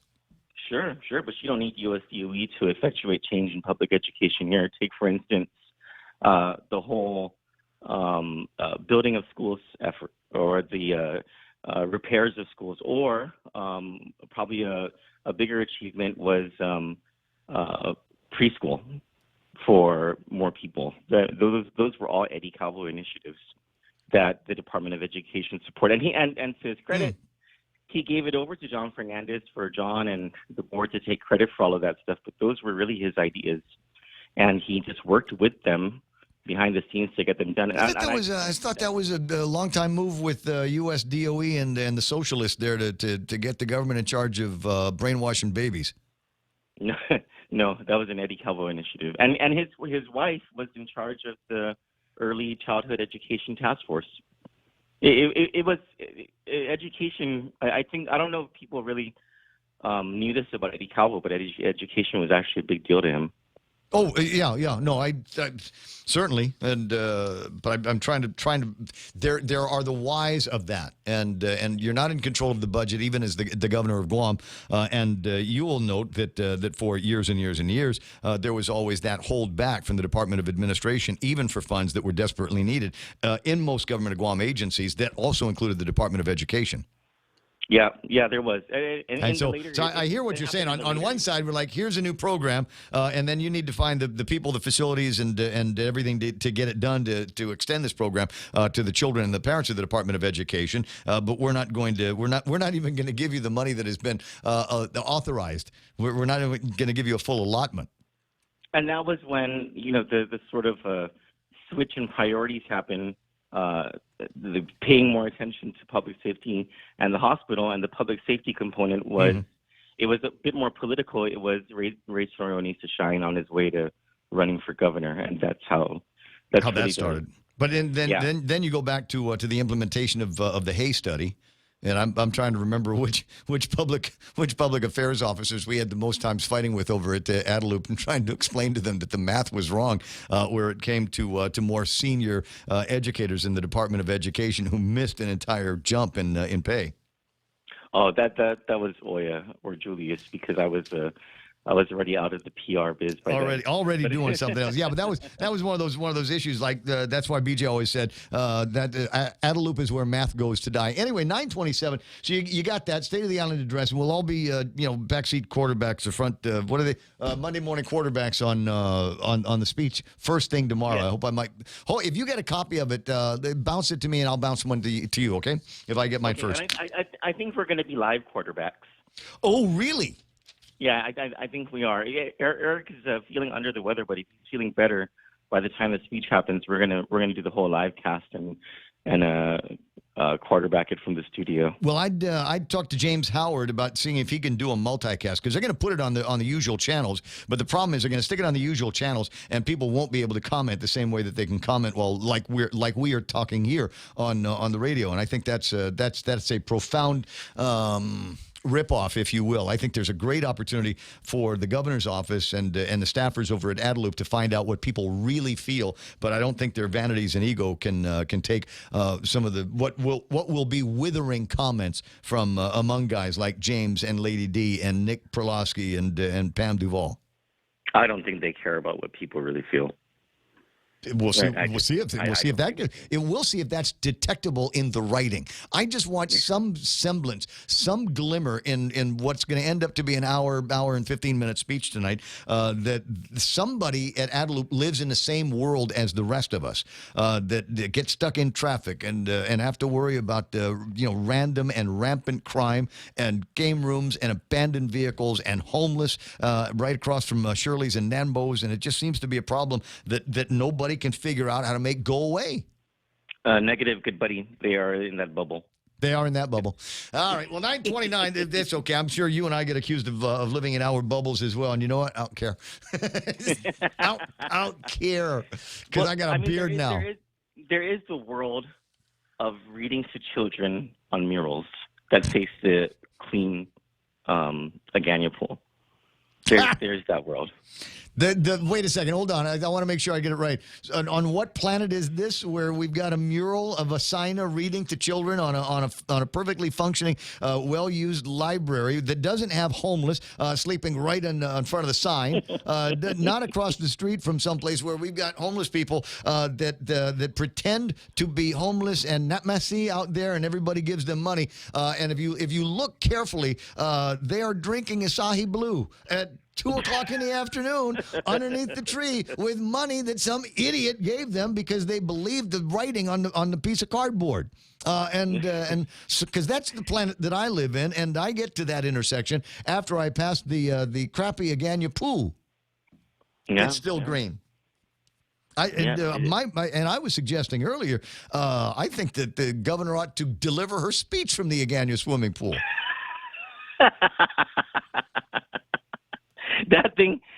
All that thing is a big campaign sign. I know Carlos saying it's not. What do you do? LOL. That is not a campaign. That's a campaign. It's a campaign sign. And based on your story, it's obvious that Arlene is the biggest brown noser the government of Guam has ever produced. I can't think of. And I've known a bunch of them. I've known some of the big brown nosers in this town. You and I are related to a bunch of them, and I know these guys. I know these guys and girls. But there is a new standard. There is a new standard among you brown nosers out there. There's a new standard for you, and it is Arlene Santos over at the library. If you can't top that, get out of the game. I just thought, okay, maybe they could get away with, because the governor is an elderly lady, so, Sina or whatever, the whole concept that the artist had was the Sina reading to. Well, she's not old enough. kids, I mean, she's not elderly. I mean, we're not that far apart in age, all of us. So she's not. She might have achieved Guam Manumco status, but I mean, in real Manumco terms, right? No, that old school dress that she's wearing. Right? That's, nobody in her age group is anywhere near wearing that old mestiza. Well, it's still a little closer to reality, and you can get away with it a little until Arlene Santos tells them to paint the young lieutenant governor into the painting as well. Like, Bustumby, come on. The campaign sign. That ought to be there. That ought to be. There's a new section in Candid News called Bustumby. And it's just all kinds of stories that we're going to be watching and floating around. And you just like get over yourselves, guys. Bustumby, we're all put our pants on at the same time with the same way, right? Dude, I got to let you go. There's howls of laughter here coming from among the listeners. I'll talk to you later, cuz. Okay, all right, cousin. All right, man. 888-8255. It's 9:33 in the morning. Do I have to take a break? I gotta? What's that all about? Bustumby. Wait, who's calling me old here? What is that? Who's online that's telling me I'm an old guy? Joey Charfris is saying that. No, you aren't old. It's the guy that's chiming in after you. Jeff Evans is an old guy. It's a broadcast pioneer from the late 70s, early 80s here on Guam. Hope you're feeling better. I mean, well enough, I suppose, now. I can make out what you're writing on Facebook Live. And hope they got you out of the hospital, and hope whatever happened, it's stroke-et that you had didn't cause any permanent damage. Stop, start. Stop, start. And that is the ultimate inside reference that only Jeff Evans and I understand. It's 9:34. Go to iConnect later, would you? Because they got the iConnect over at the mall. Number one, it's at the mall. You're going to go there anyway because you need to go and buy me some nice new clothes from over at Macy's. 32 waist, 33, 34 down the inseam. Just saying. Any color. Oh, iConnect. Go to iConnect. There's an iConnect at the mall, right off the center court, and they've got all kinds of stuff. It used to be just some place to go and pay bills and do that kind of thing, but they've got all kinds of new gadgets. They've got the latest and greatest. Everything iPhone that you need, they carry it there. It's basically, you take a look at what they've got over at like Beyond the Box. Okay, same thing up there. And even if you're not an Apple guy, you're still going to find some cool gizmos that you can Bluetooth to or adapter one way or the other, charge wirelessly. What a miracle that is. That looks like magic. You take that back another 10 years, we would have considered it magic. 9:34. Anyway, iConnect time. I'll be right back. Half a day. This is Alicia Blas from Security Title with a gentle reminder that it's property tax season. You might not know, but if you purchase property after March 4th, 2019, you most likely will not receive a tax bill in the mail, but you still owe the tax. The second installment payment is due on April 20. Take a copy of your deed to Rev and Tax in Barragata and ask for the tax bill. When it comes to your family land, call the professionals at Security Title. We are here to help. With a new decade, there are new opportunities. And with new opportunities, there is always a chance to say yes. Yes to that car. Yes to that business venture. Yes to that new house. With First Hawaiian Bank, it all starts with yes. Member FDIC. What again? What? I already tell everybody go to Denny's. I already said go eat at Denny's today. How many times do I have to do this? All right, so it's going to be lunch later in the program, and no doubt you probably got all kinds of exercise over the weekend, and you've got a calorie, you've got more, you've got an excess of room to stuff in more calories. That's the way. See, a lot of people go, Ray, it's nice, you're running and everything. It's got to be really good for your health. And they say, why do you do that? And there's a couple of reasons why I exercise. I love my daughter. I love my family. I want to be around them for a long time. Also, I drink beer and I eat. And so here's the thing is beer is basically liquid bread. Like all carbs. So I exercise, and that means I've got room in my stomach now for more carbs. And you can take yours in the form of great sandwiches that they've got over at Denny's. Maybe the Island Slam breakfast that they've got. First time I ever or Moons over Miami. That is one of my favorites. I thought that was the greatest, most cleverest piece of menu writing I'd ever seen in my life, and that got me going back to Denny's time and time again. In fact, I was talking about Jeff Evans a second ago. And there was a time, wasn't very long, Hutch and Jeff and I would get together for breakfast at Denny's and just kind of map out our broadcast day. I mean, they were doing the morning show, I was doing the afternoon show, and then I realized, I don't know what the hell I'm doing showing up at Denny's at 5 o'clock in the morning. I don't go on the air until 2 in the afternoon. I got plenty of time to map out my day, but that was one of the places we'd sit down there and rollicking conversations right there in the heart of the Denny's. You go find your heart of Denny's today, would you?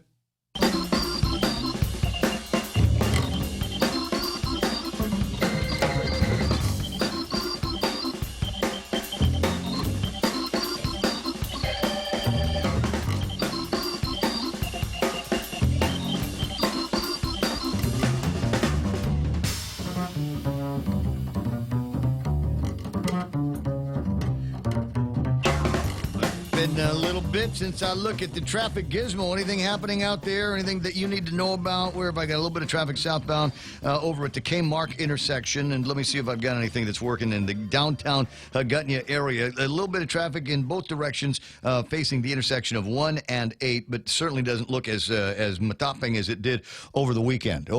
Yesterday, I told you I was out running on Saturday morning, saw these guys setting up for work, and it looked like they were preparing for war. It looked like careta and guerra out there. They were going to, there were cones everywhere, sawhorses. Then guys, every single fluorescent jersey on Guam has been bought up for safety gear by these guys. It's, because there are only two people on Guam that wear that. Is you got to be somebody over at, involved in the road work, or one of the beggars.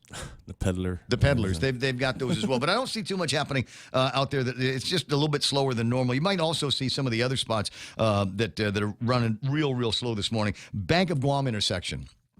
As an example, is going to take you forever to get through there. I'm not sure what it is. You come. No, I am sure what it is because I get stuck there all the time. The timing on that light is terrible. It's forever. Considering it's downtown, you're thinking, okay, I made it to the Bank of Guam, I'll be all right.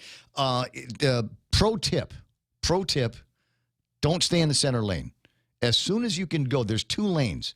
It'll open up to 2 lanes. As soon as you pass the old law office, the generators over at the bank, it will open up to 2 lanes. You want to get in the outside lane. Because if you're just at the neck of the turn, you will stop 2 or 3 times. But if you make your way to the outside lane, you've got a shot at racing that one other car in front of you and merging in front of Calvo's before you hit parked cars. Right? Yeah. So you just got to time it right. You got to be confident in your car that you're going to be able to make it through. And it looks like it's doing that right now. Traffic in the other direction from Vapors Corner, it's also moving slower than normal. And the useless Chief Kipoa Park is also running a little bit slow if you're coming around the loop trying to get onto Route 4. That's the problem that we've got for you. 20 away from 10 o'clock. 888-825-888-TALK is the telephone number. Patrick Iriarte talking about the state of the island address. Or the state of the island financial duress, mess, and economical? We're going to find out. You heard Cousin Troy. He didn't sound like he was, he believed that there was going to be a whole lot that is going to be, I don't know, worth. He's going to do something.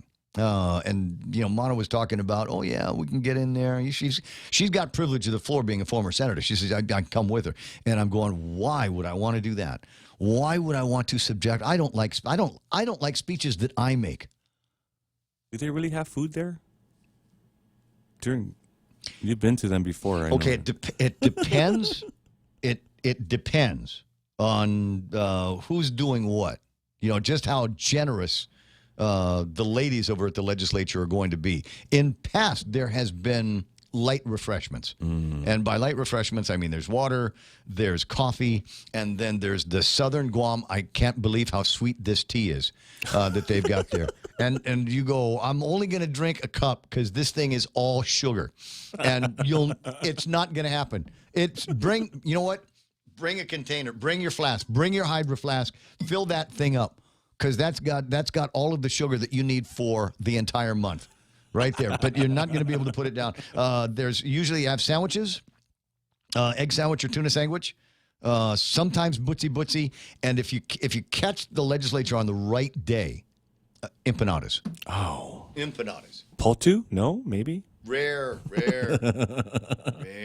Potu's gone up in price. Oh God! Now I got a craving in my head. You know what I got a craving for? What do you have a craving for? Empanaditas. The little small ones. Oh, little cowrie shell size empanaditas, right? Just thick enough so that you get a good crust on it, but thin enough so that it kind of breaks away and you got the meat on the inside, little potatoes. I know what you're talking about. Oh, man. God, who is made. All right, this might be the most important thing. Forget about the governor's State of the Island address. I was going to read you a story about a major tour operator says there's no new bookings. Coronavirus is having an impact right now in what is now our major market, and that is South Koreans. And this is a scary story, and it's scarier to me because I guarantee it's being ignored by everybody in the government of Guam. Our elected representatives are ignoring this story. They're going, la, la, la, la. It happened. It was in Saturday's Post. So they've got plausible deniability. Oh, I didn't see that. Really? Major tour operator, no new bookings. But never mind that, because now I have in my head something else that is of vital importance. Where can I find some really good empanaditas? So my mom's super best friend, Aunt Scro, Peter's mom. She had a lady that worked for her that made bomb empanaditas. Wow. It was just incredible.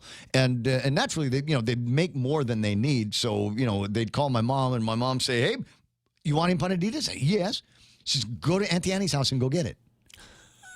I thought you had it now, Mom. Okay, yeah, I'll go. And so you go, and then you get to their place, and they're all like frozen, and then you stick them in oil. You cook them yourself, right? Oh man, yes, fresh. with ketchup on the side, and I got some Tabasco in there. So where do I find that? I don't mean like one of these days. I literally mean today. Where can I find that? 9:44. I gotta go to a funeral. I don't think they'll have it at the funeral. It's possible, but I don't think they will. So where will I be able to go and find empanaditas right now? Anybody? Chodi? Can somebody make a chodi run? Just asking for a friend. Why don't they sell that at Infusion? I don't know. 9:44 in the morning. My very close, very dear personal friend Jack is on the phone. Hello, buddy. Hey, good morning, Raymond. Sup? How was your weekend? Happened, man? What? Oh, it was great. It was better. I mean, it was beautiful. The nights are cool, and it was a beautiful weekend. I got my beach time over at Gun Beach yesterday, and that was spectacular. It was just absolutely gorgeous. Got there right around noon, and there was one passing shower, but the rest of it was all grill marks. I could literally hear my skin sizzle. Well, you should have told me. I needed a new phone, and you know how you are with phones and running. So. I didn't leave my phone there. I was a good boy. I was taking pictures. I listened to tunes and stuff when I'm on the beach, so I've always got it by my side. But yeah, it was a great day. And another one of these things. What I really loved about it was seeing how other people. How much they love Guam and our beaches. We had a couple of local folks that were at the beach down yesterday as well. But you get these military families, plural, right? They all come down. They got their tents, little barbecue thing, and they're having a great time. They're just loving this slice of Guam. And Koreans all day. They come down and take selfies against the rocks. It's just beautiful. And I'm just so delighted to be able to preside over this, just wanton display of love for Guam. Yeah, just don't tell them about the beach pollution report. So we'll keep that. Yeah, I do that from the beach. The only time I go in the water is when I got to pee. But I call you picking on my homeless friends, man. What's the deal? Would it make you happy, Ray, if they put on the cardboard 10% service charge? Would that make you happy? I don't think they're. With I that don't. comfort. It's follow these guys around. There's people, Jack, that have followed these guys around, and they they leave and they're all like I said, not messy while they're out there, and people give them the money. Then they go to the store and they buy beer so they can drink all day. And I'm going. Well, listen, Ray. I'm also a product of the public school system, so I give them just for grammar and punctuation. So. You should recognize that. I said, hey, at least you didn't have to use spell check. So there's $1, there's $2. Come on, man. No, I can't. I can't do it. I can't do it. And then you've got like I said, they are trying to nail the owner of the parking structure left over from the hotel demolition because it is become completely squatted in to the point where there are people now. My friend wrote in this morning. She hears them yelling, "Get out of my house." Because they've partitioned the thing off so that this is one homeless family is over here, another homeless family over there, and another homeless family over there, and they yell at each other, and they're the same thing, I'm sure, as they'll walk around and bum money from people, and then run into a store and grab some beers and make trouble all night. Yeah, I attend Blessed Diego, so Oh, so you know exactly what I'm talking about. Yeah. Yeah, so I really do. I feel for them. I have compassion for them. I don't know. I just have a soft spot for people like this, and I go back by the Agania mural myself. I go by him, and I see the mural. I have no problem with it. I mean, the little girl's on her iPad because she's fact checking the governor, and so and you have that guy with the green smoke coming out of his bong, and then of course the constant flooding because of overdevelopment and improper planning. So I think the mural represents Guam perfectly. Well, I think personally for me, it's the Agania swimming pool. The analog that I'm using that I think best describes the state of the government of Guam is the Agania swimming pool. This is not rocket science. There's a company that is being overpaid not to do their job, and when they finally did get around to doing their job right in Dededo, they couldn't make it last. The thing, Dededo did not even last 2 weeks after they reopened it. Come on, Ray. They got that new pool in front of the legislature right there. That's where they can practice their swimming. Come on, man. They're just asking for too much, aren't they? The best thing about that mural is that besides the green fungi coming out from the behind is because we've talked for years about that dead tree that they worship up there at the gun range. So, I mean, it's perfect. I don't understand what your problem with it. Well, man. This is the ultimate laughable situation. Is a couple of months back they had a photo op at the legislature, and they had everybody, all the girls showed up in their jeans and their garden gloves, and they were digging holes in the property on the grass, and they were planting trees. Did anybody plant an Nelsoni? No, they didn't. We could have gotten seedlings. The Navy's got seedlings of the Nelsoni. That should have been the point of it, is bringing down one of these Nelsonis. That would have most accurately showed their desire to continue to promulgate this tree into perpetuity for our children. Last one to see, and the last good one's going to be right there in the front yard of the legislature. And they went down and planted all kinds of everything except the damn tree that they were giving the Navy so much crap for. Well, and it was the Navy that's been taking care of it for the last 20 years. Now I know for sure you're running for office because you know the name of the Nelsoni and you're going to a funeral later. Well, no, because I know it's Telena's. I know it was Telena's fine. So that's why it's the Nelsoni. It stayed in my head. Otherwise, we'd call it the Tree of Life. Is the tree of life. I'm sorry, we'll have to bump off the coconut tree, which everybody knows is the actual tree of life here. That we can't manage to kill off all of the. There's another priority that you almost never hear anybody. When was the last time anybody ever talked about getting a handle on the rhinoceros beetle or little fire ants? I think they just give up. Well, here's one thing that we know for sure. Not only are there trees gone, even the Tongan, and the Tongan is one of our most sacred greenery here because it's one of our disciplinary tools. And I know where the well-behaved kids are, and who weighs them because they have Tongan trees around them. Mm-hmm. It's the ones that without Tongan trees worry about their upbringing. They're upbringing. Yeah, they're the spoiled ones in the mix. 9:51. Jack, you're crazy. What do you want to hear the governor say? No, wait, hold on. Let me interview you now. Governor's going to be doing her State of the Island address tonight. What would you like her to say? They're rolling back the GRT.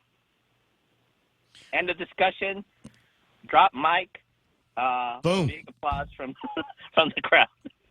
That's it, man. I'm looking for roll back on the GRT. Man, it's going to be a long night for us, isn't it? Dude, I got to run. I'll talk to you later. That's Jack, 9:51. I asked somebody that. They said, what would you like to hear the governor say? She said, I resign. It's 9:52. The program continues after these.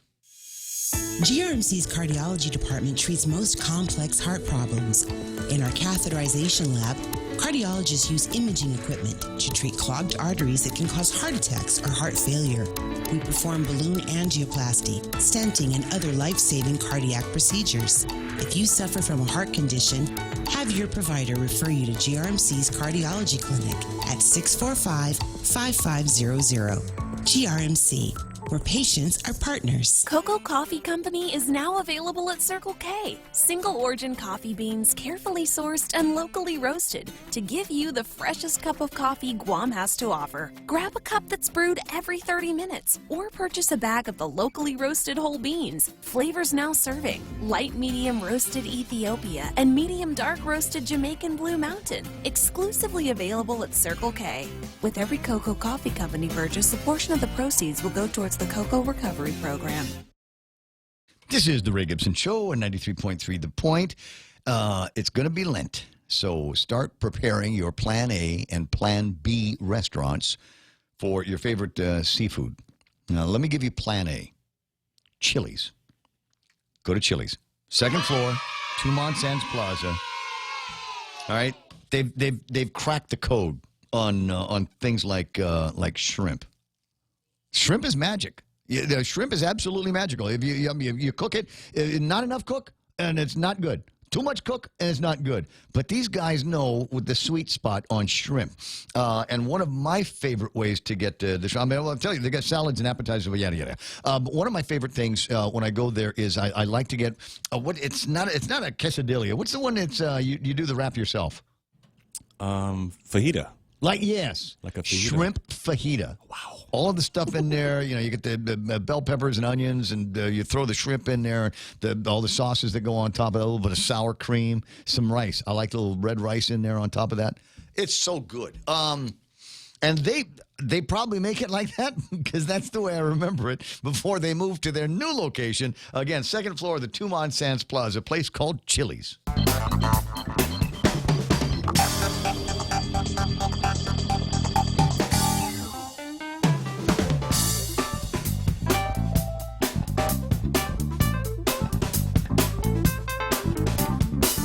$9:54. Sorry, I just you ever go to somebody like see them? There's some people on Facebook and they always like put something super serious on there. Do you ever go in there and make jokes and basically steal the whole hype under their page? That's so much fun. All right, so I'm just doing some of that while the commercials are playing. Okay, so this is probably going to be the last thing I got time to riff on today. Saturday's Guam Daily Post. I hope you saw this. And like I said, everybody in the government's going to say, oh, but they printed it on Saturday. I don't see the newspaper on Saturday. So that's their plausible deniability. But I got to talk about this as we make our way into a day where everybody is going to get together at the legislature for the governor's State of the Island address. Again, I say it should be being delivered at the Agano swimming pool. And if it's not delivered at the Agano swimming pool, it should be delivered at the parking lot at Simon Sanchez. It should be delivered in the gym over at Simon Sanchez. Because that's where we see the ultimate failures of the government of Guam. Here we are, brains the size of planets with an incredible budget. We got a spread of money like you wouldn't believe, but we cannot provide simple services or simple maintenance. We're spending all kinds of money on personnel, and we got junkets, and we've got all these things that make certain people feel good, but the rest of us are paying for it in lack of services that we expect from our taxpayer dollars. But my guess is that they probably didn't see it, and if they did see it, we'll go, oh, well, it's just the South Koreans. We got the Japanese still coming in, right? The Guam branch of South Korea's largest tour agency expects the next few months to be rough for tourism on the island. Tom Song, marketing director for Hana Tour Guam, said the company has received cancellations for the month of February, indicating arrivals will be down 50% compared to this same time last year. The outlook doesn't look good for March and parts of April. According to Song, the forecast for March and April could result in more than an 80% drop in tourist arrivals from Korea compared to bookings in 2019. We are hoping that things could pick up again for March and April. As of now, there are only cancellations and no new bookings. So things moving in reverse. Hey, this is and it's not just Guam. I mean, they're canceling all kinds of outbound trips from South Korea. There's a battle with a virus that's going on worldwide, and these guys can be just as twitchy, if not twitchy as the Japanese, and they ain't going to leave town. I was joking the other day. I'd like to go a couple of places, but I'm worried that Governor Liu won't let me back in. He say, perfect, he's gone. Seal the borders. Don't let him back in. Wherever he goes, there's coronavirus there, and don't let him back to Guam until we got to quarantine him for 14 days. I hope that somebody has seen that, because that's why the Post put it on the front page, because it's a big story. And I hope that somebody is paying attention to it and has got some kind of a plan outside of the public health side. The public health plan is great, and I think they're doing a decent job keeping people apprised and up to speed on what's going on. We don't have coronavirus here on Guam yet, knock on wood.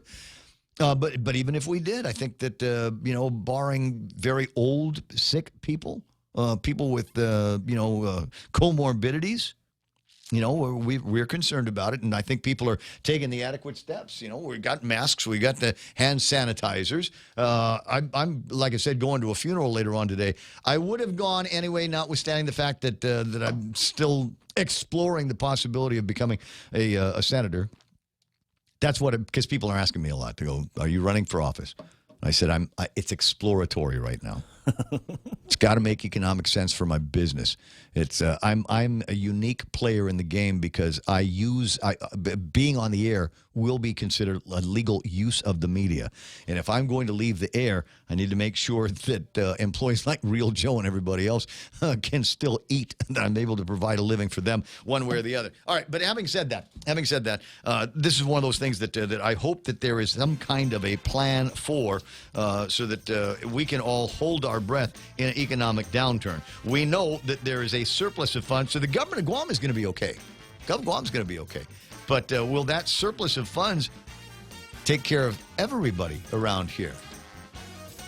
Yeah, I don't think they planned that far. And anyway, 9:59 and change. I gotta get out of here because I gotta go find my my legislature formal jacket, so I can they'll let me into the governor's State of the Island address today. I'm not going. I might listen to it. I might read it. Somebody send me a copy of the draft if you get one, right? For Real Joe Cruz, Jerry Roberts, and baby sister Mona Silva Tyron, my name is Ray Gibson on The Ray Gibson Show, saying thank you so much for listening to the broadcast. Let's do it again tomorrow and see what kind of hell we can raise, shall we? All right. KUSG, I got you. This is 93.3. We are The Point. Hagåtña, Guam.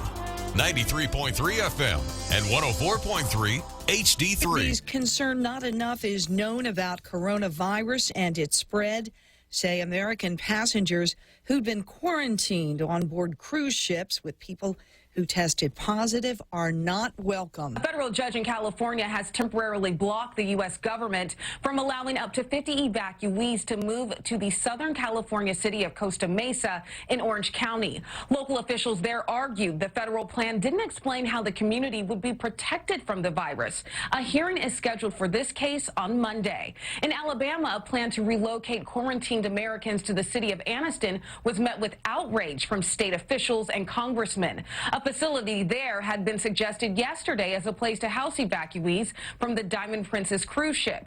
But just about a few hours ago, local officials told residents in a tense county council meeting that that's not going to happen. Fox's Christina Coleman. Austria, meantime, banning vehicle and train traffic into and out of Italy.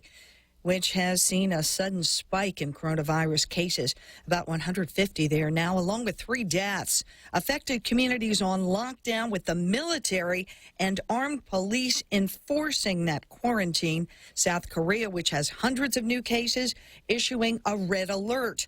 There are roughly 78,000 confirmed cases in at least 29 countries now. He finished third in yesterday's Nevada caucuses.